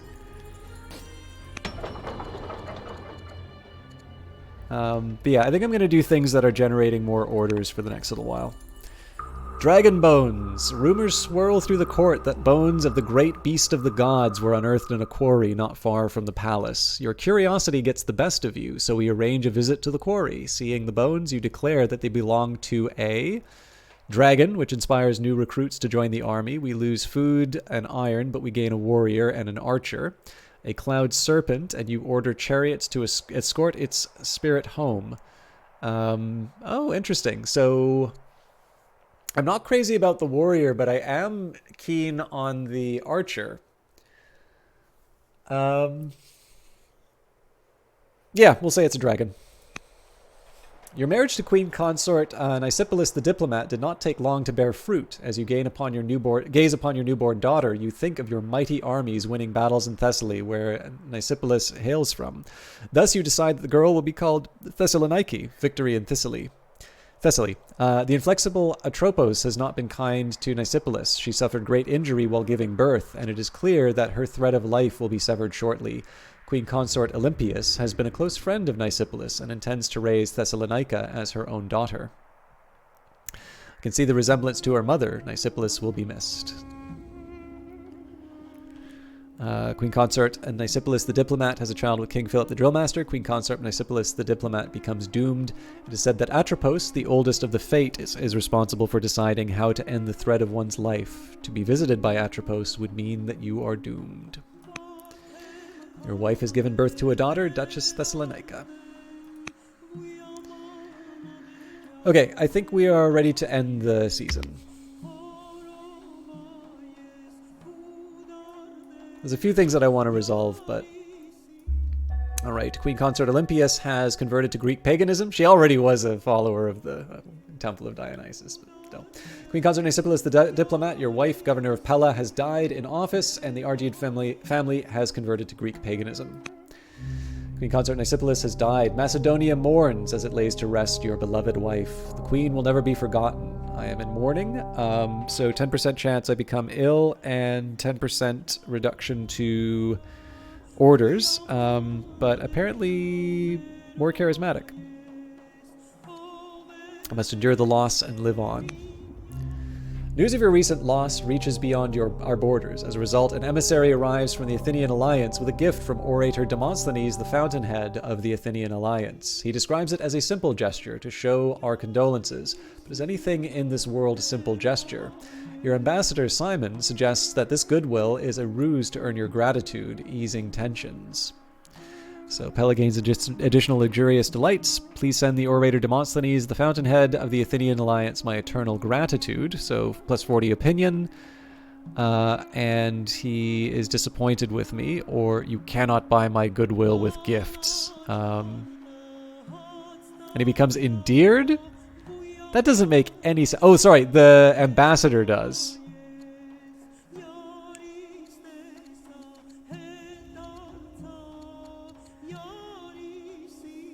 How much does he like me?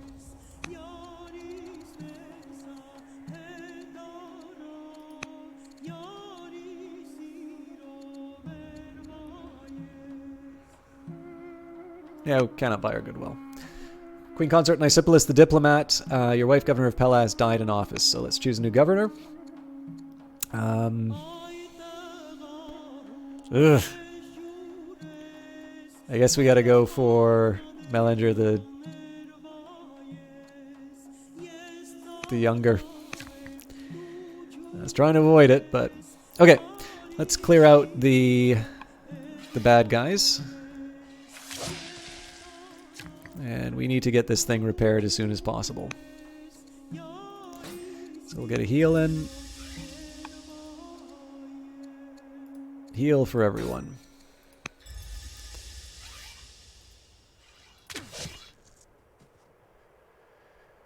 Okay. Now, it seems to me like there isn't really a good way of... Well... It's a risk.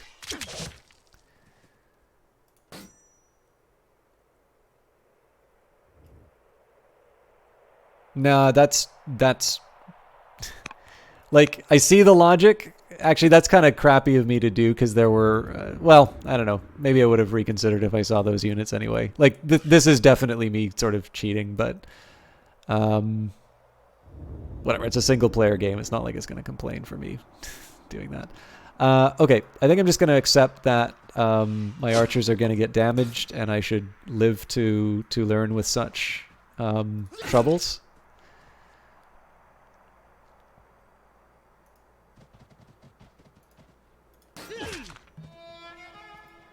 So this is definitely going to sting, but in an act of supplication, the surviving Paeonian nobles offer you a wealth of jewelry, fineries, and icons representing their culture.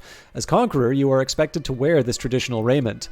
Our generals grumble behind your back, but there is wisdom in appealing to the newly vanquished, so I will not be tainted by these savages. Minus 20 opinion and plus 2 legitimacy. These prizes are mine by right and rule. We lose legitimacy, but gain opinion, and we become exotic. and put these treasures in our nation's coffers. You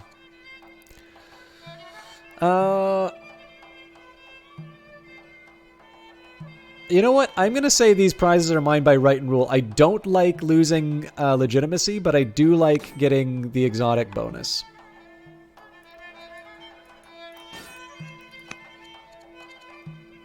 Right, we're still on cooldown.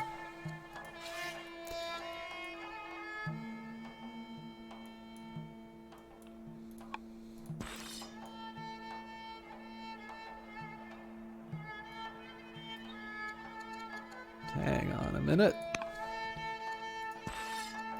We can upgrade you? Hey! Gonna cost me some trees, but I can live with that. Okay, let's get the archer in play. There's only one more of the Paeonian cities that I need to worry about. I do need to get some settlers running around, but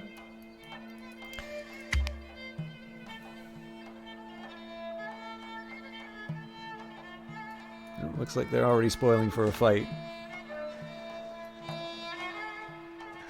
Okay, this is unfortunate, but we can work with it. A messenger from Illyria is brought before the court asking to see you urgently. He rode in such haste that his horse collapsed in exhaustion upon reaching the city stables. This unusual rush is to bring you a warning from King Bardalus that a band of Illyria is about to set out on a raid against our lands and would not listen to reason. Bardalus was unable to prevent the raid but wishes to offer us assistance in repelling the raiders as a gesture of the lasting friendship between Macedonia and Illyria. So, we graciously accept the help for 270 military, or Bardalus has our thanks, but Macedonia is capable of defending itself. So I'm happy to refuse the tribal help because it means that I get that legitimacy back. Reports of a tribal raid from Illyria encampment near Aegean.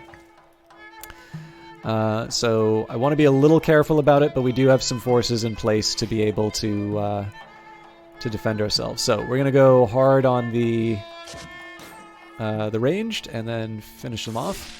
We're now known as Philip the Valiant. So, I talked about cognomen a little bit before, but a cognomen is an acquired title that increases the legitimacy of the leader, such as the Invincible, the Wise, and the Great.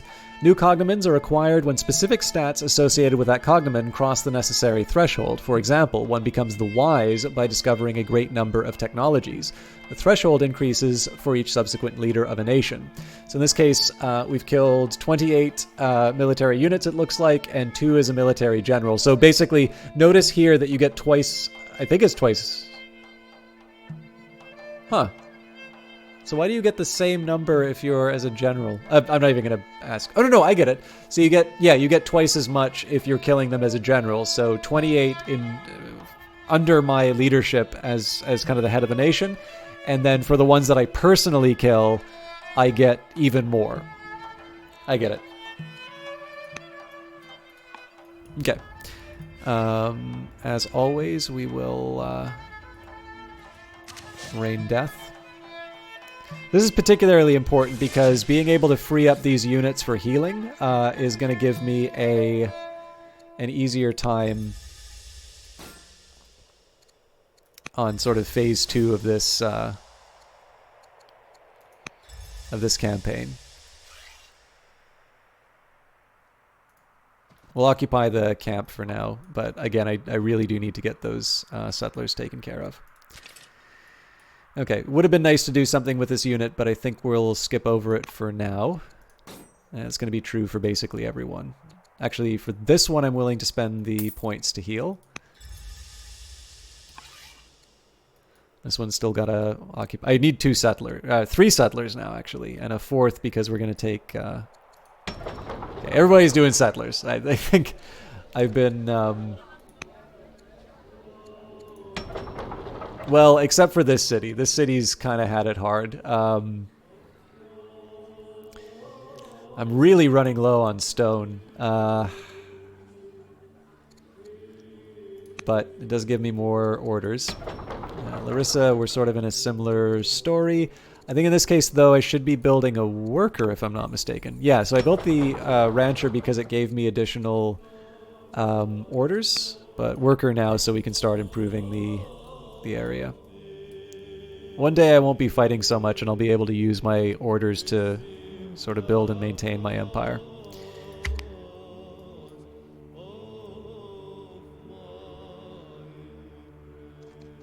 Okay, there's the raiders.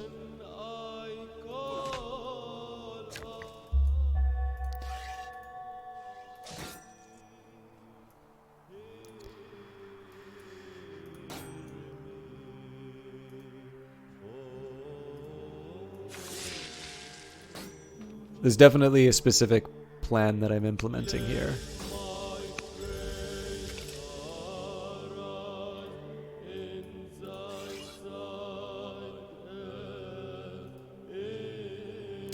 Wrong spot.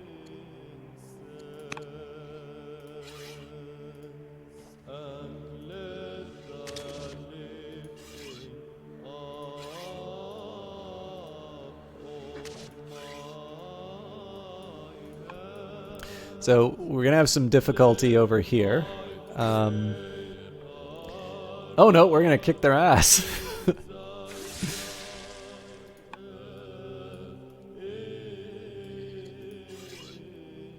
Okay, don't have much for them to do right now.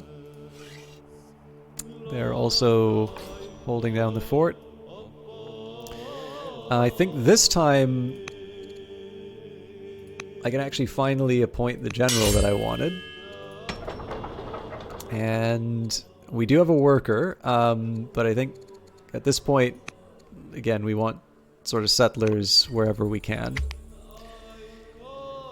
Ugh! Forgot to buy my...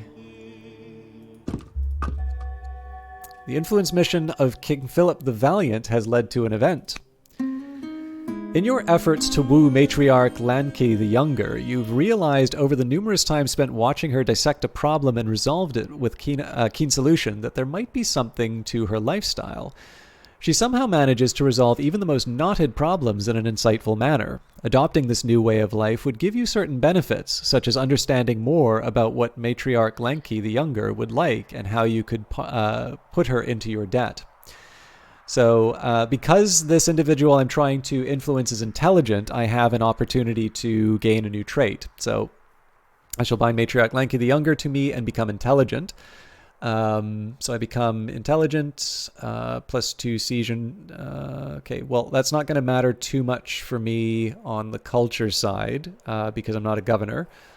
I will not do this. I will not let matriarch Lanki the Younger influence me. So it's tempting to go for the discipline for the extra gold, but in this case, I'll say I shall bind her to me. Again, I do want to get on good terms with the religion. So there's a couple things that I can do here. So number one, we will convert to Greek paganism.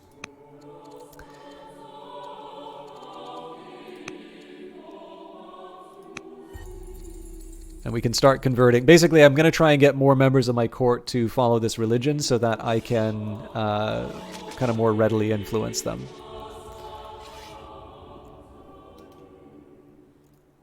It's very hard to pass up the opportunity to have three bows raining hell on Paeonia.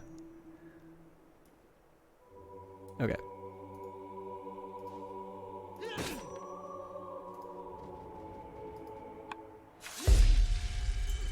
Following your recent conquest of Paeonia, an exuberant oligarch, Metrodora the Cruel, approaches you with an idea. Our nation's might grows daily, my lord. Dodonia's finest artists and poets are eager to commemorate our recent triumph over the Paeonia. Let us honor the occasion with a grand festival. So, +6 legitimacy.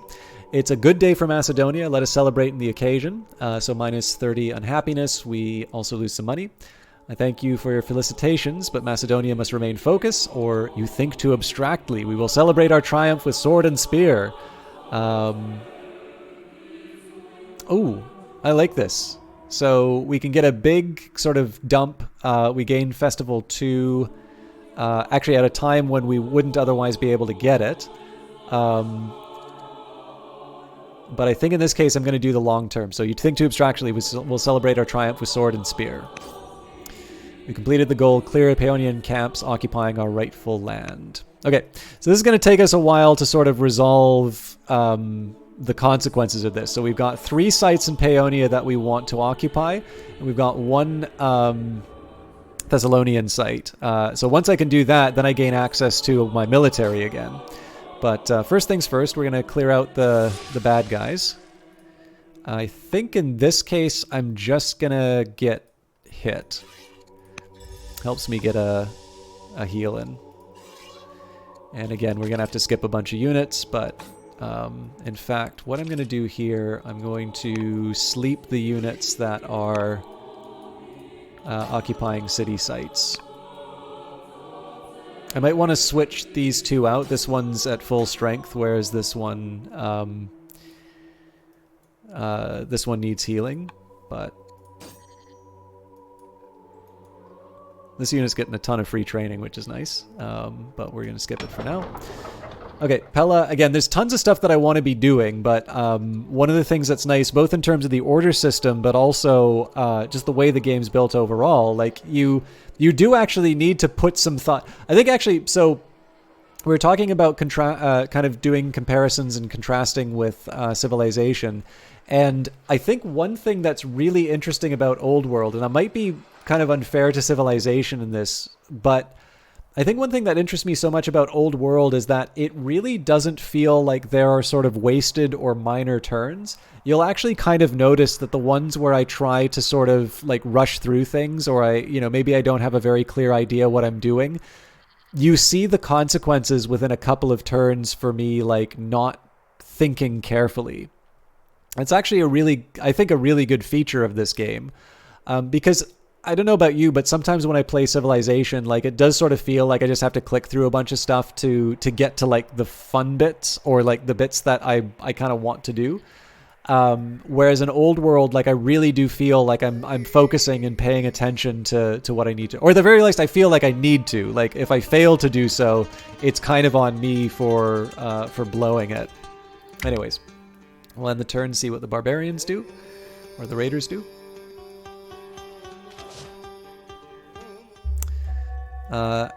Antigonus the scientist has converted to Greek paganism. Recently, you've been thinking about improving relations with oligarch Diotima the tactician. Who knows what benefits such a friendship could bring? An influence mission could help you accomplish this goal. Shall you set out to influence oligarch Diotima the tactician and thereby improve her opinion of you? I see some profit in improving relations with oligarch Diotima the tactician. So this is free. I'm actually kind of happy. I was going to spend money on this stuff. Oh, Osters. Okay, let's see. So if I am not mistaken, yes! This is what I think it is.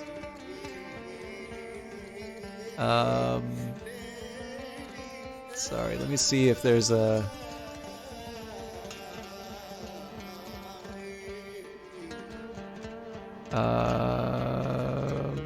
Where did it go, though? Sorry, my browser just opened.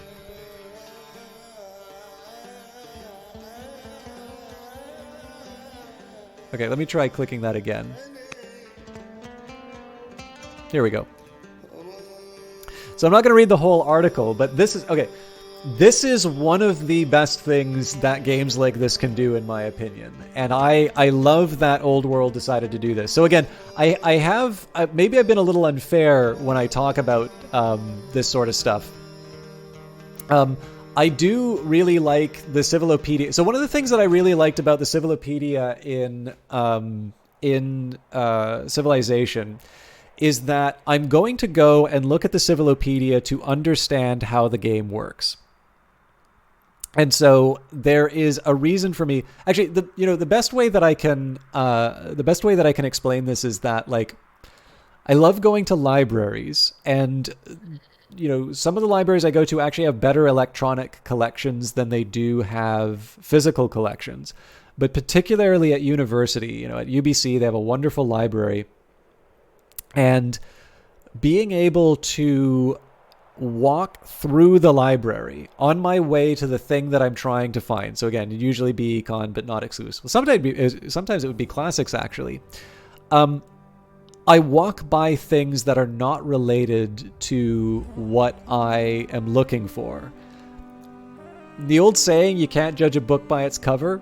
Nonsense. There are book covers that catch your attention.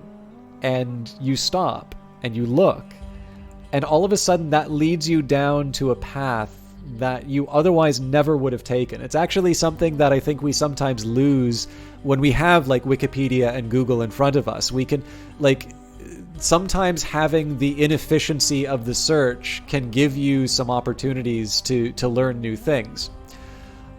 So the reason why I like the Civilopedia in Civilization is that you would go to learn a mechanic in the game, but alongside in the mechanic, you're sort of forced to learn a little bit about, you're forced to learn a little bit of history alongside that. And I think that's a really nice little opportunity.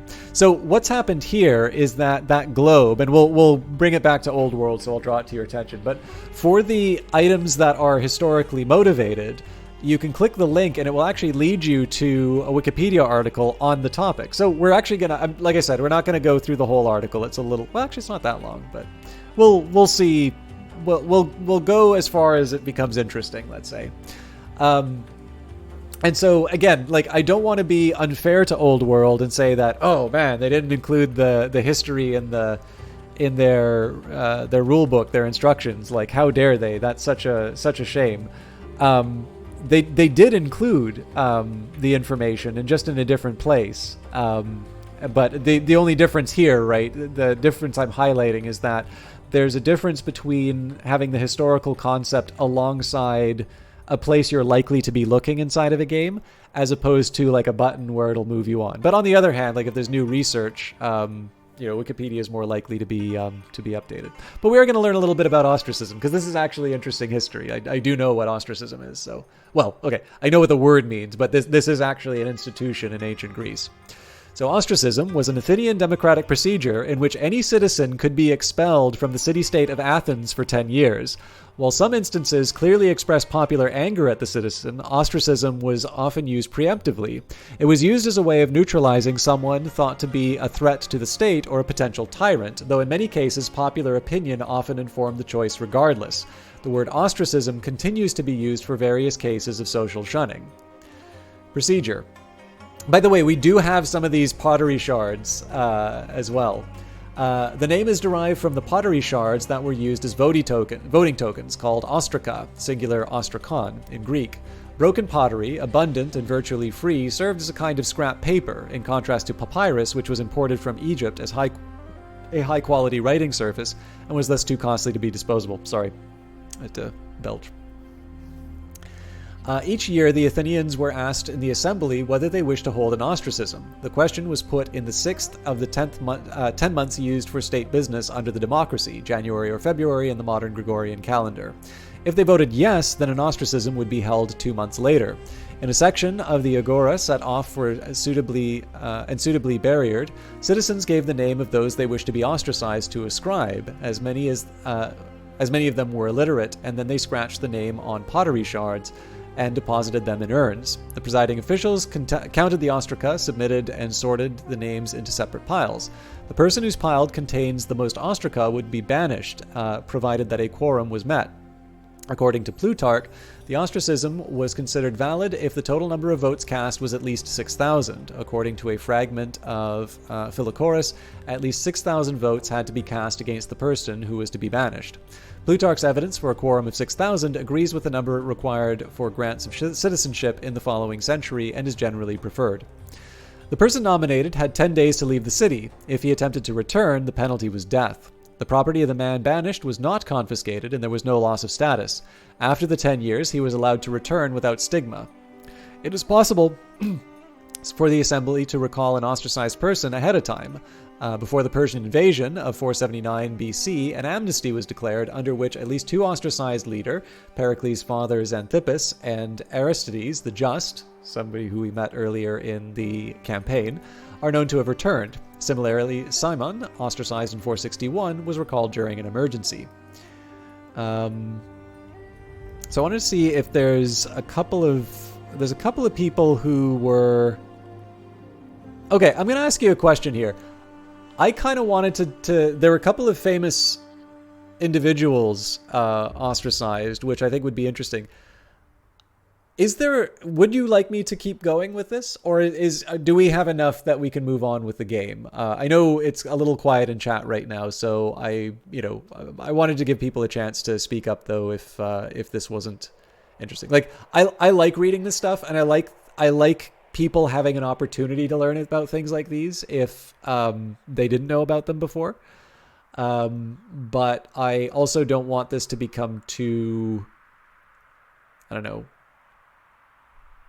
I want this to be like fully me time. So if nobody says I would like to hear more, I think I'll just move on to the next bit. But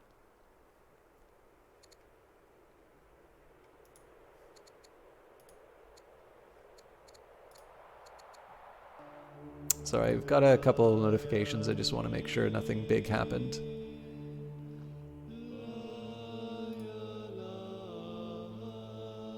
You're good? John Slung, is that like you'd like to hear more about ostracism? Because I'm happy to read some more. I just wanted to make sure that I'm reading that correctly. Oh, cool. Sorry, I really don't like reading messages on stream, but I got news that somebody's okay. So.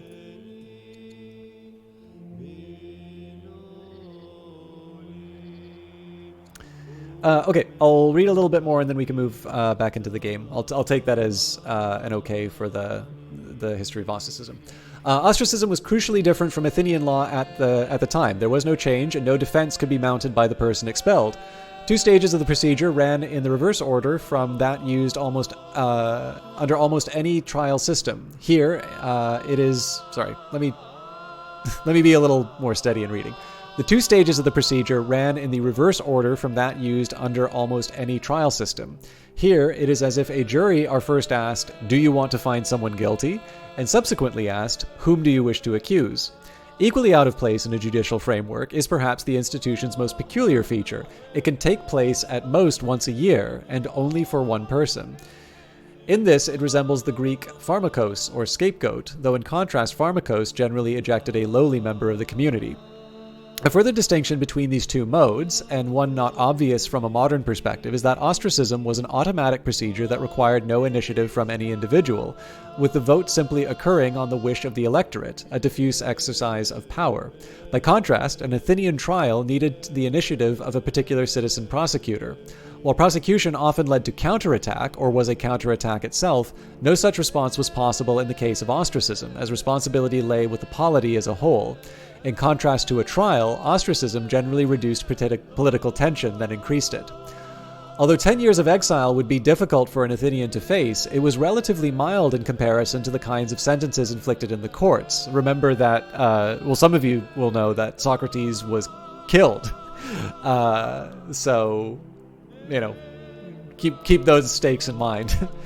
When dealing with politicians held to be acting against the interests of the people, Athenian juries could inflict very severe penalties such as death, unpayable large fines, confiscation of property, permanent exile, and loss of citizens' rights through atimia. I'm not familiar with that form of disenfranchisement used under classical Athenian democracy.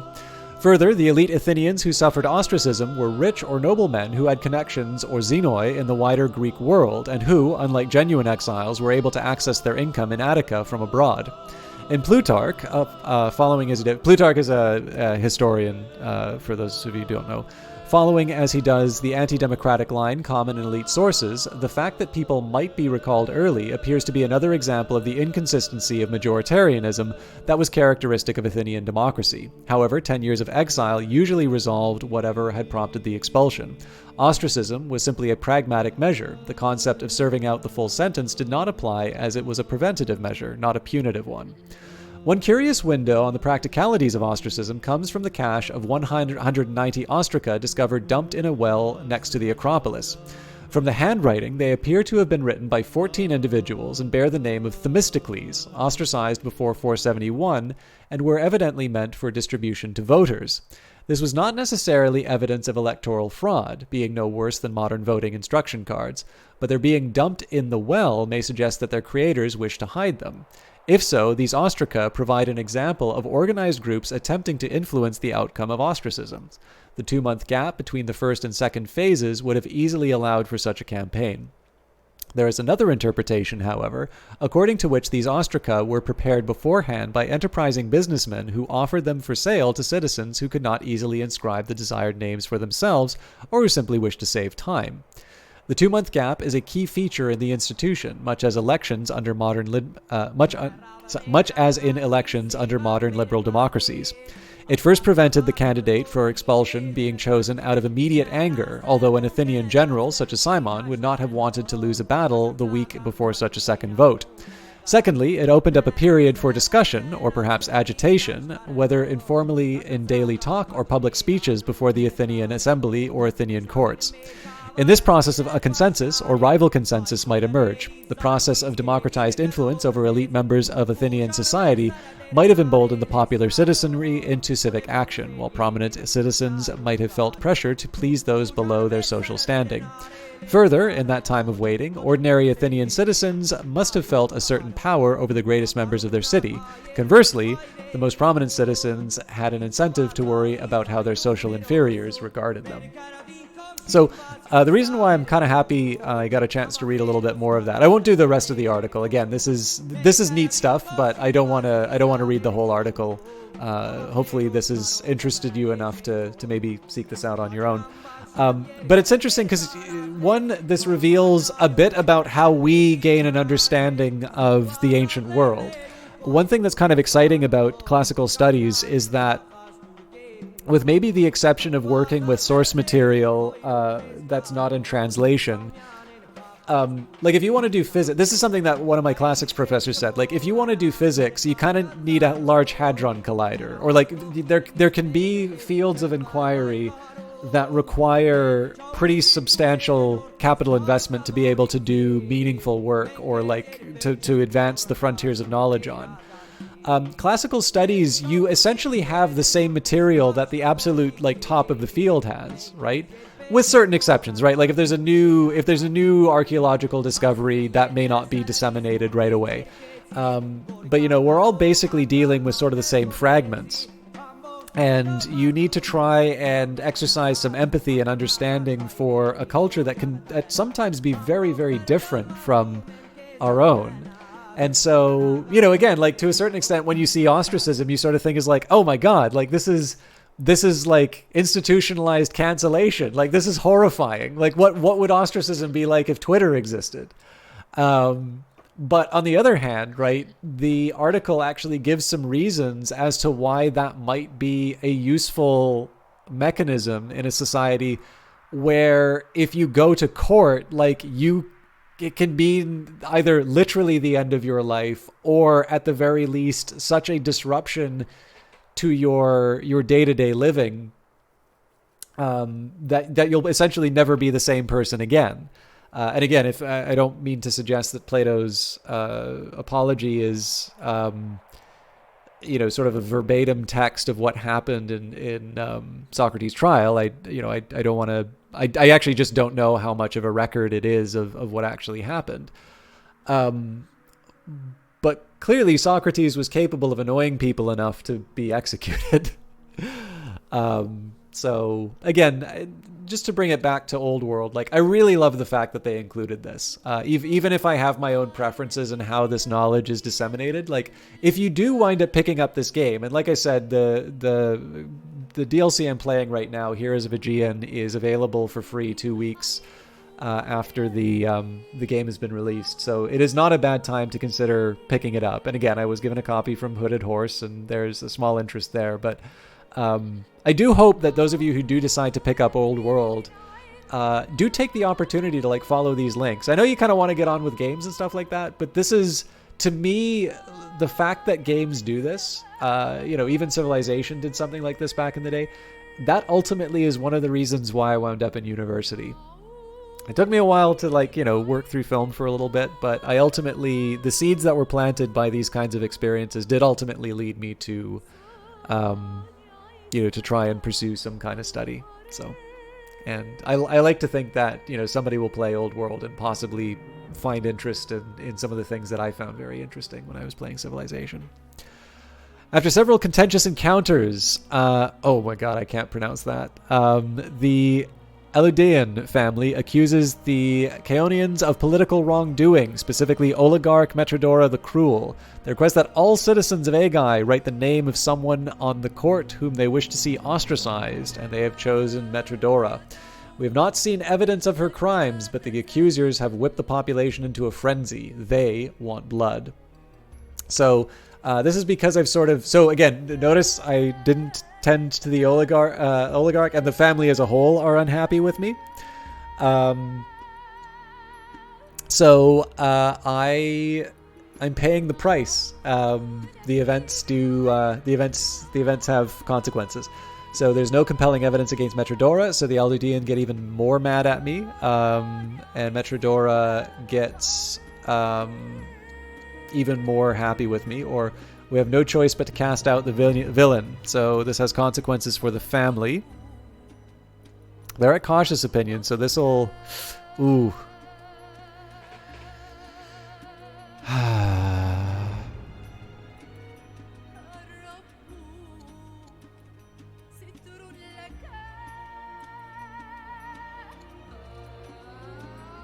I'm the king. There's no compelling evidence against Metrodora. I'm gonna pay dearly for that. So,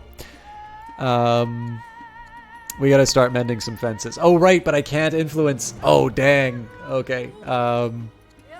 Yeah. There's gonna be some consequences for that. Okay, first things first. I want to get some healing in on my... I am an idiot. I want to get some healing in on my soldiers.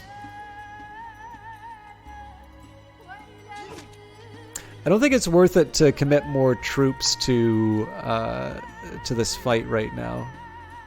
Like, I am going to want to do some more conquest. I guess the question is, do I go after more of the Thracian cities, or do I begin a campaign against Illyria? I mean, Illyria kind of likes me, whereas the Thracians I'm still currently at war, so I think probably it makes sense to direct my attention here and just finish them off. But before I do anything, so I'll definitely heal units. But the time has come for me to start... I need to start using my workers for things. So we're short on iron. I want to start building improvements for iron mines. Oh, we don't have wood. Oh, crap. That's right. Okay, that's fine.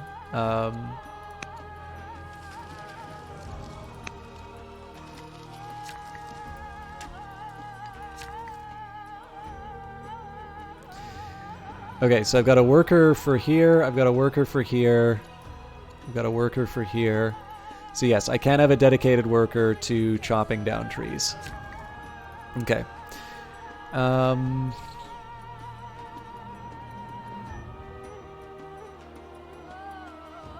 Garrison gives me orders, which I need.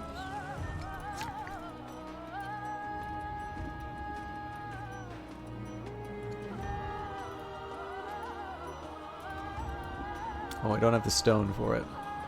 I can buy the stone.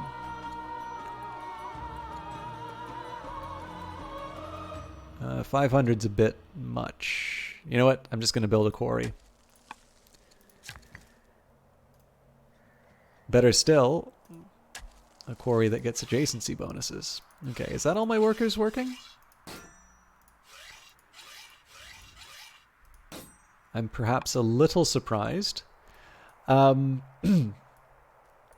So...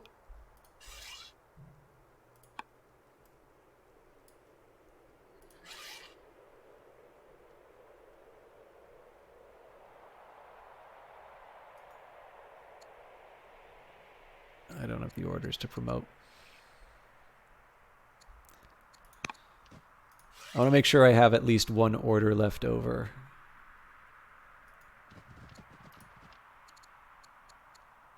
And I do like the idea of a ranger, but honestly I've been using these guys on hills more often, so we'll do combat. So with all of the workers working, I'm gonna have fewer orders than before. Reports of a tribal raid from Illyria encampment near Dodona. Okay, that's a problem. This is almost certainly the portrait of the chief designer and founder of Mohawk Games, Soren Johnson.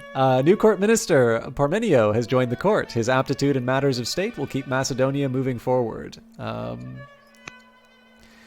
Okay, I can get a free worker and orders boost. I don't know if that's like permanent forever or... I think I'll do the orders boost. Extra workers are nice, but...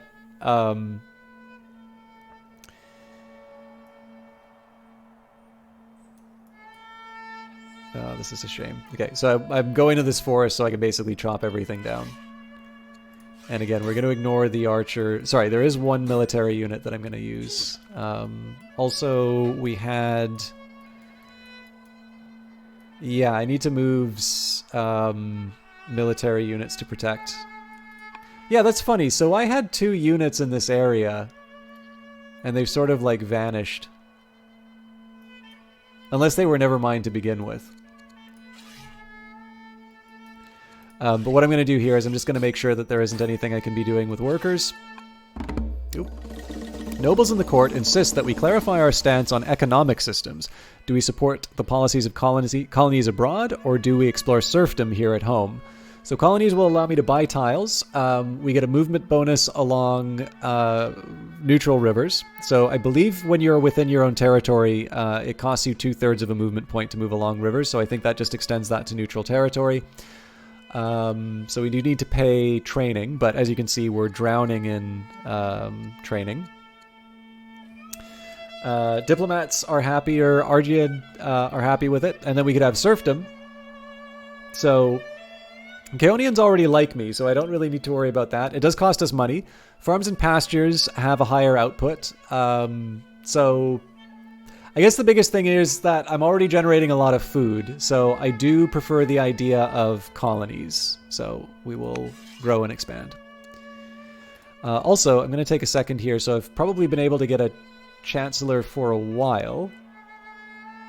I currently do not have the... Okay, so I don't have the civics to be able to pull that off, so shame on me.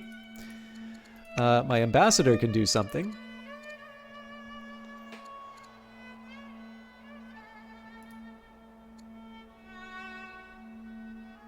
Again, we don't have the civics for it, so never mind.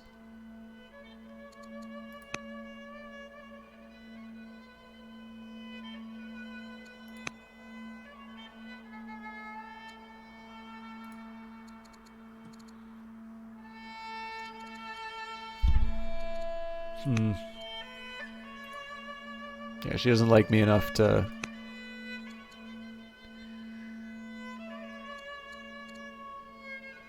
Definitely does not like me enough to... to do me any favors. Okay. So we're gonna start using our military again. So one thing I should probably sort out... I'm actually gonna bring a spare... Oh, really?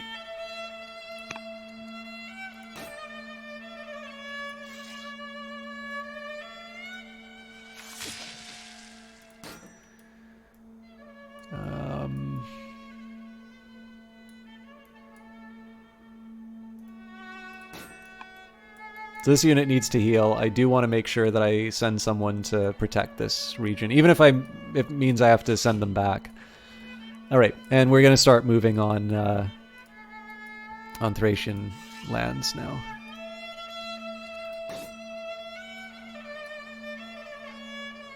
Get a quick promotion in. I might as well have one unit getting bonuses, so we'll skip you for now.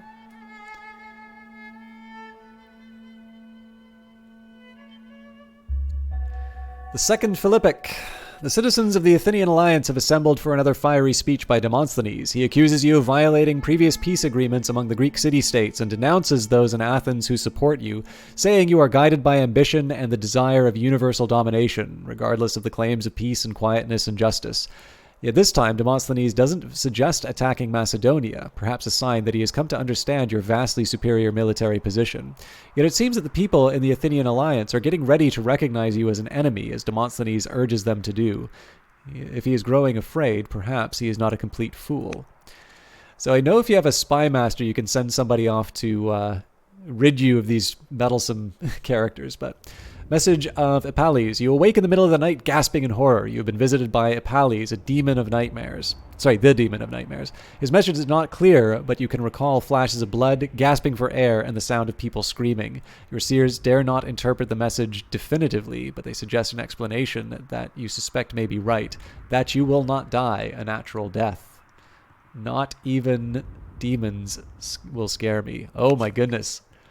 So it says the scenario will end when Philip dies. So I've kind of been operating as if Philip is immortal.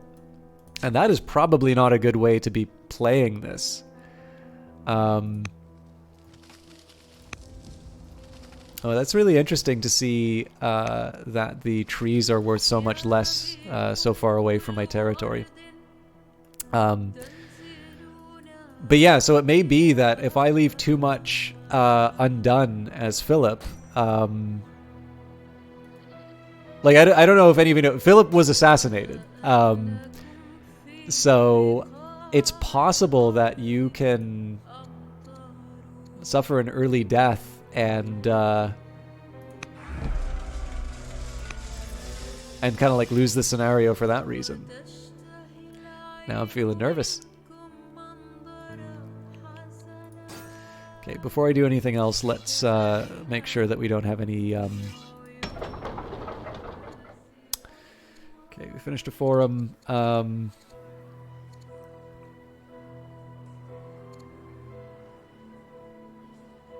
There's actually something kind of tempting about building the walls and then having a slinger defend. But I think in this case I'm going to build the farmer. And that's just because that's immediately available to me, and it's going to buy me a couple of seasons to prepare further upgrades. Okay.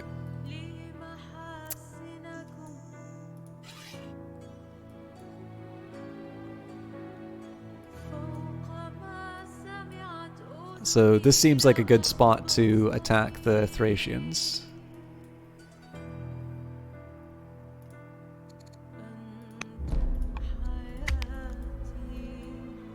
And again, we've got beastly amounts of training, so I want to try and bring my elites. Oh, Jesus. That's tough.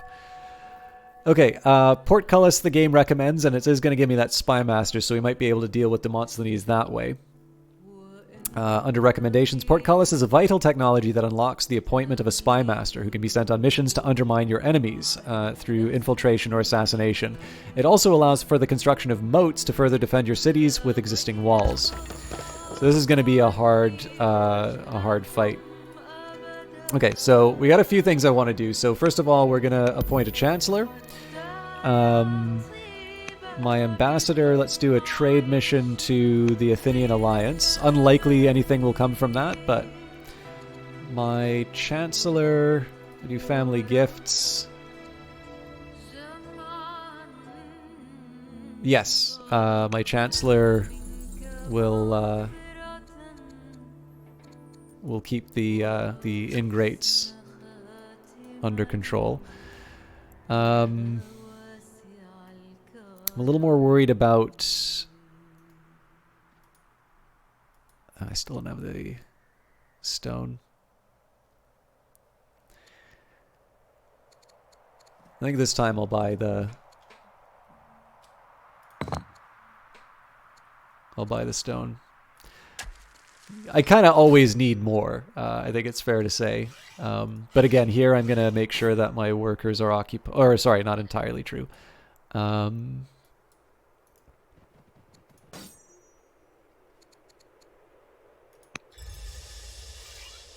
I want to make sure that my workers are doing things first.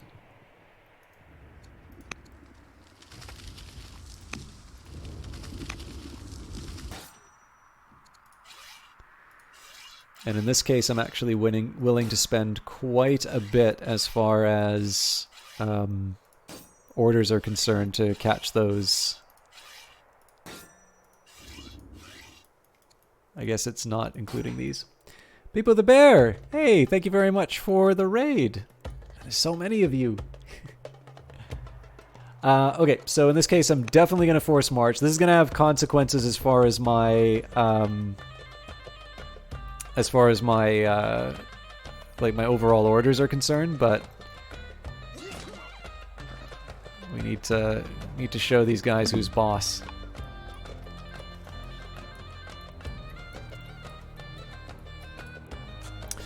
You weren't playing Old World, were you?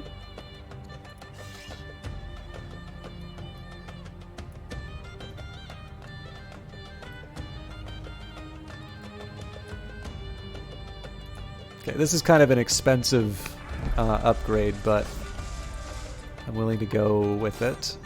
This guy's already healing. So the plan here is basically to kind of get the laggard and move them up. And that's going to be true for everyone. Nope.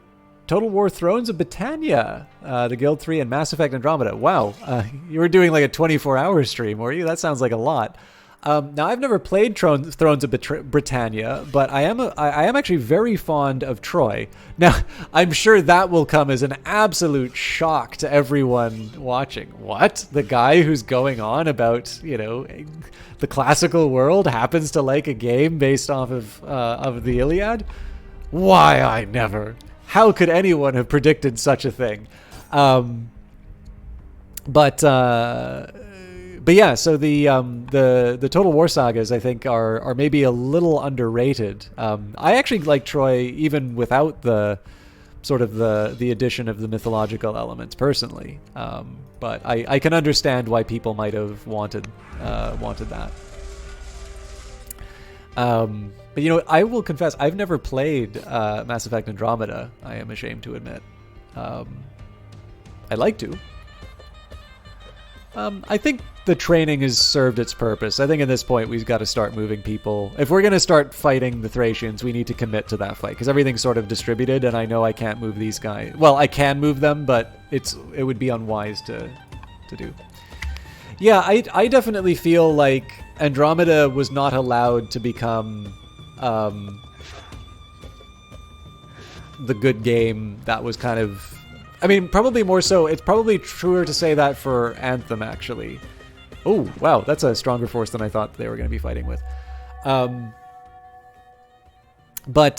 yeah, I kind of feel like Andromeda kind of got dumped on a little bit more than it should have, and I think, you know, the post-release support was kind of pulled out as a result. By the way, I apologize. I said hello to Beepo, but I didn't say hello to the very healthy number of people who were watching him. So, or watching them.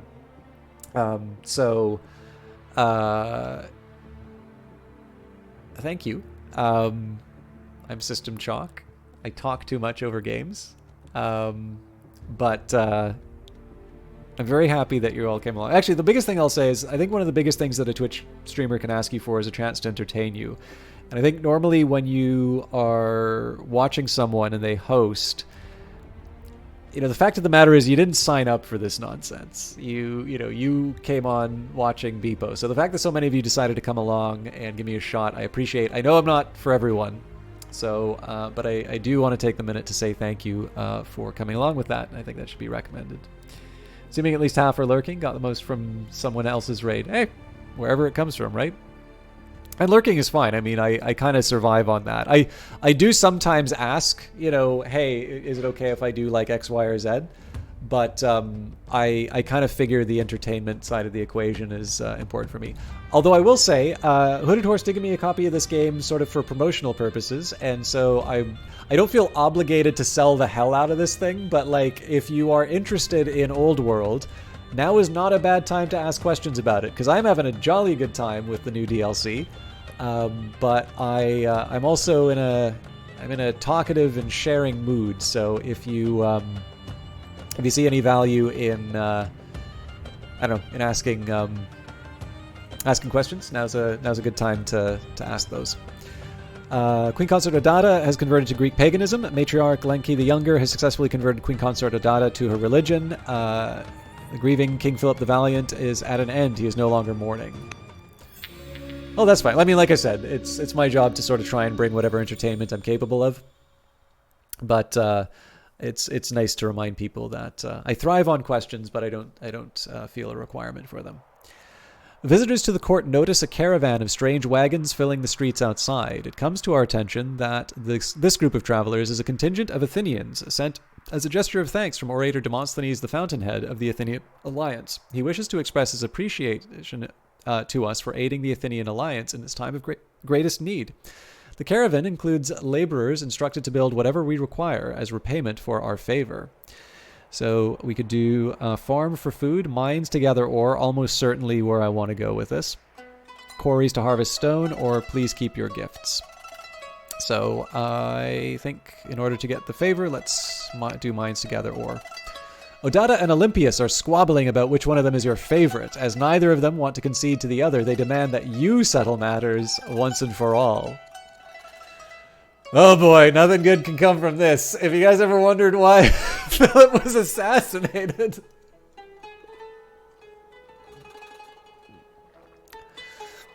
Odata, of course, 40 opinion. And then Olympias will be mad at me for 20 seasons. Olympias, of course. Odata will be mad at me for 20 seasons. Or, please stop, I value you both equally. Let's not rock the boat. There's enough love to go around. All right. Thank heavens we've got a settler. There's a couple of ways that I can do this. I can settle the closest region. Actually, I can't reach any of these in... Nope, not true. I can reach this middle city site.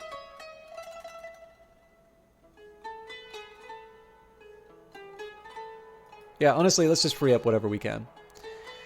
So...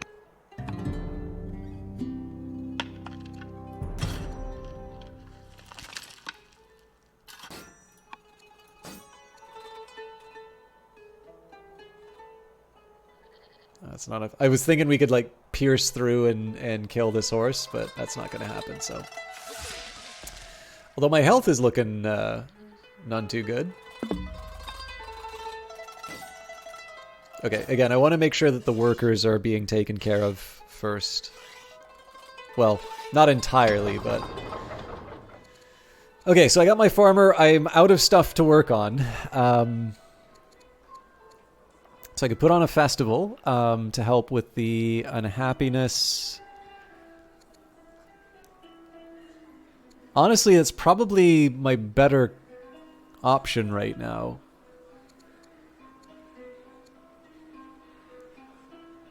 I know it's repeatable.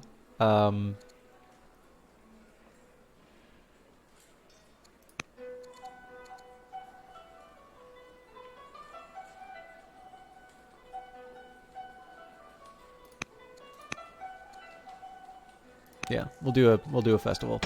And Larissa. So why can't I build you? We don't have citizens. Okay. Well, that's a good reason not to be able to build something. Treasury we don't quite need anymore. A forum is always good because it gives me additional... it gives me additional orders. I'm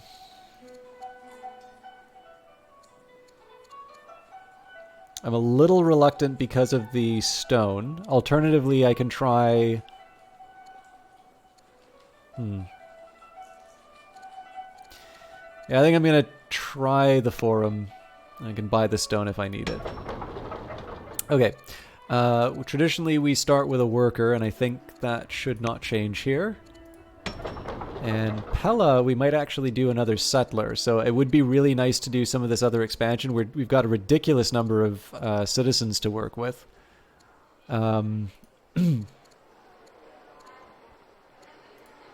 But in this particular case, I actually think until I've sort of settled all these sites, I want to focus my attention on strengthening my empire. Okay. A lot of this requires a lot of stone.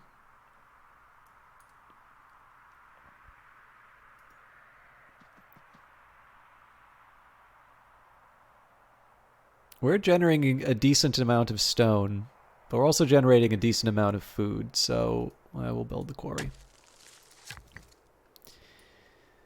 I think I'm going to actually have to wind up buying some orders. Yeah, garrison.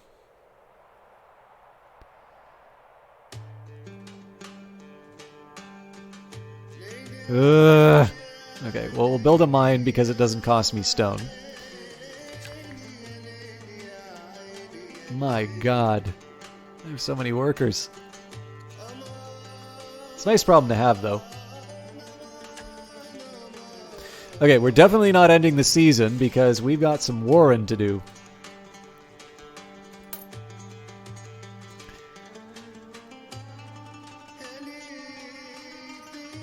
I definitely need to get them out of the trees. Actually, you know what? At this point, I'm going to move them back. I'm going to spend one more and heal them up. So we'll just say that was a failed experiment, and we're either going to have to attack them from a different angle, or we're going to have to get the melee in to deal with the ranged.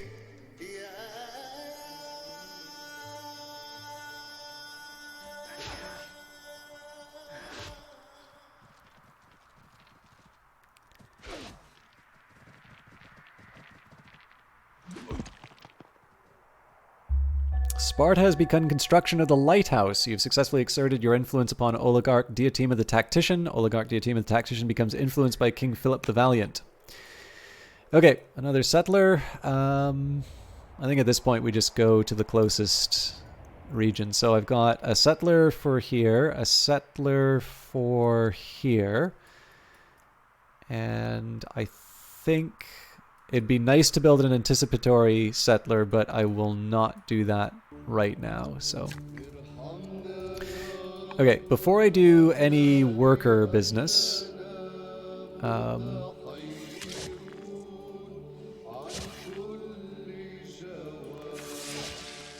kill what we can.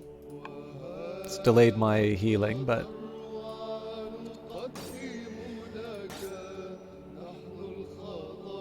okay, to me it's important to eliminate things that will deal damage to me, so we'll start with this.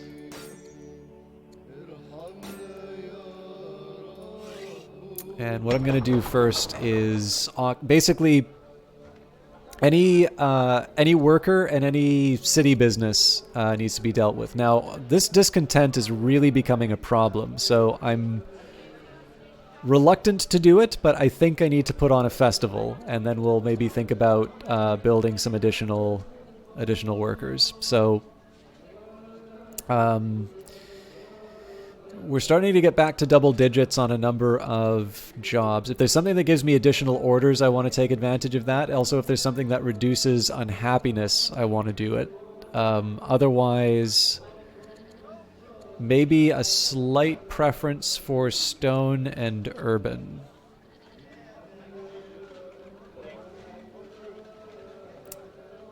Okay, I'll do a master scribe and a stone cutter. Then a farmer because of the citizens that we'll need. Okay. Most of my warring has been taken care of, so we'll just start chopping down trees again. Again, that's just to try and get the stockpile up. We don't have lumber mills, and we're probably not going to have them for a while. God, unless I wind up with considerably more stone, we're not going to be able to build anything, so all the quarries.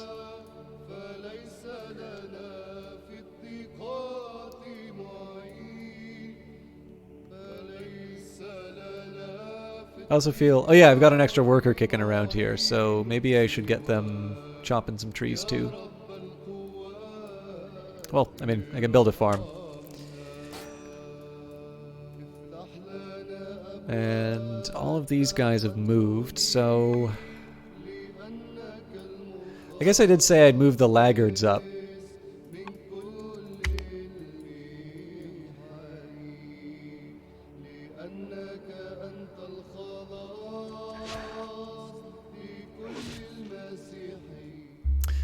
Your vassal family appreciates the gifts that Chancellor Metrodora the Cruel brought from you. Okay, so we're starting to get a little bit better. Our ambassador Simon failed to complete his mission to establish a trade network between the Athenian alliance, and the Athenians are not happy with us. Will only accept a gift from us instead. We can pay him a whole lot of money, or nope, will not be extorted. Okay. Surely we can't do this again with the... My God. Okay, nope, we'll spend the money.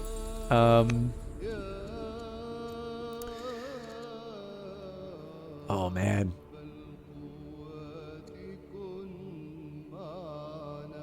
It'd be very tempting to demand tribute from Sparta, but what if... I was going to say, what if they demand...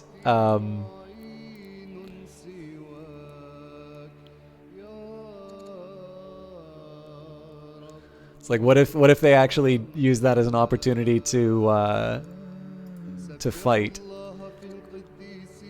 I think I'm gonna leave him be for now, but I definitely should. I definitely should do. So actually, one interesting question would be: I guess I've already got an Illyrian wife. Is there another tribal wife that I can take? Well,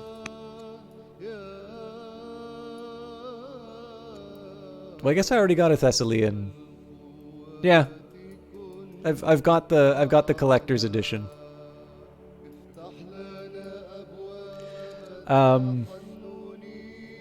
So I should be using this to individually influence people.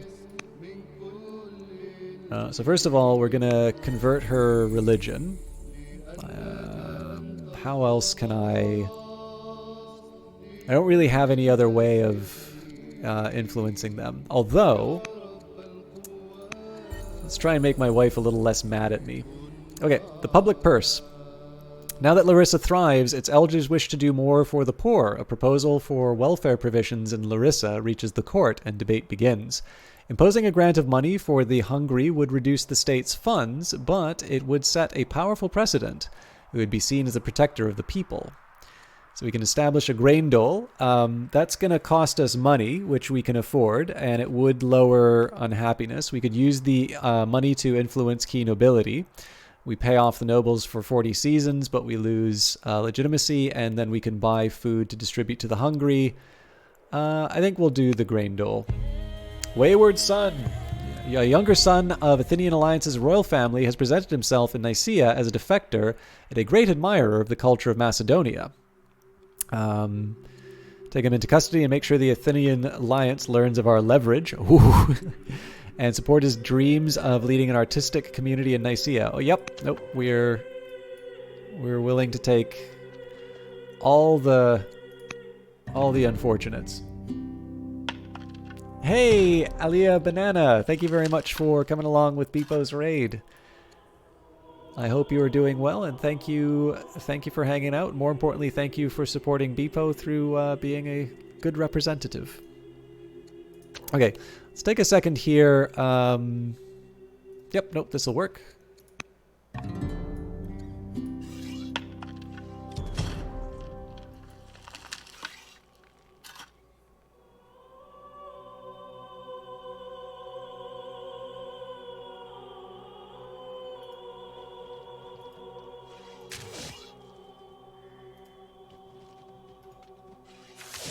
Philip the Mighty.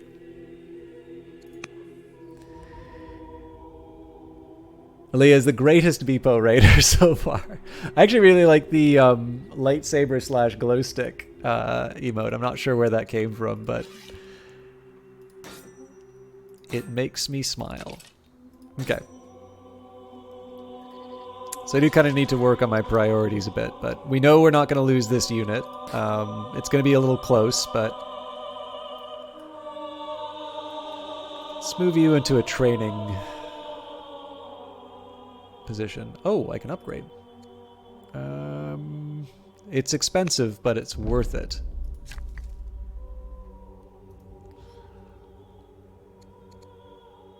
All right. And I guess we need to wait. So I'm just going to hit sort of space on everything because we're out of orders. Okay, I think we're good for settlers for now. So it's just a question in terms of like what do we want to build? What can we achieve? I think Stonecutter's not a bad idea here. It's just available to me, and I would kind of like to build up a stockpile of stone. Neapolis, I think we need to start with a worker. We might even build a second one so that we can clear out all this scrub. We'll worry about that later. This one definitely needs a worker as well. Wait for the 8. They're all still sleeping. It's my incoming 24-hour stream. Blood and Sand. One of the curious side effects of the recent festival you had held in the city of Aegean was the creation of the Sand Pits, an informal arena that almost seemed to spring up overnight, giving the martially inclined festival goers a place to test themselves against each other. Of interest, the Sand Pits have remained, even though the festival itself is now over, and you're not sure of how you feel about that. On one hand, it's something of an eyesore, which makes it a blight on your fair city. On the other, though, it does serve an important function, and it could even give you the means to spot rising talent. In fact, in recent days, you've been impressed by the prowess of Bastilish the Illyrian, who has won the latest several competition and demonstrated exceptional skill and bravery. The question is, what do you do about them? So, if I have the stone, I can formalize the sand pits by building a proper structure around the impromptu arena, turning it into a means to subtly control the population. I do like the idea of lowering discontent as well as getting more training. Simple curiosity that will die out in short order. On the other hand, Bastilish the Illyrian is a good find and would make an excellent addition to your court, or enjoy the sand pits while they exist and hone your skills in battle there. I mean, it's cool to get more courage for Philip, but I do like the idea of ditching the discontent. So we are going to dig deep and we're going to buy a lot of stone. We don't have the money for it, actually, so we are going to dig deep and sell a bunch of food.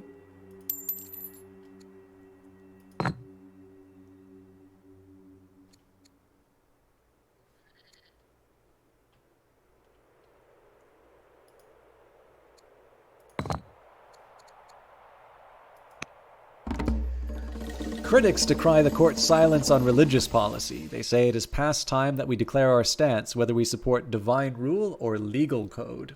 So divine rule will lower our discontent. It does cost us money, and we are actually short. Alternatively, we could do legal code, which will give us a significant boost to our civics, but it will cost orders. Okay. This is going to hurt, but the people should worship me as a god. Another speech by the wretched Demosthenes spurs the citizenry of the Athenian alliance to see you as a threat to all of the Athenian alliance and the Greece that they believe should exist. Demosthenes argues that you are already at war, even if no such formal declaration has been made. The people are especially roused by his claim that you had destroyed settlements in Thrace so ruthlessly that a traveler would find it hard to say whether they had ever been inhabited, and that you robbed the Thessalians of their freedoms and enslaved them tribe by tribe. Demosthenes goes on to attack the very idea of you being a Greek ruler, saying that you are not only no Greek, nor related to the Greeks, but not even a barbarian from any place that can be named with honor, but a pestilent knave from Macedonia, whence it was never yet possible to buy a decent slave. With such words, there can be no peace. When the time comes for your armies to march into the Athenian alliance, Demosthenes will discover that no speech can defend against a well-trained phalanx. These insults are coming from a man. He has no other defense. As the fighting between Macedonia and the Thracians continues, it is time for us to recognize now that the natural next step is to complete Macedonian dominance in the region. Once Macedonia controls all of Greece, we will invade Persia and punish them for their transgressions. Thracians stand between us and the Persian shores of the Euxine Sea, and they are a potential ally of Persia. Thracian lands must be conquered. We are not barbarians. We do not have to erase Thracians from existence, but they must be subjugated, and any possibility of Thracians threatening us has to be elated. We control Thrace. Capture Crendes and Eumopolis from the Thracians. Queen Consort Olympias spends a lot of time with her son, the young Prince Alexander. Olympias has always been cold towards you, but it is plain that she loves her son dearly. Rumor has it that Alexander rarely gets to hear a kind word spoken about you.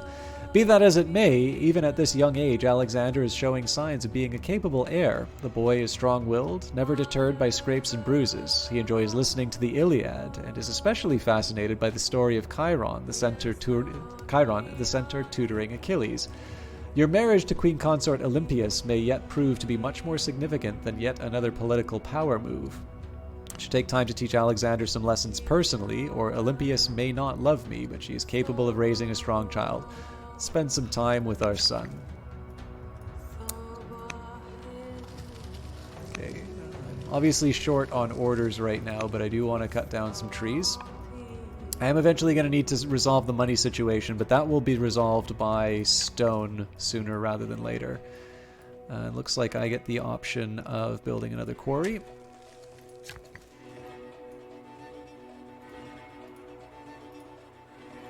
Oop, I don't have the iron now. Shameful. So we'll undo that, and I think I'm actually going to cut down some... you know what? No, let's make war first. Well... approach the concept of war.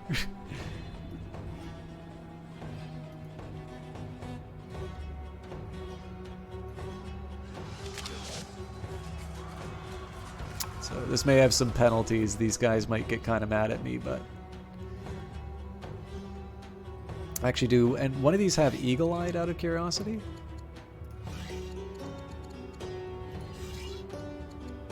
Shame.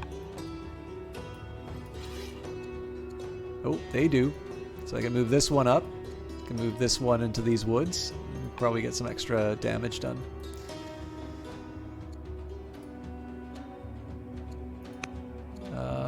How are we... Okay, do I have a candidate that I would like?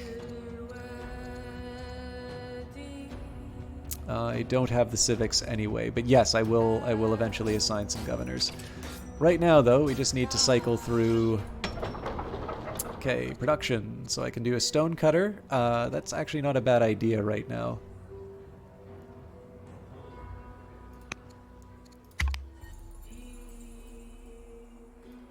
Oh my god, I completely forgot to do this fight.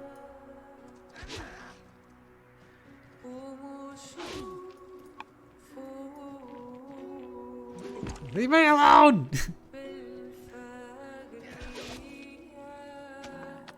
I'm gonna commit pretty hard to this. Okay, so first things first. That's ridiculous that I almost let that happen. Okay, so who can do the most damage? So it's really important that I keep these guys in some woods because it makes them more effective at taking out. Okay, there's actually two things I want to do, which is one, see. Okay, so it's equal damage all around.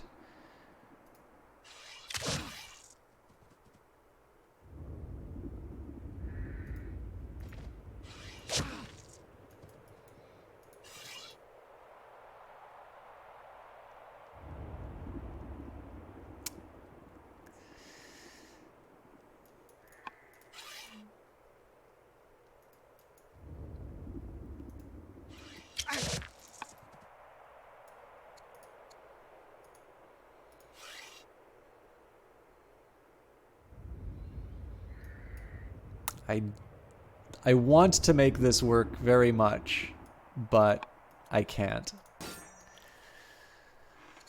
Okay, so let's see if we can get some of these workers to do things. Let's actually start by chopping down some more trees. So a reminder, these things grow back. So anything that needs stone is kind of a non-starter. Things that get me stone, that's another story.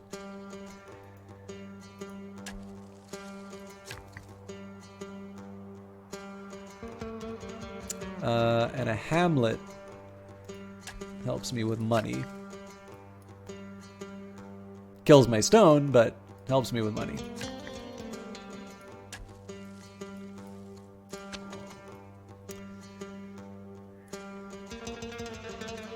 I think that's all she wrote.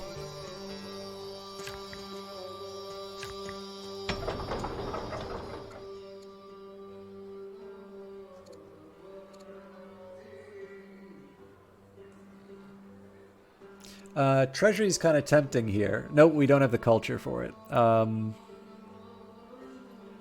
I think in this case a festival is acceptable. Now Larissa, I actually think the gardener makes sense here. Both for the culture and the luxury good it gets me. Pella, there's a lot to do.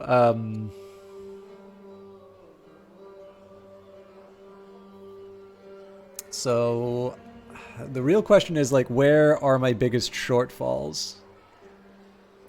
There's an argument for a stonecutter because it helps me build the other specialists faster.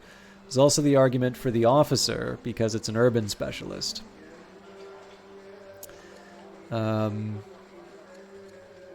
I think I'm actually going to start with the apprentice officers.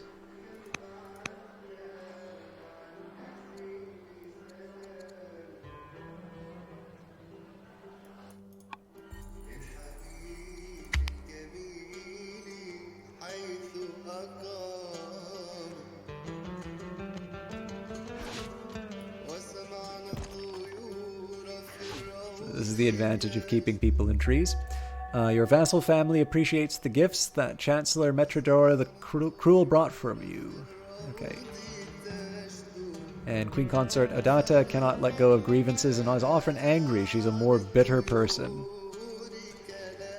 So I think the individual is still kind of mad at me. If I can get my hand on pearls and wine, that will help. Also, it says the leader's unmarried. Oh, this leader's unmarried. Eh.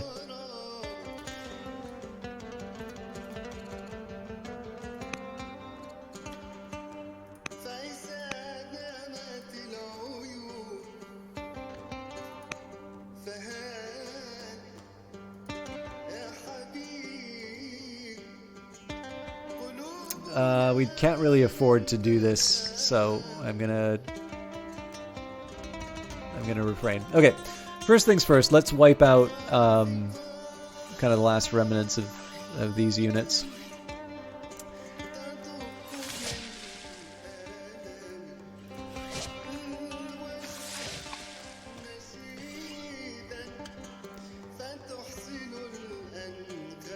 I think I'm at the point where I can accept a bit of damage. We're gonna just wipe these guys out pretty quickly. So there's gonna be some healing I need to do, but otherwise I think this is gonna be another worker-focused turn. Wow. These guys are hardcore. All right. So many things to do. Again, focus will be on, well, hard to turn down a free promotion.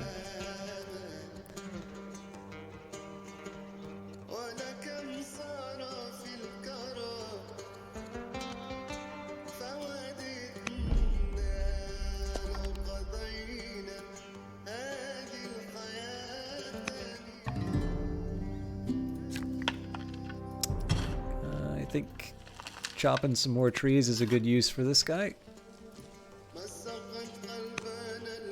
I don't see how see how turning workers into a militia counts as an upgrade for them. Okay, we're still working on stone, so not much for that unit. Yeah, at this point we're holding off on anything that costs stone. That's just a practical matter as far as yeah, we can do tough.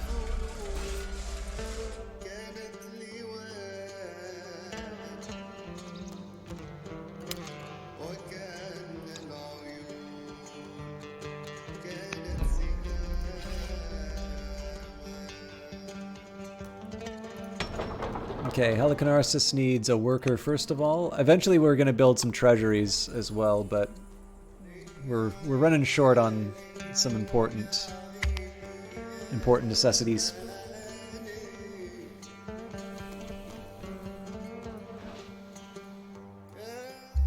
Uh-oh. The most recent festival held in Dodona was a tremendous success. King Bardalus even put in an appearance, and a number of rising stars from among the Illyria from the Illyria attracted your attention.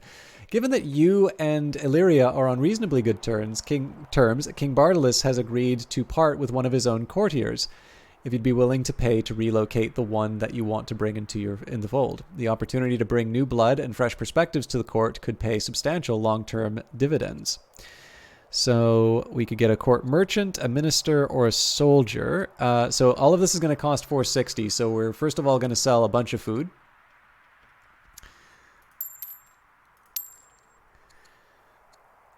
So I am interested in the merchant. Let's just see.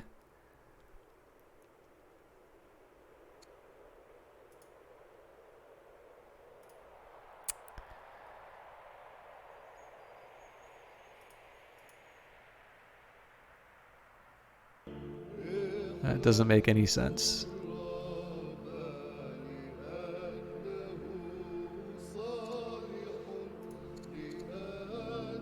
Well, we'll still do it. The new court merchant.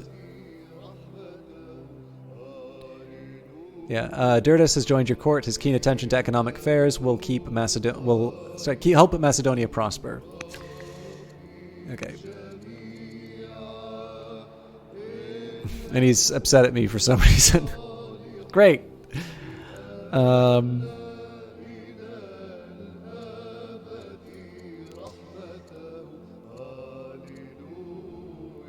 I'm okay leaving these folks on their own.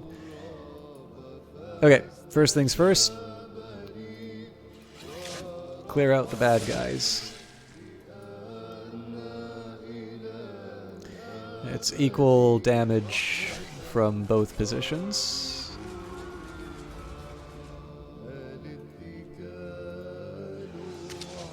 So at some point I'm going to need to bring a melee unit to deal with this.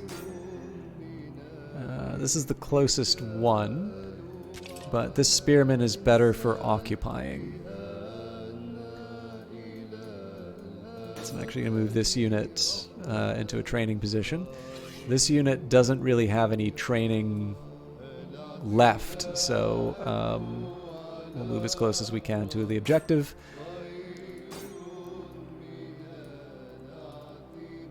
It's a little silly to do this, but I know I'm going to be short on...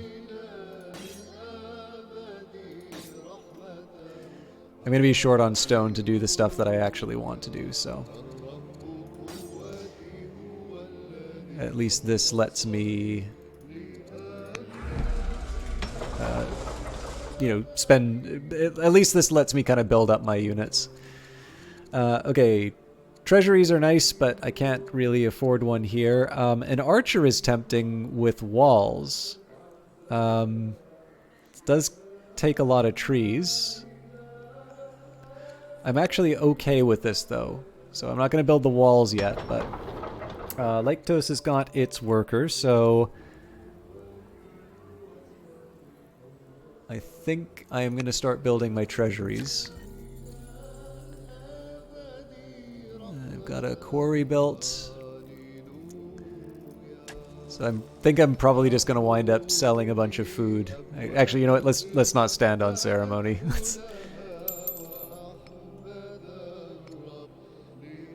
Ouch.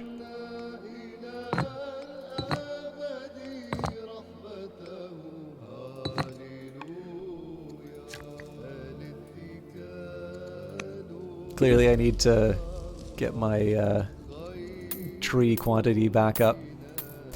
So here I'm buying up some orders just so that I can make sure that I'm getting my my trees in order. I want to be careful in the training for the next little while just because I may need to use it, but...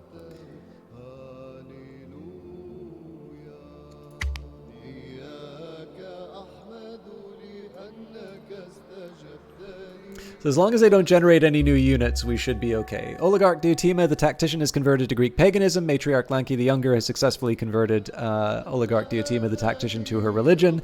Oligarch Diotima, the tactician, converts to Greek paganism. You have successfully exerted your influence on Queen Consort Odata, becomes influenced by King Philip the Mighty, and Governor Parmenio the Minister is converted to Greek paganism. Okay, pretty good round for...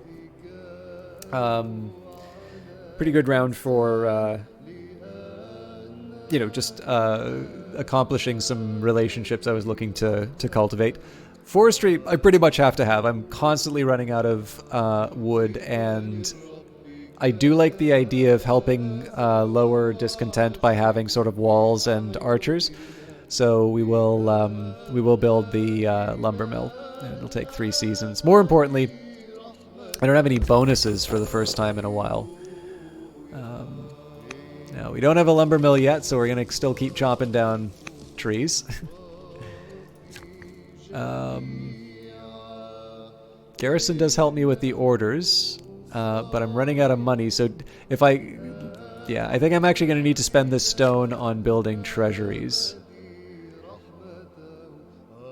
So I'm okay building the mine. I'd even be okay building the hamlet, come to think of it. Yeah.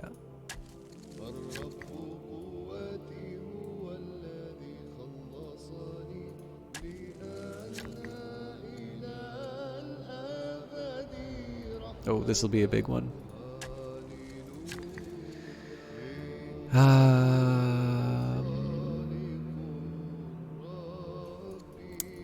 Before I do any more public works...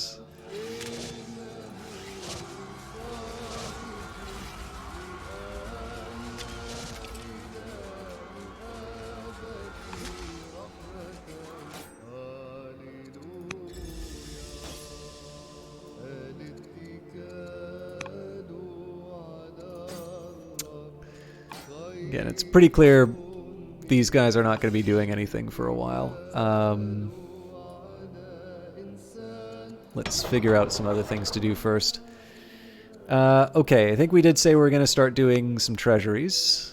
Oh, bringing Aristotle. Prince Alexander keeps showing promise as he is growing up. His love of the Iliad led to Alexander preferring games where he pretends to be Achilles, the legendary warrior, much to the delight of his mother, Olympias, who claims Achilles as her ancestor. It is now time to put more thought into Alexander's future. If he is to succeed you one day, he needs the best tutors there are. Fate has presented us with a unique opportunity. Aristotle the Intelligent, a great thinker and the most brilliant student of Plato, has recently left the academy in Athens after 2 decades of studying under Plato. Aristotle has a wealth of knowledge and ideas on every possible subject. He has agreed to join our court and to tutor Alexander. Alexander will learn a lot from Aristotle. Incidentally, it's going to take a second here to bring something up.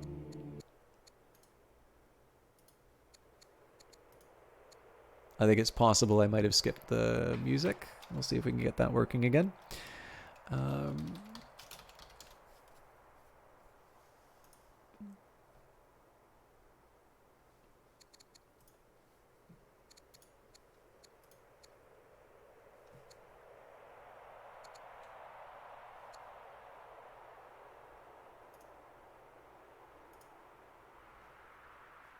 I'm sorry I can't, I'm sure there's a better way for me to angle the images, but not a bad little translation.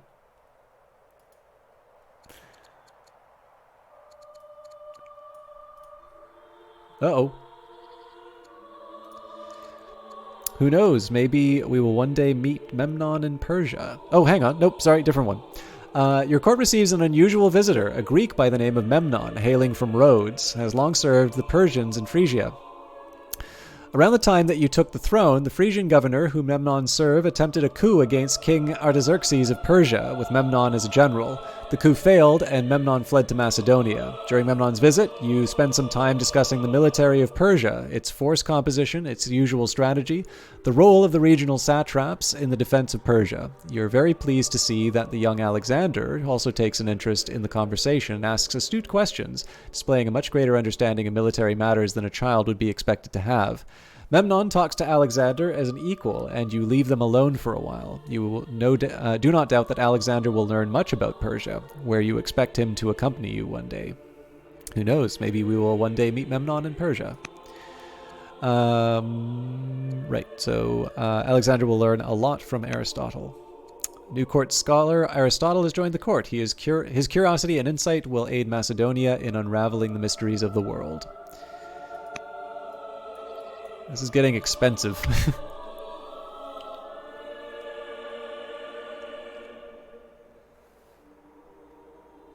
Good news is we're generating a fairly decent amount of stone now. So, reports of a tribal raid from a Thracian encampment near Neapolis. Matriarch Linke the Younger, governor of Aegae, has died in office. Queen consort Olympias the Dealmaker is now head of Greek paganism. Adopt pagan religion? Followers of Greek paganism arrive in your court asking you to become a divine ruler by adopting their pagan religion. Should we take Greek paganism as our state religion? Doing so will reduce discontent in Greek pagan cities and improve relations with families who follow Greek paganism. Yes, I've been meaning to do this for a while, actually, so we will adopt it as a state religion. Another marriage. You have married multiple women and advanced your political goals through the marriages. All your wives are, however, from different parts of Greece, without any Macedonian women being intimate with you. This has caused certain political difficulties for you, and there is great pressure from some courtiers for you to strengthen the Aegean dynasty with children of pure Macedonian descent. Attalus the commander, a skilled strategos, offered the hand of his niece Eurydice the vigilant. The marriage is sure to upset Olympias, but it is too good an opportunity to turn down. Taking Eurydice as your wife will placate those worried about the Macedonian bloodlines and will forge a stronger alliance with Attalus, who will become one of your most loyal generals. I'm trying to remember the exact sequence of events, and I think we might be getting near the end of Philip's reign. A new court soldier, Attalus, has joined your court. His expertise in matters of war will help keep Macedonia safe. The time has come to openly recognize the inevitable. Macedonia will have to fight Athens and their allies, or else Macedonia will go down in history as yet another short-lived political entity. The Athenian alliance has steadfastly kept denouncing us and does not see our people as more than the periphery of Greece. They will not change their minds peacefully. For the people of Attica and Boeotia to recognize Macedonia as the ruler of Greece, you will have to personally walk through the Cadmea in Thebes and ascend the stairs to the Temple of Apollo in Delphi. With our weapons and your command, the Athenians will be brought to heel. I'll be happy to end their dominance. Starts the goal, capture 4 cities from Athens and their allies. Aristotle has over the years developed a robust system for reasoning. The details are too complicated for Alexander for now, but Aristotle gladly introduces him to the basics. The world, Aristotle says, is composed of substances, which can be described by properties. There exist 10 different categories or ways to describe something. These descriptions can then form propositions, sentences asserting something, and each proposition can be true or false. Propositions can themselves be of 4 categories, such as a universal affirmation, all Greeks are people, or particular affirmation, some horses are dark. Mastering the various categories of propositions allows us to formulate syllogisms, in which certain propositions necessarily lead to the conclusion of something else being true. Aristotle calls this method deduction, and proposes it as a reliable way of discovering new knowledge. That's even more confusing than the lesson on Zeno's paradoxes. Matriarch Lenki the Younger, governor of Aegae, has died in office. Let's choose a new governor, if we can. We've got lots of opportunities. Lots of options, but okay. And we do not have the civics for now, so we can't do anything about that. Spymaster, I think, is the same story. I don't have the civics.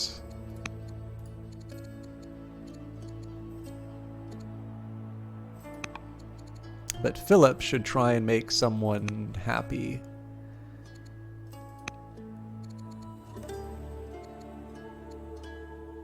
You know what? I should probably make my general happy with me. Oh, right, hang on. We don't have money, so that's... Never mind.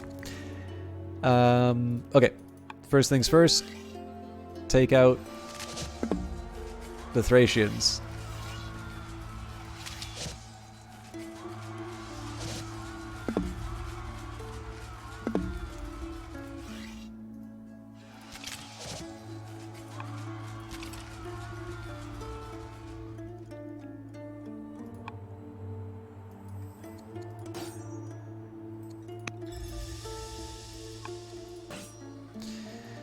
Okay.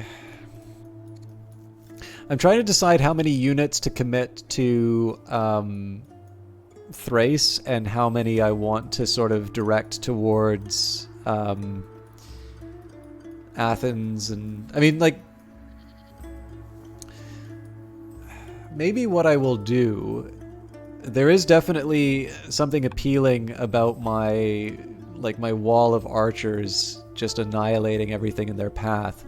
And the fact of the matter is that if I want to be taking Athenian cities, like, I'm going to have to go through Thrace. So, Thessaly. It's like I've got stuff I need to take over here.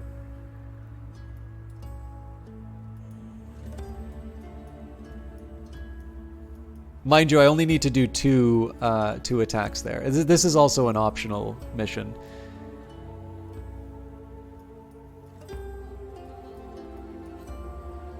Yeah, I don't know. Let's focus on the Thracians for now. I think I might have to set this aside, or at least build a separate army to deal with this. We'll move through Thessaly. We'll just take everything from Thessaly. It's one of the requirements anyway. And that'll be how we just bulldoze into the Athenian alliance. And then I think it's pretty clear we need to take Ambrica, Thermopylae, Delphi, and Caronica. I think that's going to be the four. It's fairly defensible, although if they have a navy, we're in trouble. Okay, so with that in mind, let's try and focus on workers and production, because that's going to be a big tool for war. Oh man, I do need to build a boat at some point.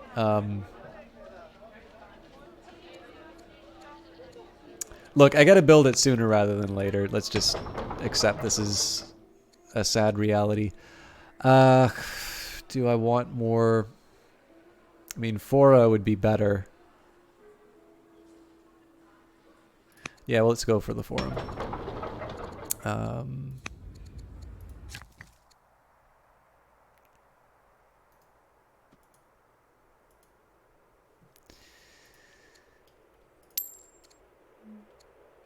gonna be poor.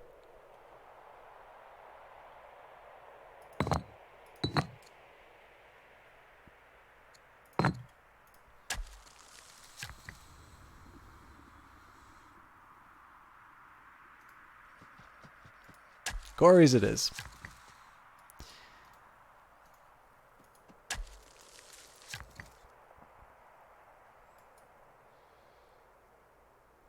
Hamlet's tempting. Corey's even more so.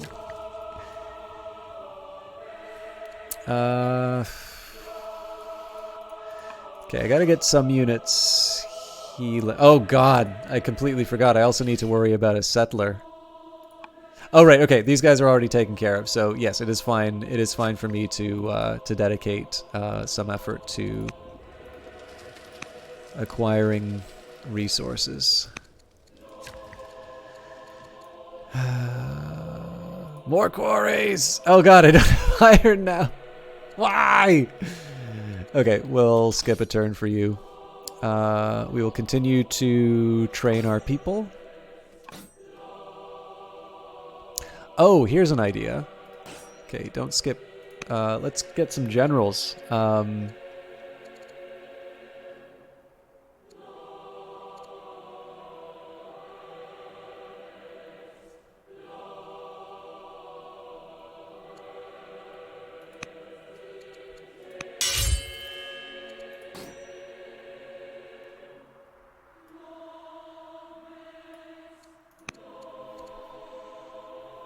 I don't quite see Aristotle being a general, but Lysimachus?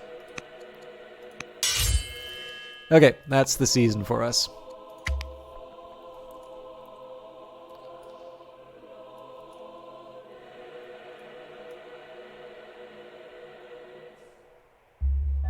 The Eludean family has converted to Greek paganism. Their opinion of you has gone from angry to upset. Lovely.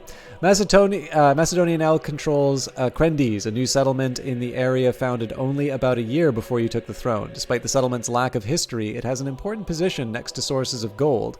The settlement also lies close to a narrow pass between the mountains and a swamp, making it hard to pass further east or from there without crossing within the sight of Krendes. It is also clearly a good idea to rename the settlement after yourself. After all, it doesn't even have much of a history, so what name could be better than that of the greatest Macedonian ruler? Somehow I really like the name. Renamed Philippi. Okay.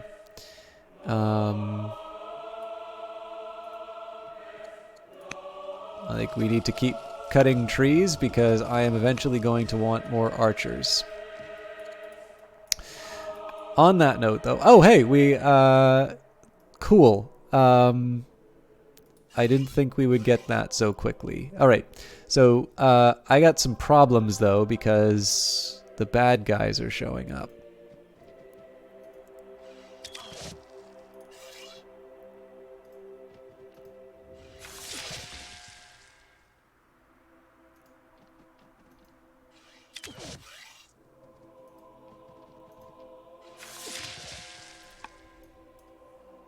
That'll give him something to think about. Okay, we got a free promotion.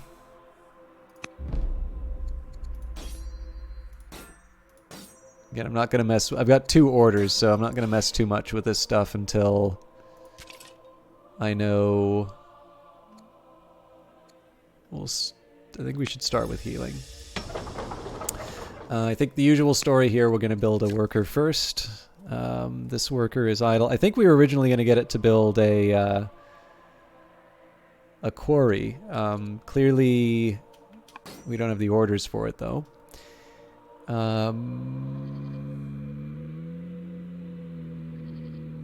Maybe they can just be the vanguard for attacking the Athenian alliance.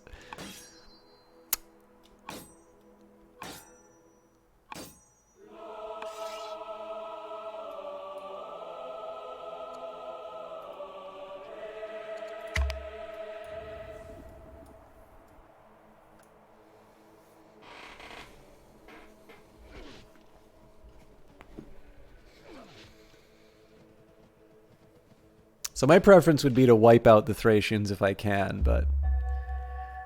Free Maceman. So if I don't use this now, I never get it. The game recommends scholarship, but in this case I am going to take the freebie. Okay, we're going to leave that worker be for now. I'm actually going to focus on military matters this time. Oof. Yeah, we got some work to do.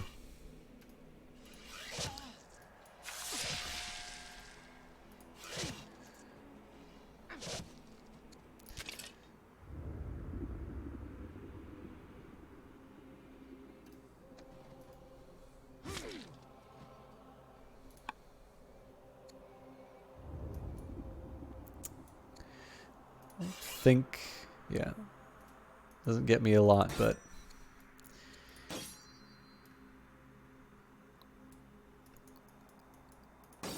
did I pick on a general? Okay, yeah, sorry, I should, we've got the, yeah, I don't think I'm gonna make Olympias the spy master. I'm assuming like a schemer archetype is a good one. Actually, this general's pretty good. So it's a shame to lose them as a general, but... Oh, actually...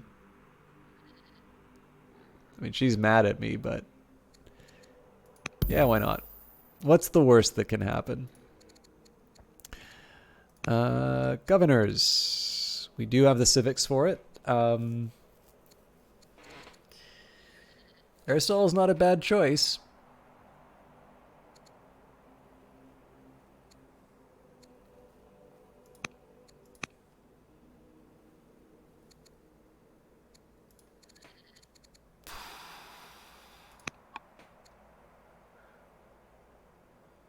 Stealing research is very tempting. I think I'm going to leave it all. I'm happy to kind of leave this be, and we're running out of money again, so that's a problem. Okay. One other consideration, if I can put generals in place, I probably should. So we've got 2 free individuals. I just need to see who's actually... hang on. There was one... Pretty sure I reassigned someone.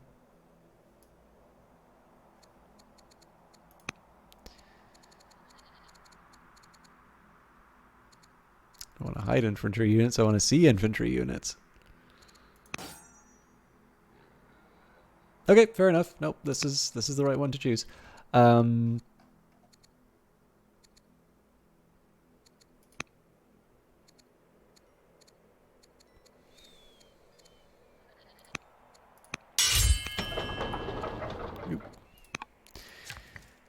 Okay, 5 left. Sure, let's get some trees. Again, we're losing quite a bit per turn. And I don't think there's anything else we can do. Well, no, sorry, that's not entirely true. With the one action, I can move a military unit closer to where it's needed. But then that raises the question, what military unit is needed? Because right now, I've got all my archers where I need them, and a spearman to take the city. Which makes me think that maybe we rush Illyria?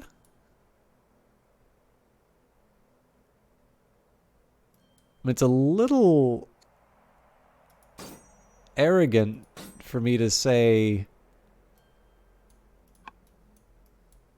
like, I don't need any hoplites there, but I don't know, I kind of feel like this is just going to resolve itself on its own, and then we can redirect the forces. Yes, I mean, maybe we just take a bunch of melee units and roll into Illyria, like we own the place.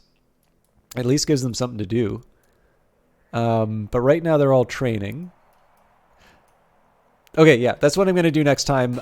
Right now, though, I don't have anything for them to do, so we'll say sleep. Well, not sleep, but pass. Pass. At the very least here, they're getting...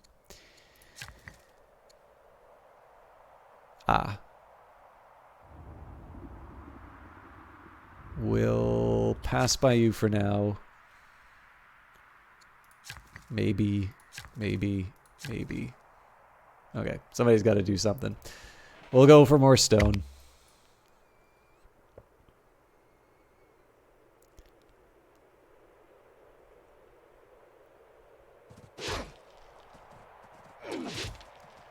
I'm in a decent enough place to heal, so I'm not too worried about most of this, but I do need to start killing things. Oh dear. Sudden arrival of envoys from Sparta causes disorder in the court. Their ruler, Archidemus, demands that we take up arms against the Athenian alliance. This is not a decision to be considered lightly. What shall we do? It is very tempting to do so. But let's wait a while and see how things play out. I don't see any... I'm already on bad terms with Sparta, so I don't see any reason why I would want... I would want to make life easy for them.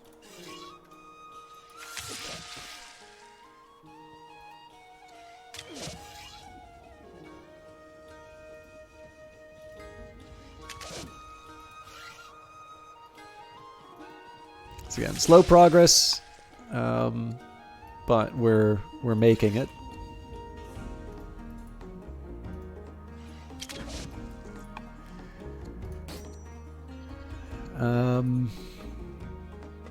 So yeah, I think we are going to make a move on Illyria.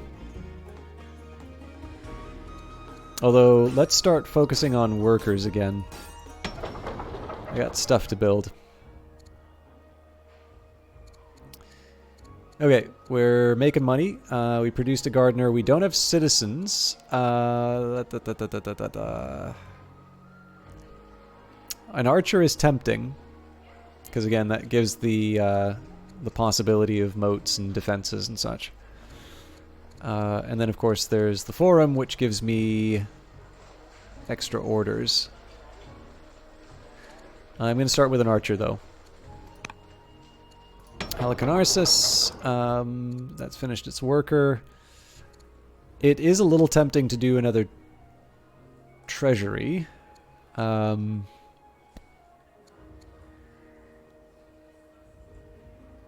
Yes. They've already got a worker working. Minor it is.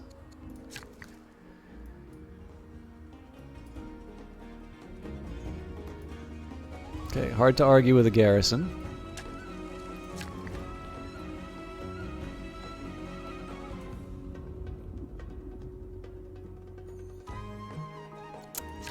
Let's see if I can do something slightly more useful with my time. Barracks is tempting, but that's a stone cost. Ugh. Again, bonus orders, hard to pass up. Fine. Obviously still need more quarries. This is going to cost me wood. God, I can't build anything. But what I can do is start chopping down trees again. So doesn't leave us a lot of options for military units, but at the very least I can... Oh, already moved them. Oh, wow. Okay. Well, we can move closer to the trees then.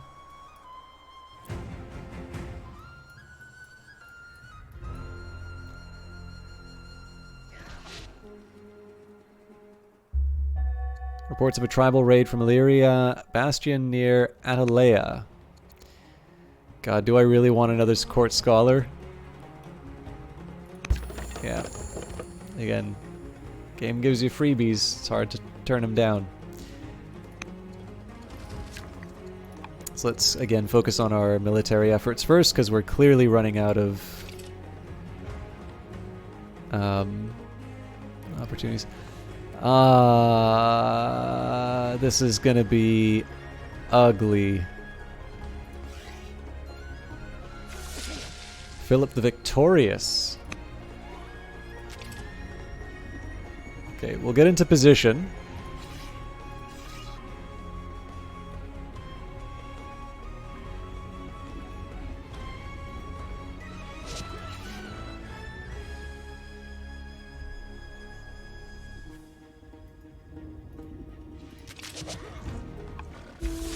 Our forces arrived at the Thracian stronghold just in time. Signs suggest that the Thracians were preparing for a massive sustained invasion of our lands. Luckily, most of the weapons remain in an unused stockpile. What shall we do with this discovery? Arm our soldiers for the coming wars, or break the weapons down for materials? Absolutely for materials. So I am going to need to build a settler before too long. Let's take the chance to heal while we can.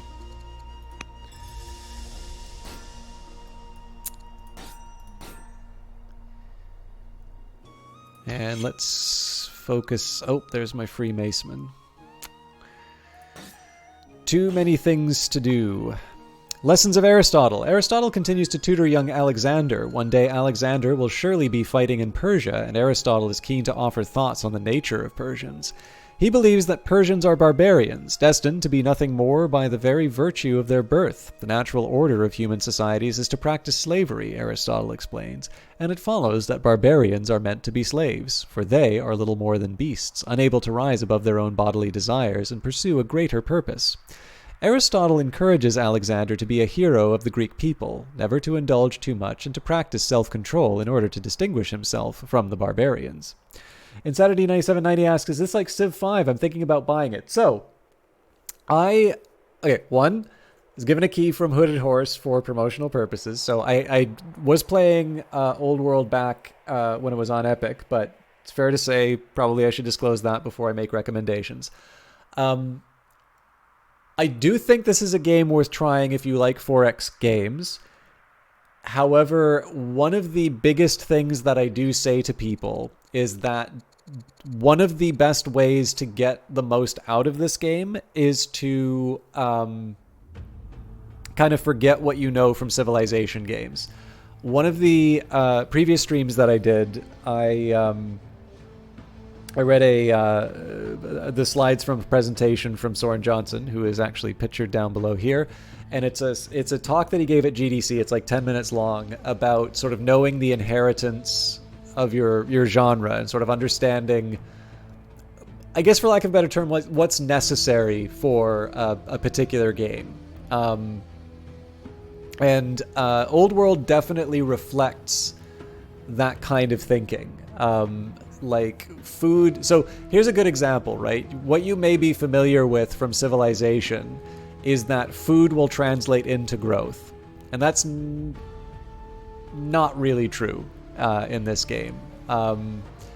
Farms are things that can eventually produce growth, but food itself is a different resource. And so this is a game with a very heavy emphasis on character and the kind of people who shape history and how you are able to sort of manage the various factions and influences inside of your civilization. There are some natural comparisons to Crusader Kings here, but I would suggest that this game is a little bit more clear in terms of what your goals and your objectives should be. So the difficult thing is, like, if you're saying, is this game like Civ 5? Yes, in the sense of a 4X game.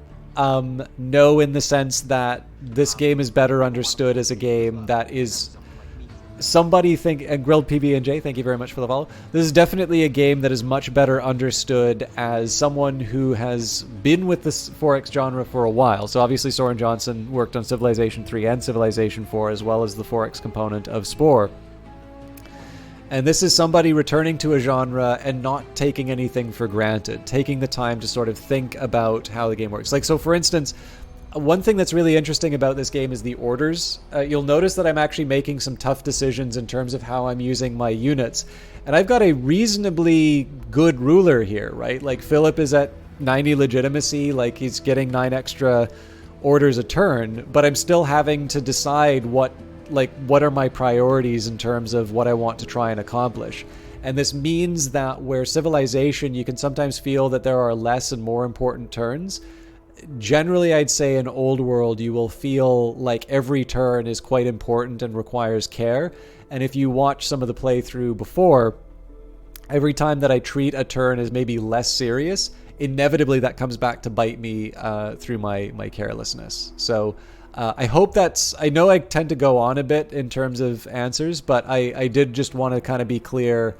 I think there's the answer to your question is stated, but then there's also the answer that I think you're trying to get at, which is whether or not this game is worth trying. And in my opinion, it is, but it is worth keeping in mind that one of the paths to enlightenment in Old World is to sort of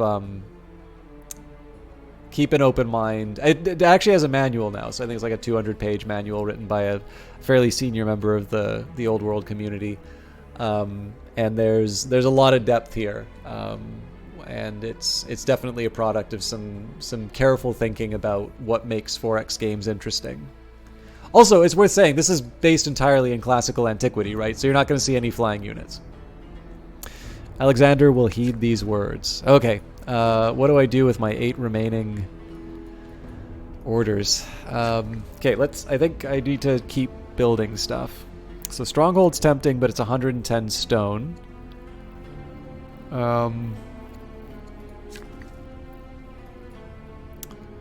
Lumbermill! We've needed you for a while, my friend. Yeah, everybody wants a stronghold now. I'm generating a decent enough amount of stone, but let's maybe... I'm willing to relax a little bit.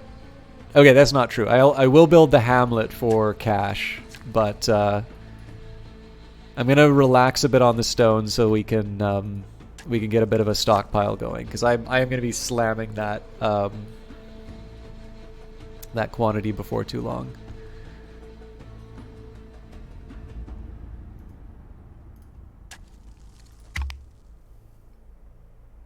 Roughly what era does the game last to tech-wise? Yorix the Mad, it is entirely based in classical antiquity, so I'd say it's about 200 years of history. So you don't even make it to, just trying to think. I mean, I suppose in terms of the years that you'd be in, I guess maybe the Roman Republic is kind of looking like it's about like somebody's gonna wind up being the sole ruler. But but yeah, no, like you're not gonna go. You're not even gonna get close to the Middle Ages in this game. It is very much a game focused on classical antiquity and focused on sort of the Mediterranean and Middle East. So Egypt, the Hittites get added in the Here's the Aegean DLC, which if you get the game in the first 2 weeks, Here's of the Aegean is free. If you get the game outside of the 2 weeks, it'll be paid. I don't know what the cost is going to be. And if you have the game on Epic already, you will have access to Heroes of the Aegean. You can verify that. I believe the Epic Store now is properly reflecting if it's in your library on the front page rather than having to click in. But yeah, Egypt, Assyria, like those kinds of civilizations. So it's very focused in terms of its area. In fact, the game was originally called 10 Crowns, and it was so I heard a version that said apparently 10 crowns was referred to currency, but I don't think crowns are something that you would have in this time period. So I always took the 10 crowns as being like 10 generations of rulers, but it's a much shorter time scale than that. I think that's why it got switched to Old World. And thank you very much for the follow, Urix the Mad. All right, a new court scholar, Belacrus, has joined the court. His curiosity and insight will aid Macedonia in unraveling the mysteries of the world. Welcome, Belacrus the scientist. Okay, so I will maybe just caution people, I have been streaming, I'm now double the normal length that I have for a stream, and I suspect I'm not going to be able to accomplish everything I want to do in this scenario, so I might need to wrap up sooner rather than later, but because there's obviously some interest in the game right now, I'm going to try and cover some of the things that are unique. So I think it's fair to say that people who like 4X games are probably going to be a little bit better represented among people who have at least heard of the game Twilight Struggle. If you've played Twilight Struggle, the technology tree has got an interesting system, and it's comparable to how the event cards work in Twilight Struggle. So what will happen is you have got your draw pile, you've got what's available. That's usually going to be 4 cards. I think there might be some cards that give you an additional one. Or no, sorry, I think if you build the Oracle, you get an additional card. You draw 4. There is what's available in the draw pile, and then there is what's available in the discard pile. So I'm going to get to pick one of these technologies, and it'll tell you how long it takes. Normally the game will take place over years. In this case, the scenario takes place over seasons. And it'll make recommendations and such. You can also go into the tech tree, and you can actually click certain texts that you want. So actually, I suppose if you wanted tech-wise, the final ends here would be fiscal policy, barding, infantry square, cohorts, chain drive, ballistics. So this is definitely very Roman. And then economic reform, military prestige. This is like way out in the edge. So yeah, if you want, you can sort of mark some of these things. You can see, you can sort of see what you need to accomplish certain texts. But the big thing about this is that if I'm going to pick one of these 4, and the other 3 are going to go in the discard pile. So I know that if I do not research steel right now, steel will not be available to me until I've exhausted everything in the draw pile, and then the discard pile comes back. To complicate the decision even more, the game will give you bonus resource cards. So sometimes it'll give you a free unit, sometimes it will give you, bonus stone or something like that. These are really good cards to get, but you can see the sacrifice that you make, which is, like, let's say I've got a choice for, like, a warrior, like the first military unit you'll build. But on the same page, it's like you can get bonus like a large amount of stone or something like that. It's this excruciating choice because you know. So yeah, I see some familiarity with Twilight Struggle. Like obviously, at a higher level of play, part of Twilight Struggle is thinking about what cards kind of like you keep in your hand, or what you play in such a way that you know it's going to be sort of consigned to this discard pile for an even longer period of time before the reshuffles happen. And it's really similar to the way that this tech works. So again, I know that if out of these, I'm probably going to go for land consolidation because it's what the game's recommending. Also, I actually have something I can build Grove with. So as tempting as it is to like build a market and get some more money, I think land consolidation is the right choice here. But yeah, like you can, obviously this is not how Civ does it. And this is kind of interesting because for those of you who maybe have read Sid Meier's memoir, you will know that one of the earlier versions of Civilization tried a randomized tech tree, and it wasn't something that really worked. Civ 6 has now actually done a version of this, and some later games have managed to make it work. So Industries of Titan, for instance, handles this. But in the case of... I think what's neat about the way that Old World does this is that you can kind of get this idea of how scholars will sort of follow a particularly fruitful line of inquiry. So it doesn't mean that you'll never be able to research steel, but if you focus on land consolidation, you know, you'll get other texts that kind of come in from that branch of the tree, and you've sort of dismissed some of these other ideas as maybe not very fruitful, and you kind of need to wait for a generation of scientists to maybe get out of their ruts in terms of thinking and move in. So I don't know, it's something that kind of rings true to me in addition to being an interesting game mechanic. Anyways, having unpacked that far more than it needs to be, we're going to do land consolidation. Okay, so as you can see here, I've got my 23 orders. Now, some of these orders are being occupied because I'm currently working on seven sort of individual projects. Now, right now, I'm not generating that much. It's a tough call actually, because like I'm sort of thinking maybe I want to cut some more trees. I think I'm gonna do one more batch of tree chopping. Also, I should probably be working on my military. So, let's bring the hurt.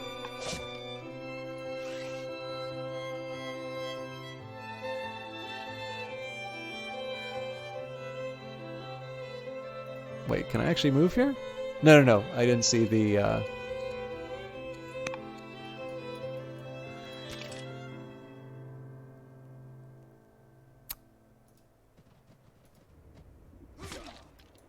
This is gonna go barbarian on me if I'm not careful.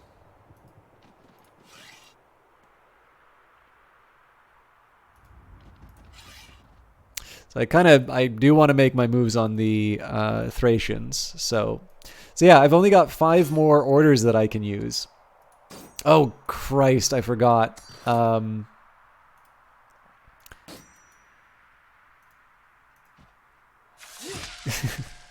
Well, that was easy. I don't think we'll worry about the rest of them, but I'm gonna guess there's not a whole lot for my workers to do now.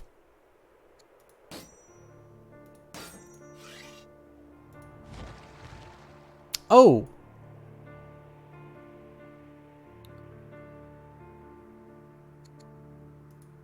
Let's choose some production first. It's probably better for me to just get the settler out of the way so I can... Like, so there's a side of me that would prefer to be building settlers closer to the area that they'll be needed. But in this case, Neapolis... Oh, hang on. How long is Neapolis going to take? 9 seasons? Yeah, that's not the done thing. I question this choice, but I will build and... You know what? Yeah, no, I'll go for the archer. I don't think I can afford a second one. We'll maybe go for a stonecutter here.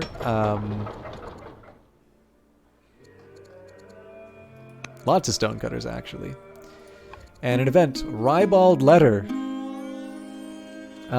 You have received a letter from Metrodora. It reveals that she is in love with you. In it, she asks if you feel the same way and makes several explicitly erotic suggestions as to how you could spend the next several days. It's my chancellor. Okay. Write back offering some more ideas for joint activities, or politely decline. I gain additional discipline and... Well, you know what? So here's the thing. In addition to it being awesome to be the king, and I mean, I've already got more than one wife, so there's plenty of Philip to go around. She is the head of a family, so it is really my duty to Macedon to sleep with this woman, I think. Olympias is almost certainly going to kill me. And yeah, it doesn't look like there's a lot for my... Honestly, okay, so probably just as well for me to try and move these units closer. Now, I did have an idle city, so we're going to build a settler. So we were talking about differences between Civ 5 and Old World. So here's a really good example. Remember how we were talking about how food is a resource, right? So I need 75 food in order to be able to build this settler, and there's other things that I can use food for. But the period of time that it takes me to build this settler is actually determined by growth. Growth also is going to affect the growth rate of citizens, so I can't just necessarily build everyone here. Merrick Kick, 123rd of your name. Thank you very much for the follow. So in this particular case here,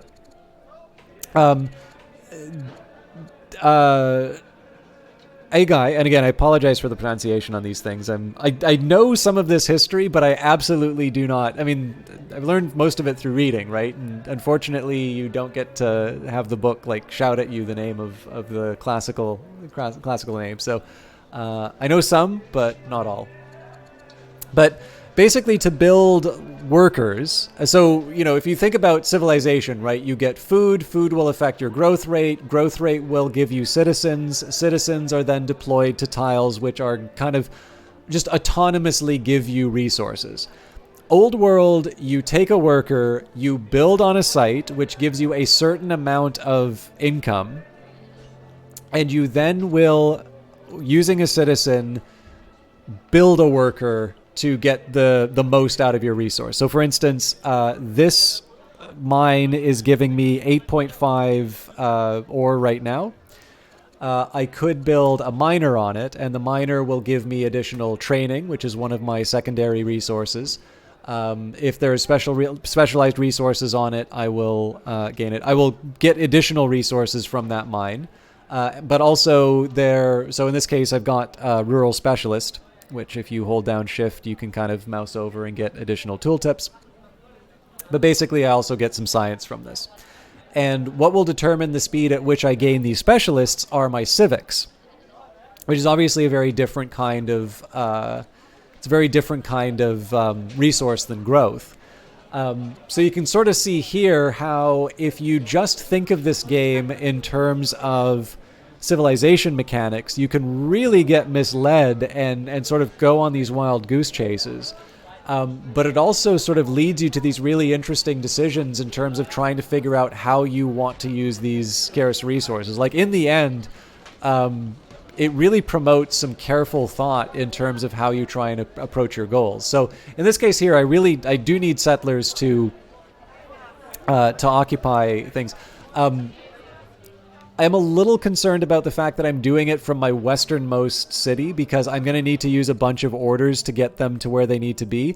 But the fact of the matter is if I just try and build settlers in any of these other cities, it's going to take so much longer. So in this case here, I'm just going to eat the loss. You can hurry production for the use of through the use of certain resources, but there are consequences for doing that. So.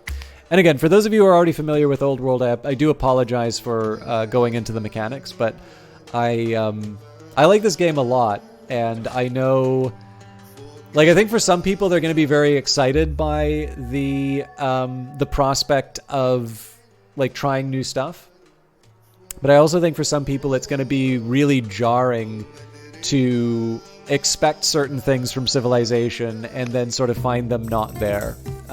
So I kind of want to try and take the time to describe them. As someone who's just learned about the game, you're super appreciative of the deep dive. Yeah, well, I'll be honest with you too. Like, you know, for a streamer who doesn't stream with a camera, like the ability to talk about stuff is kind of my edge. So this is just a feature of the game, or of the stream anyway. But no, I definitely appreciate it when people give me that feedback, because obviously, you know, not everybody likes the deep dives, and I get it, but I'm still gonna be. It's something that's just kind of part of the way I handle it. With increasing recognition of the city of Dodona as a center of culture, there has been a movement from the elders to host a festival of archery. A decree was swiftly issued stating that in Dodona, there are no other sports that shall be practiced. Rival factions have risen up, arguing that wrestling or horse riding provide better sport. The beleaguered city looks to you. Which shall you favor? So in this case, culture is another resource that we're building up. And in this case, as you build up your culture, so there's different types of events that will pop up in the game. You can kind of think of an analogy to Crusader Kings 2, but definitely a lot of these seem to be a little bit more consequential. Or not even just a little, sometimes they can be very consequential. So we can go for archery, wrestling, or horse racing. I'm slightly inclined towards supporting archery. I'm just trying to get to the tooltip. What's going on here? Normally I can hit sort of shift to see. There we go. New range units 50. Yes. So they're already building an archer, so we will do this. Okay, and again, we are facing down enemy units here, so actually I can make life a little bit easier for me. Maybe not.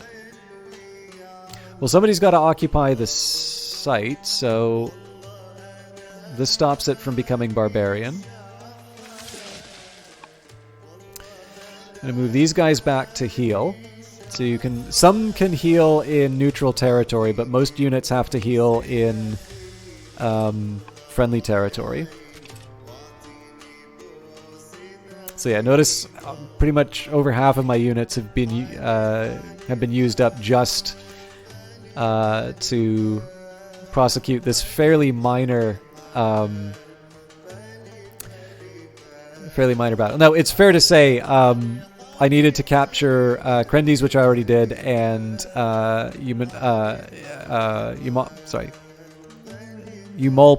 Eumol Pius. So this is one of my objectives under the goal. So there is a reason why I'm dedicating so much attention, but it does mean either I need to spend training to get additional orders, or I'm going to have some idle units. I don't think they got their spare experience. Drat. This is going to cost an order to promote them. I think I'm just going to fortify them here. Okay, so let's kill the horses. Philip is you, and the general of Hypast. Okay, so we can boost our wisdom for additional science, charisma for additional civics, or courage.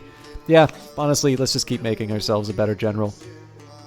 I've got 3 orders, so let's just see if we can do something. Okay, we can get a governor for Larissa, and this did cost us civics before.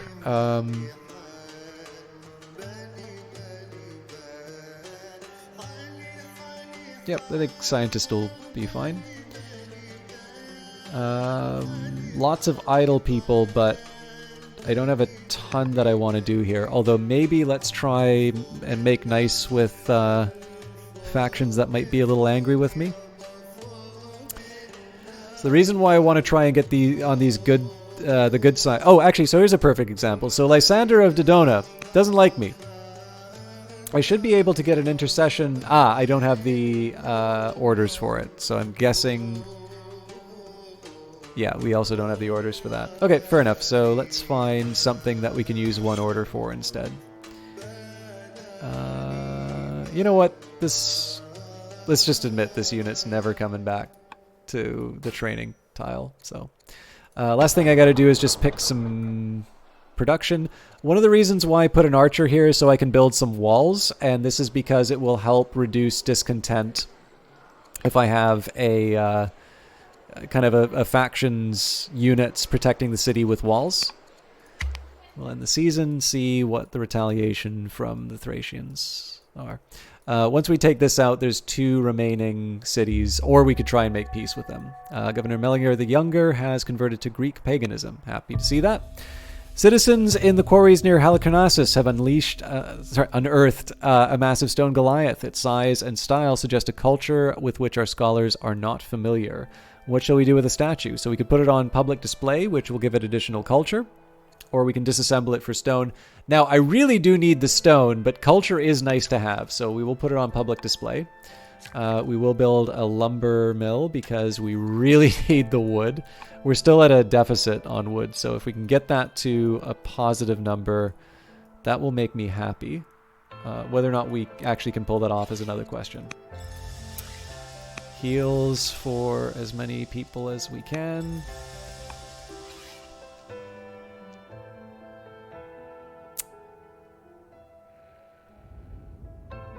Okay, I'm going to try...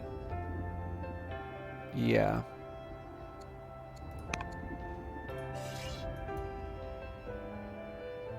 Right, I need to be on hills to make this work. Okay, so I'm going to keep them in the woods for the simple reason that when these guys retaliate, it's going to minimize the damage that I take.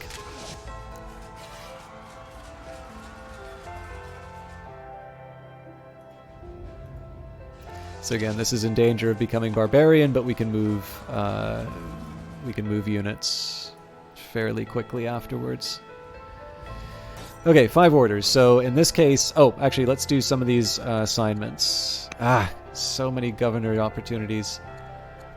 So I think most of these are already governing, but Queen Consort Eurydice can work for 1.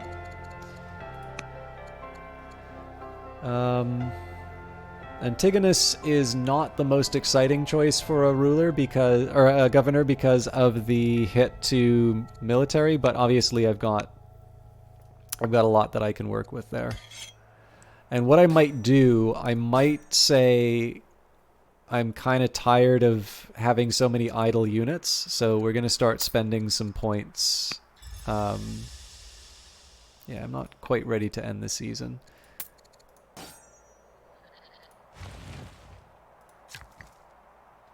Basically just I want to do some stuff with my workers. So I'm not going to, there's not an unlimited amount that I'm willing to spend on getting stuff done. But I do want to get, I basically want to get Greece working again.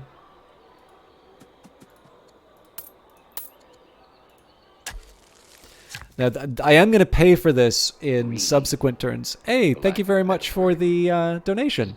It's been a very long time since streaming style. It's been a very long time since I've heard that donation button. So I really appreciate it. I know you probably put in quite a bit of hard work to get that money, and it's absolutely not lost on me that you didn't have to do that. So I really appreciate it. So I'd like to build a stronghold. We can afford a stronghold. I will build a stronghold. Now, strongholds are pretty important in this game. This is actually a decent thing. This is something that's worth taking some time to talk about. So, each civilization is going to have 2 unique units. I think it will actually say...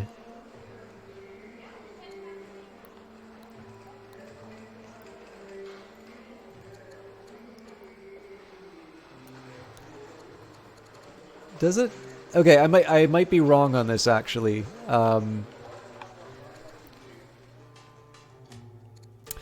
Probably my best bet actually is just to go.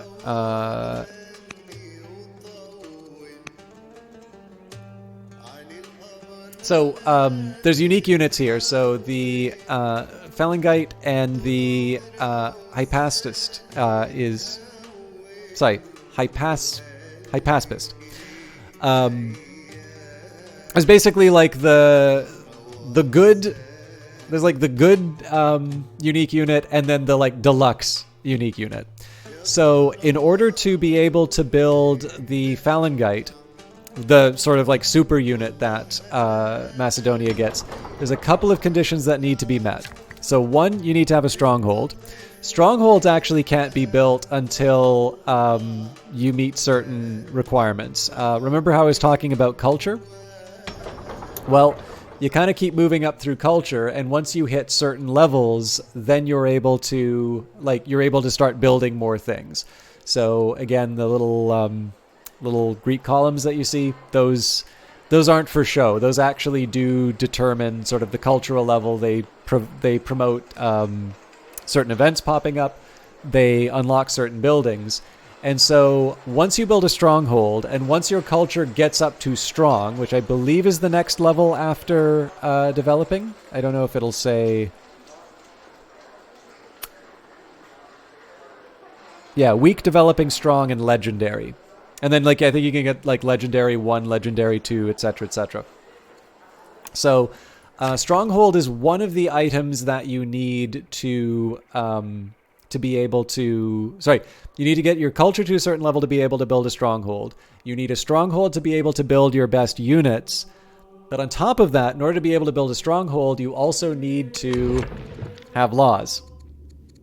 We've chosen most. We have not yet actually chosen between tyranny and constitution, which eventually I'm going to have to make a decision on, but that would wipe out my civics. I'm not quite ready for that yet. So as you can see, like, there's a lot of sort of interlocking parts. Now, I like strongholds because they give me additional orders. And like I said, this is the point where I'm putting a lot of effort into trying to make sure that my workers are working. But we are down to a handful of orders. So I'm going to do a manual audit of my workers. Now, oh yeah, I've got 3 idle workers. 4 idle workers, my god. So one thing that's worth mentioning, if you take a look at this calculation for the orders rate, I'm just going to hold left shift to keep this up. You can see all these things that are affecting it. So these are, the cities that are contributing to my orders. This is my difficulty level, the noble. I'm a basileus, so I get 5 orders a season. And my legitimacy, which kind of comes from certain accomplishments that I'm making, sort of raises your orders. This does mean, by the way, that when you play the normal game, that's not a scenario.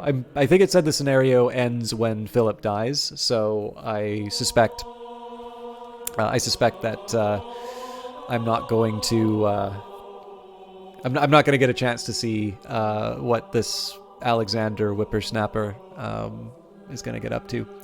But yeah, one thing that can completely happen in this game is that you can have just this awesome ruler who's able to manage everything, and then the heir just does not have the legitimacy to be able to run the empire.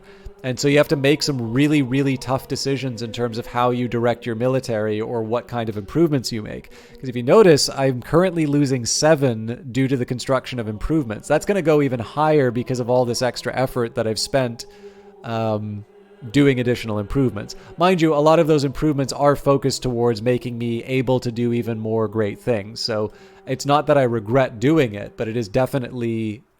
there's definitely a trade-off happening. Incidentally, because I don't have a lot else that I can do, and I don't believe I need an order to make a decision on laws, I get additional money per season. Orators like tyranny. I get additional... Yeah, so I sacrifice civics in order to get additional training, but my training's already pretty high. Constitution... I can get decrees in the capital. I get additional money, which is something that I've struggled with. Lower training, and my statesman... Okay, actually, the faction that's traditionally been mad at me... Okay, we will implement a constitution. We are Greeks, after all. Well, sort of. Not really Greeks.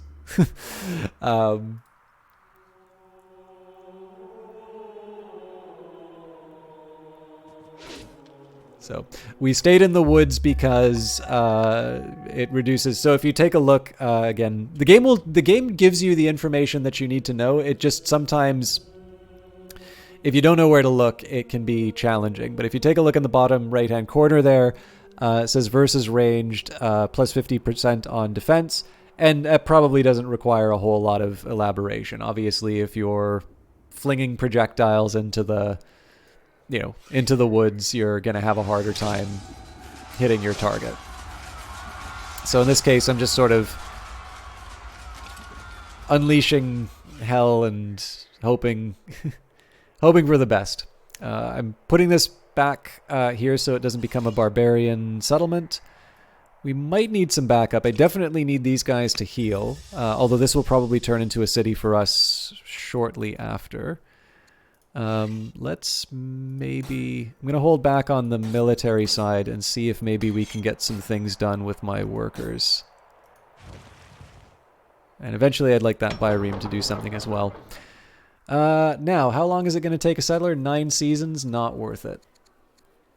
Could do a stonecutter, could do walls, could do a forum for additional orders. How's my stone looking? Stone's okay, actually. Yeah, let's do a forum. And Lictos... Again, there may be some logic in doing a forum.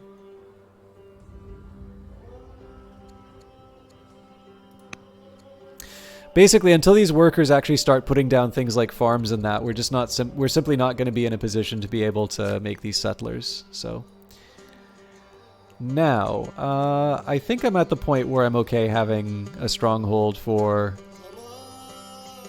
each city. It's a little weird to have it in some of these fresher cities, but again, it helps me with orders.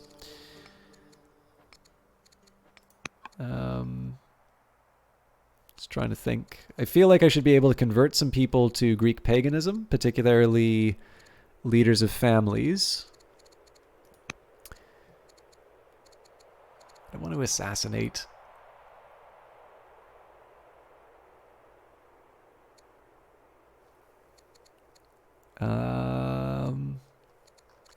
So the oligarchs are the heads of the families.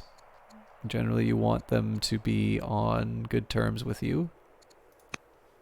Right. So let's get an intercession from the Chancellor.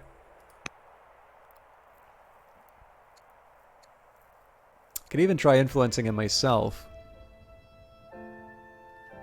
Is there anybody else who I want to...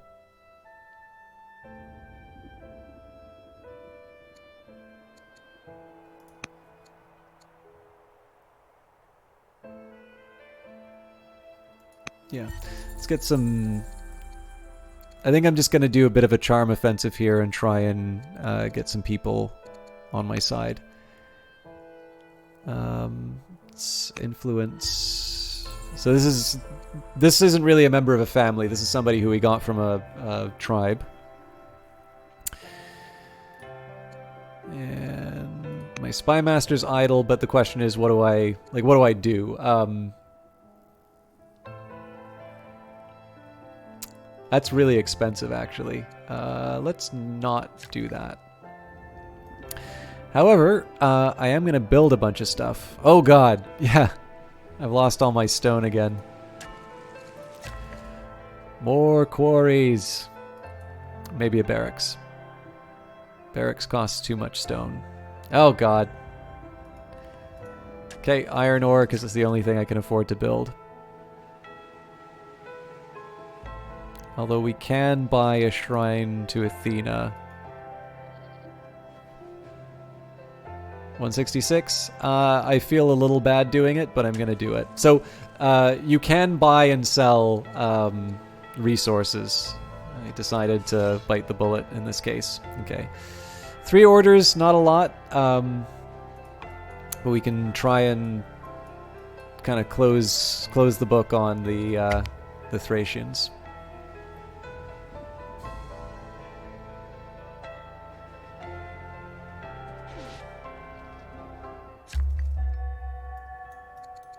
So yeah, this is my penalty for not dealing with them faster.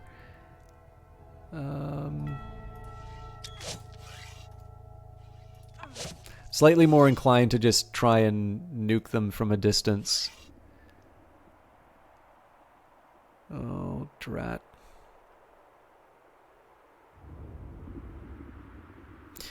Okay. So this lets me attack them without too many consequences. Well, I mean, I'm going to get hit by it one way or another. I think I'll just learn to take my lumps. I'm going to skip just because the spearmen will eventually take this tile.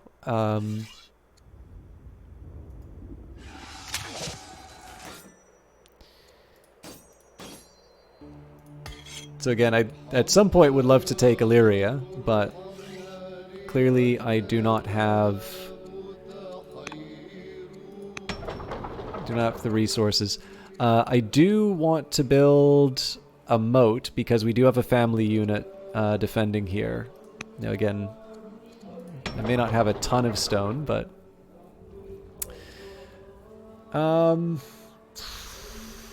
I mean, this thing's automatically healing. I don't know if spending resources to repair the damage is quite what I want to do. The extra gold per season is tempting from this rancher, as is the food because it'll make, or growth because it'll make the... Actually, you know what? It's appealing just because I'm not spending stone that I don't need. Yeah, we'll build a rancher.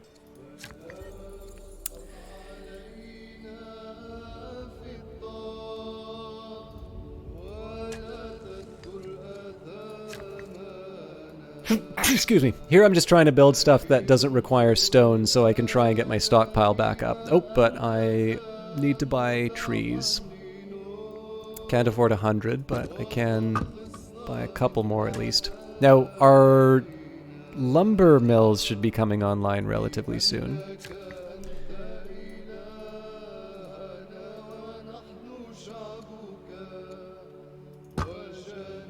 Oof.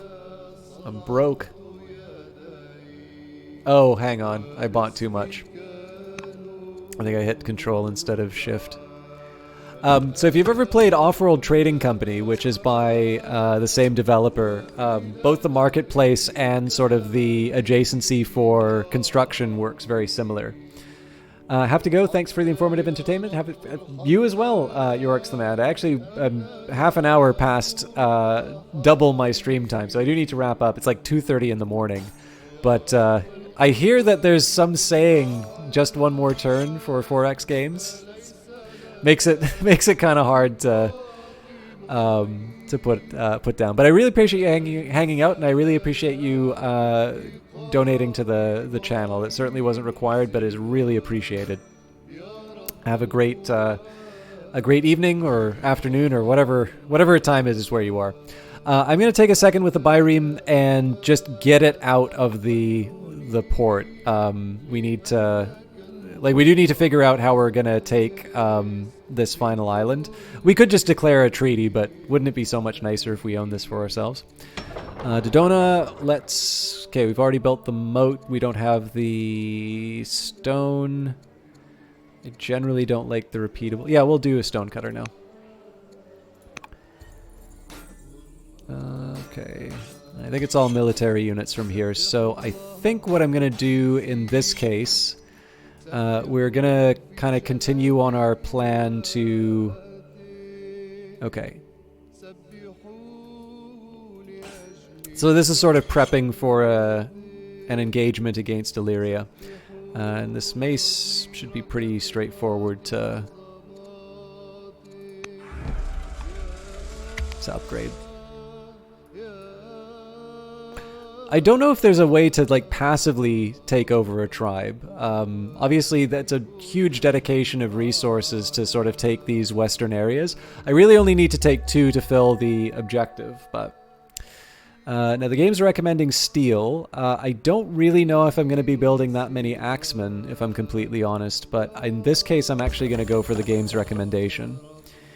Okay, more lumber. I still...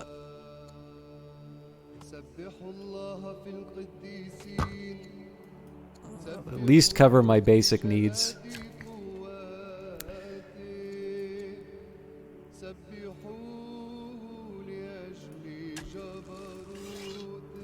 Yeah, I probably should have been focusing. Oh.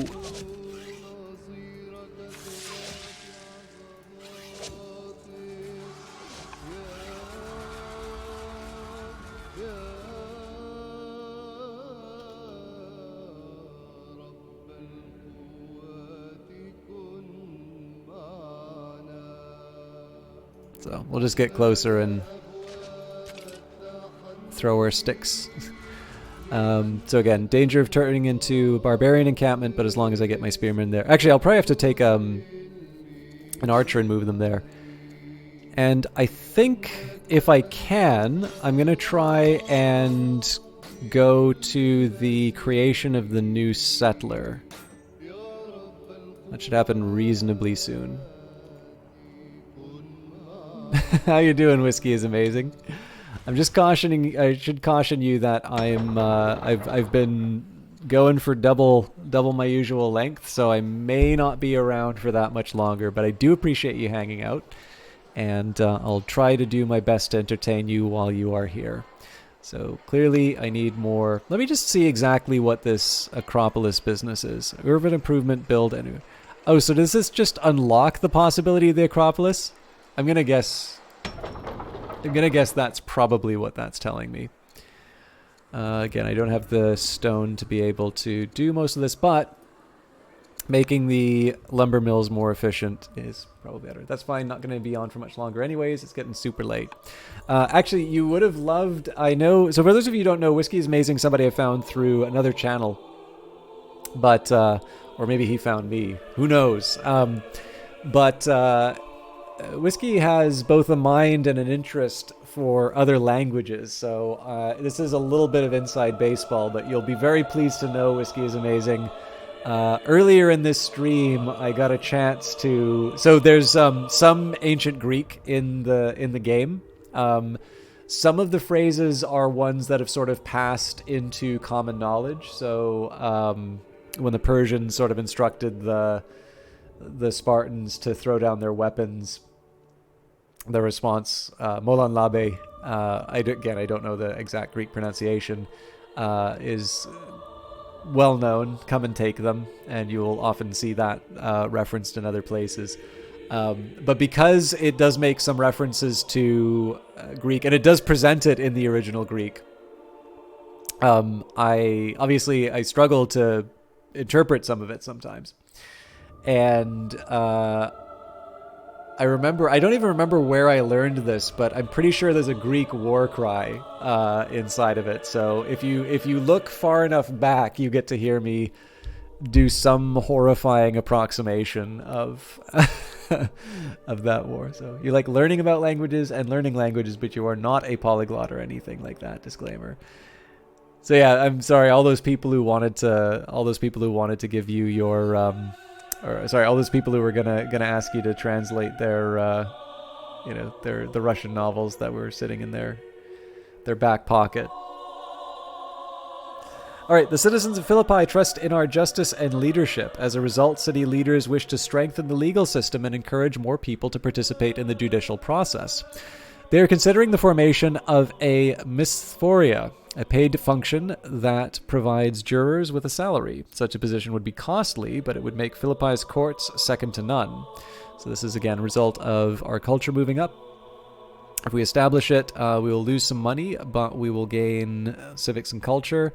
Require mandatory jury service. So I would cease to be a commander and instead become a judge, which would make me a worse... would actually make me a worse commander. I don't want to do that.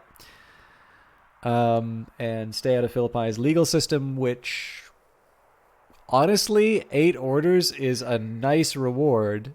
But again, I like long-term thinking. Macedonia is, the Laconian problem. Macedonia is expanding and we cannot ignore Sparta forever. The famous Spartan warriors have so far been happy to stay out of our affairs. But we both understand that our borders are growing closer and that conflict is possible. Sparta firmly controls Laconia. The region is a poorer one, so they would be eventually defeated in a war. Yet the mountainous terrain and the skills of their warriors in Sparta, all the boy and men are warriors, will surely make a war troublesome for Macedonia. It would be better to convince Sparta to surrender peacefully. You decide to send an envoy to Sparta with a simple message. If I enter your lands, I will destroy you all, never to rise again. We know what the reply is. We talked about this at the very start. Let us await their reply. Do you know what the reply to the message was? Whiskey is amazing, because I'm absolutely willing... Wait for the Spartan response, yeah. I'm absolutely willing to go a little longer so that we can see the reply. I don't know if you know about laconic phrases, but this is one of the better ones. Alexander has always been partial to Homer's Iliad, a work that Aristotle had studied extensively. The young man and his tutor have spent many evenings discussing the epic story, which Alexander sees as a guide to military excellence. So does Ion, incidentally. Aristotle has expanded on those views, showing Alexander can also teach the arts of negotiation, diplomacy, and politics. They have been lately taken to studying from Aristotle's own annotated copy of the Iliad, something that Aristotle promises to one day gift to Alexander. That is the power of classics. Everyone can learn from them. Recently, you've felt a certain restlessness. You simply aren't content to wait about at home, bored by the mundanity of palace duties and court ceremony.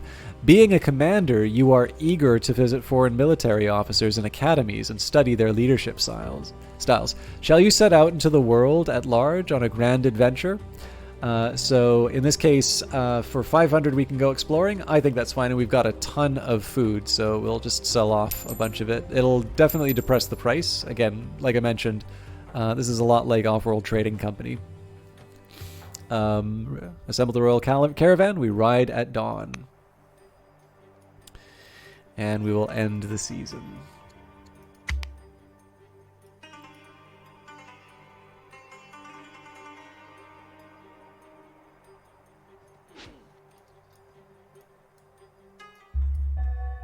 Oh, I think we got the Spartan response. Sparta responds. A response to our demands has arrived from Sparta. It reads, if. A full invasion of Sparta would be a lot of risk for a little reward, but we have to ensure they witness the power of Macedonian armies firsthand. Some skirmishing in Laconia would be to our advantage, and victories there should dissuade Sparta from seeking an opportunity to harm us. We will show them how Macedonia fights. So, kill 5 Spartan units. Cool. Although they're going to get stronger the longer I wait on this. So, okay, I did say I was going to go to... Actually, this timed out rather nicely. So we've got a couple turns before we can make it with the settlers, but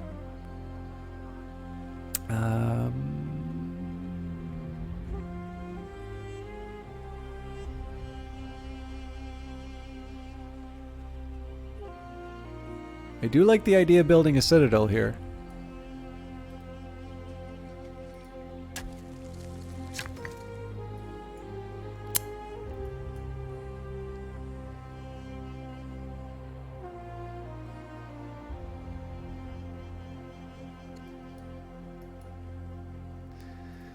Okay. I feel kind of dumb doing this, but I am actually going to chop trees and cut scrub. I don't want to use too much stone.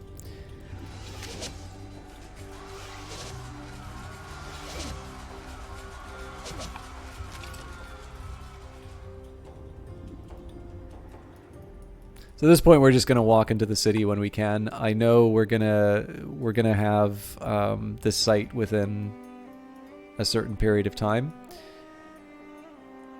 And we're already out of turns. Wait a minute. Okay, I'm absolutely willing to spend... Yeah, here we go.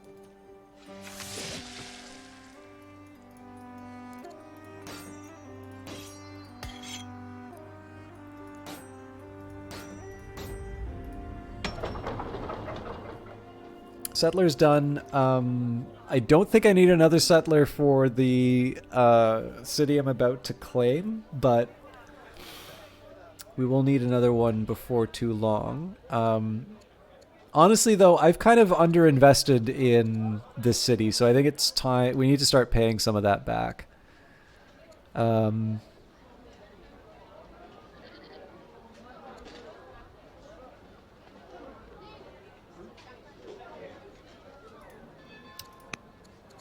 Woodcutters are welcome.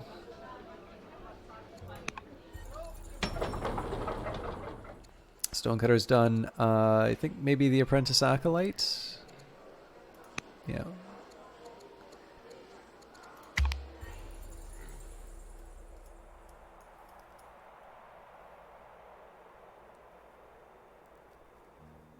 So the Athenian Alliance actually has more orders than me for some reason.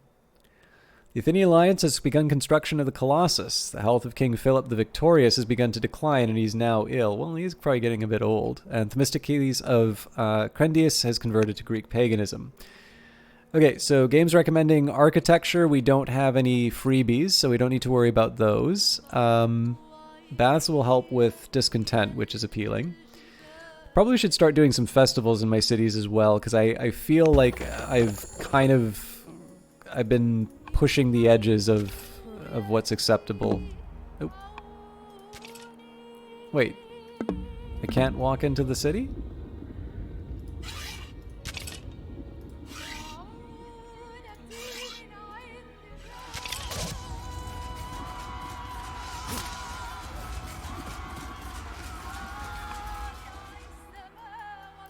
Okay, let's... So we have one more season. Oh, sorry. 2 more seasons. Okay, can finally build the Grove. Oh, and we're finally getting a positive number for trees. Happy day! I have enough stone for a stronghold, so we'll take it.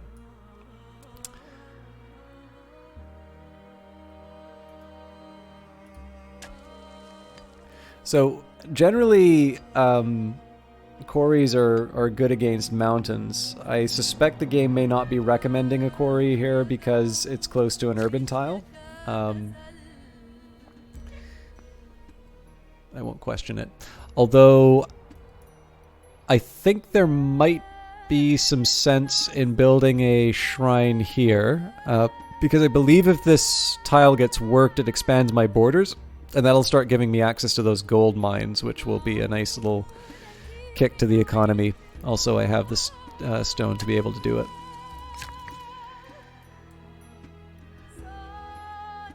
Speaking of quarries, apparently I have just an insatiable appetite for stone. Right, this isn't my territory yet. Okay. My Spy Master's idle. It's probably going to cost too much money to do something, though. So,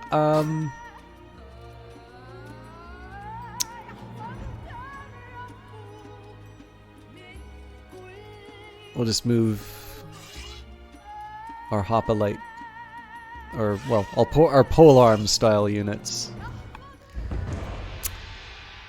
As you and your wife enjoy the views on the outskirts of Macedonia, your caravan is set upon by a gang of raiders. The ruffians round up your servants, taking full inventory of the goods you brought with you on the voyage.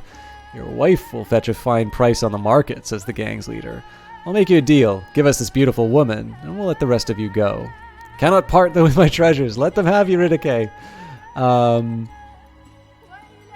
How about a drinking contest, winner take all, or I will help them improve their methods of coercion?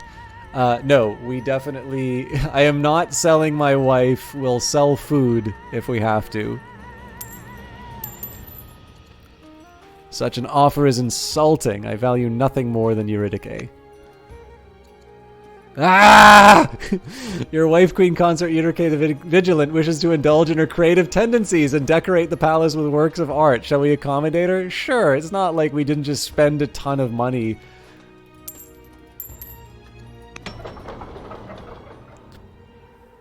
Okay. Pella, my capital. I've got a lot of citizens. Okay, we're going to do an elder officer for starters.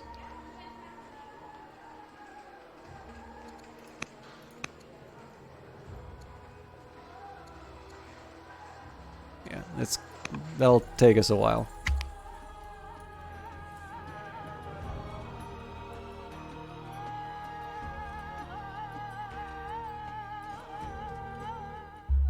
Ah, they do have boats.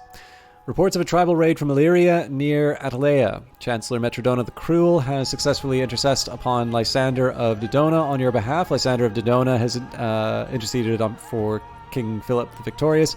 An intercession mission, Ambassador Simon the Diplomat to Themistocles of Crendis has led to an event, and you successfully exerted your influence upon General Christopolis the Thracian. General Christopolis the Thracian is influenced by King Philip.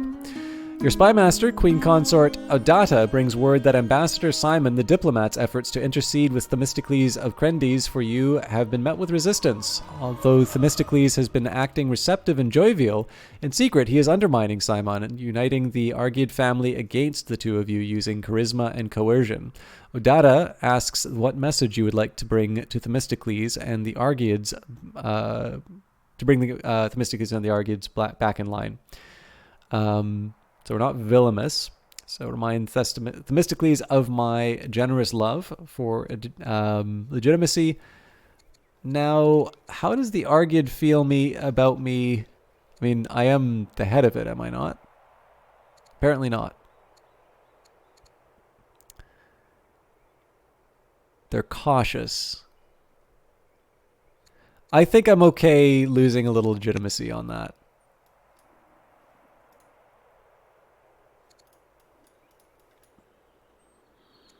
And yes, we own this city now.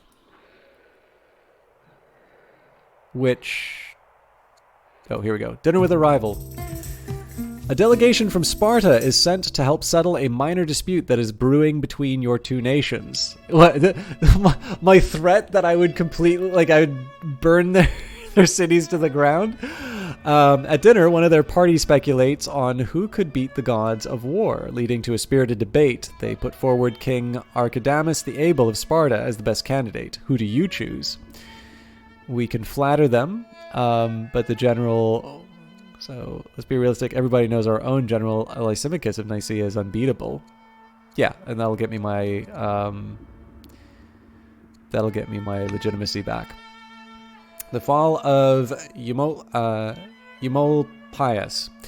We have seized Eumolpius, a settlement that has existed so long that nobody knows what culture founded it. When the despicable Persians first invaded Greece, they seized the whole region, and Eumolpius was Persian. For the last 140 years, Odrysian kings of Thrace have ruled here. Their rule ends now. Eumolpius has everything it takes to one day be a great city, except a proper name. As a Macedonian city, it should not retain its barbarian name. It is only fitting that it be renamed after you. It could grow into one of the finest cities of Macedonia, and it is named Philoppolis. From Olympus to Byzantium, with Macedonia having control of Philippi and Philoppolis, the Thracians can no longer meaningfully resist. Whether they choose to submit or continue futile fighting is of no greater importance. Macedonia has expanded, and the road to Byzantium is now clear. One day this area will be the westmost region of Macedonia as we conquer Persia. That time is not now. We still need to secure our hold over Greece. So now we can focus on the south.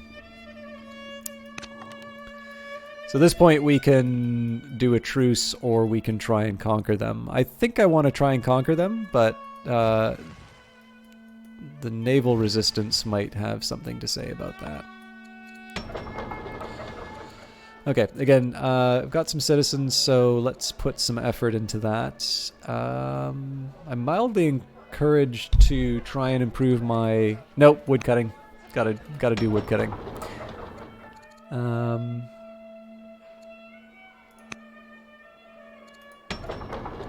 So, as is traditional, we'll build a worker first. Neapolis, we got an archer. We'll now build a wall. I don't think I'm at a point where I can start building archers in these places yet. Oh, this is an interesting dilemma.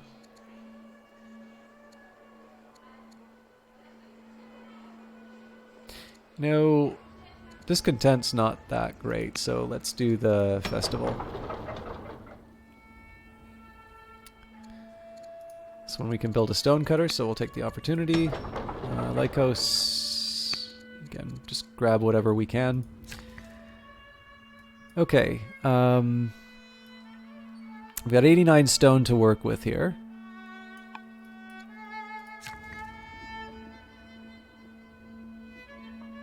I can work with the barracks.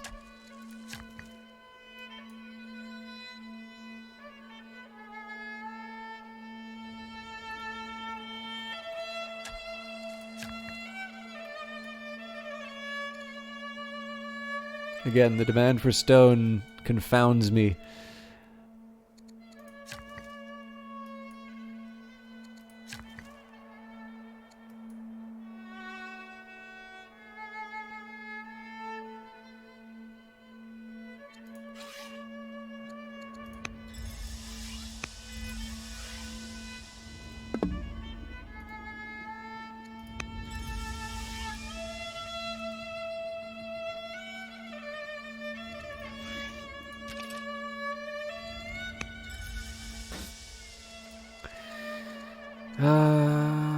Let's try and make people happy with me. Okay, so my general is not mad. Okay, never mind. Actually, we don't have that much money. Maybe we'll just hold off on that, actually.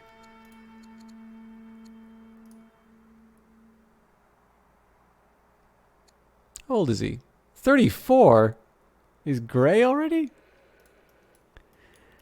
Alright. The thing is, everything I want to build needs stone. Well,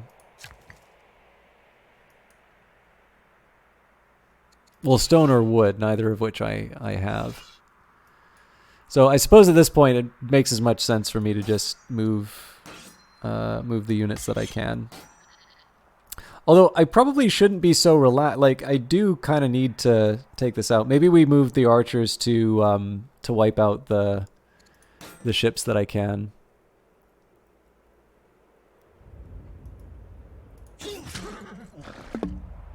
Oh, come on.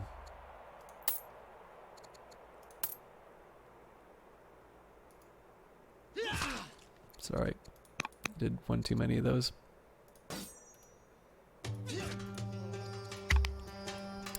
Okay, I think this is going to be the last turn and then I go to bed, because my settlers should be able to make it to Nesta. Oh, you know what? I might still have one more turn after all.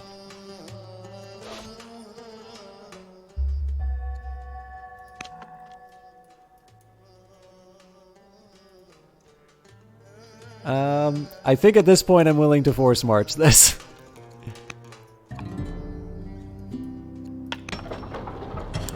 Okay, as is traditional, we'll start with a worker.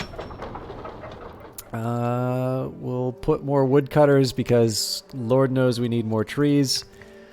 Okay, game's recommending a quarry here. I feel like I should be building a lumber mill here. But at this point, I kind of need to start putting a little more infrastructure down. So even if it means I don't get to build like the super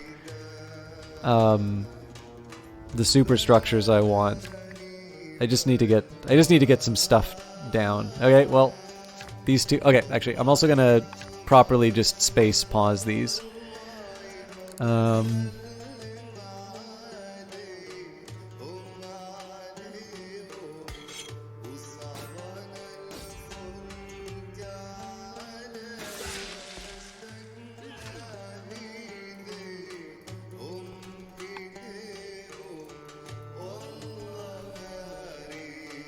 So yeah, honestly, I think clearly we have more mopping up to do for the Thracians, so I think just starting a fight for a couple of Illyrian cities, especially if we're able to sort of get a quick peace with them and, you know, not have to kind of take everything to the far west. Although, I mean, maybe we could pull it off, I don't know.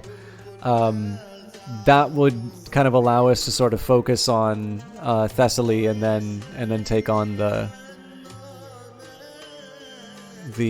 Athenian alliance.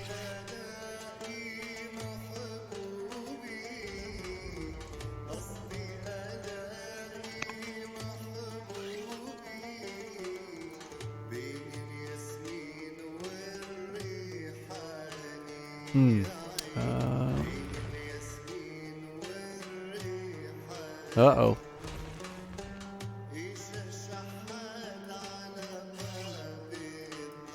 I suspect this does not end well for the Byreme. Okay.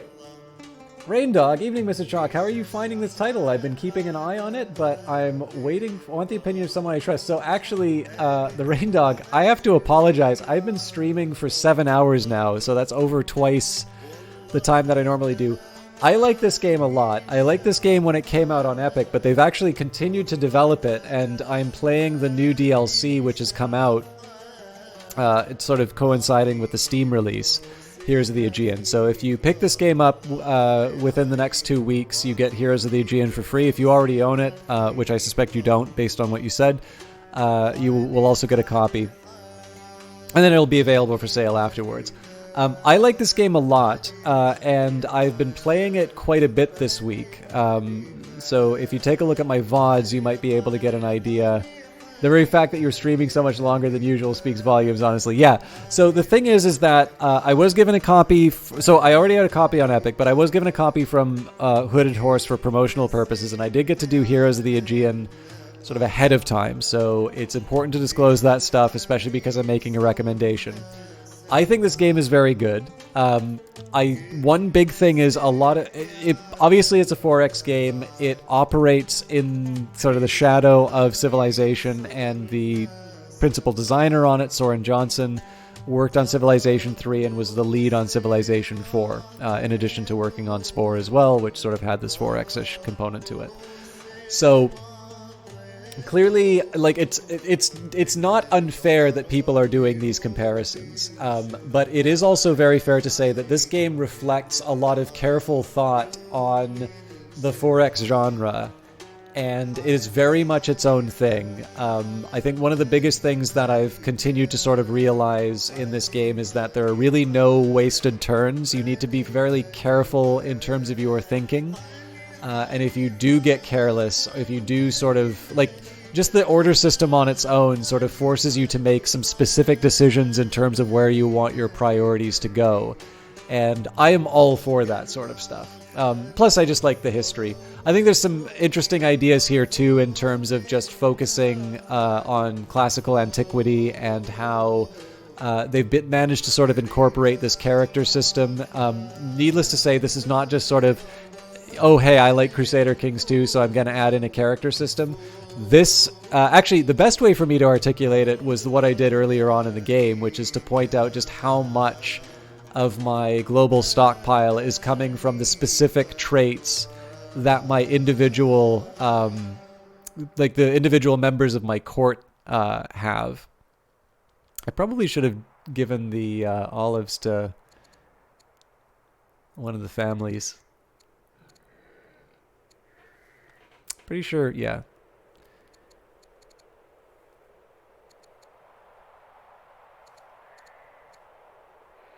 I mean, I'm already romantically involved with the family head, so. But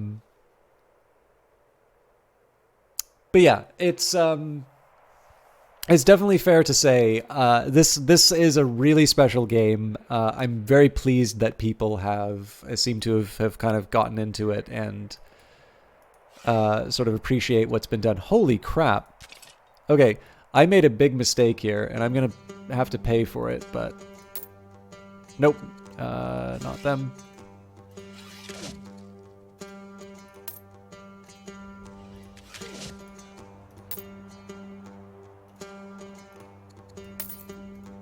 So as you can see, right, I gotta pay for those. I gotta pay for those extra orders with training.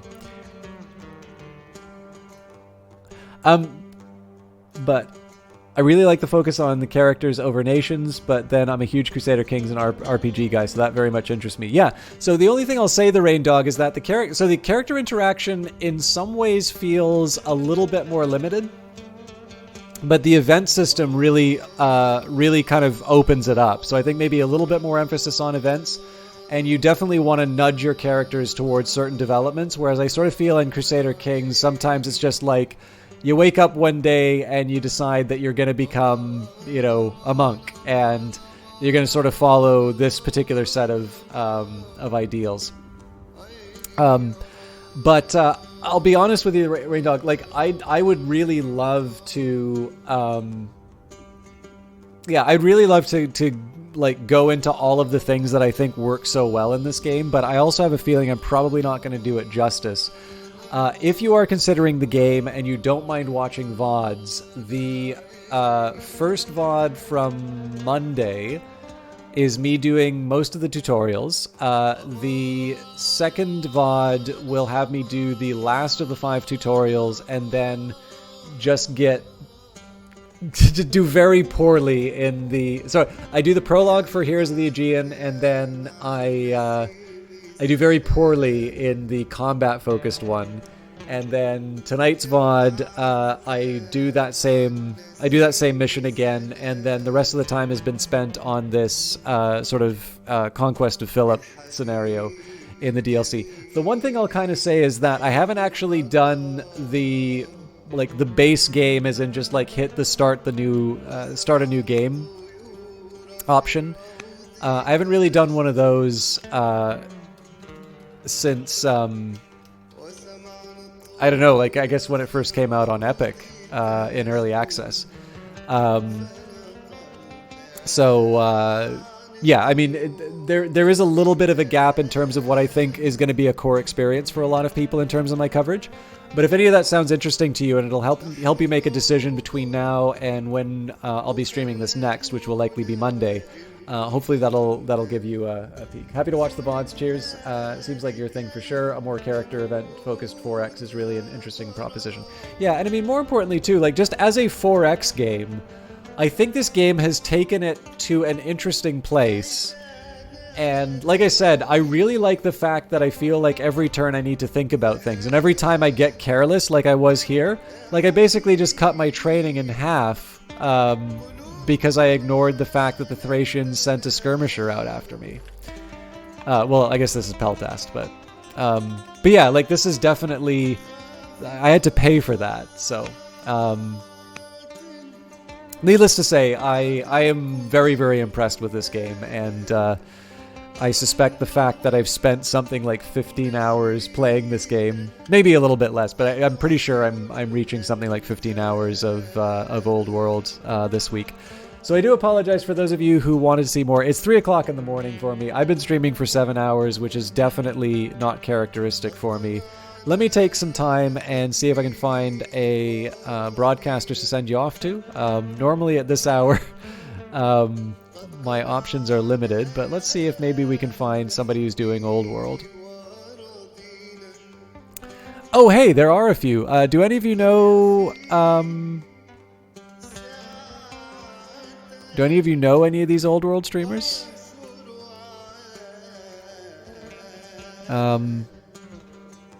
Most of these I don't think are in English. But yeah, tell you what, let's host Jandar. Now, I don't know who this streamer is, but they are currently doing Old World, and it would sure be nice to kind of keep people in the same game. So I'm gonna raid them. I hope they do the game well. But I will leave you. I'll leave you in their hands. If you're interested in my stuff, I am. Oh, actually, Monday's a holiday, so if I can, I will stream. I'll stream Old World on Monday, but I've got a lot to do this weekend. So if I can't do Old World on Monday, I will definitely do it this coming Friday, so in a week from now. And I intend to do this game a whole lot more. Wednesday, I will be back to a Brace Yourself game with Phantom Brigade. But if you want to know what I'm streaming, I usually just say that on Twitter. But yeah, if nothing else, at the latest, I'll see you in a week. Hopefully I'll see you Monday. Take care. If you've not bought this game yet, maybe consider putting it on your wish list. And if you have any questions, feel free to reach out on Twitter or messengers or something like that. I'll do my best to answer them. But you should have like 15 hours of VODs to watch between now and when I stream again. Thank you for being a wonderful audience, and please treat Jandar well as they play more Old World.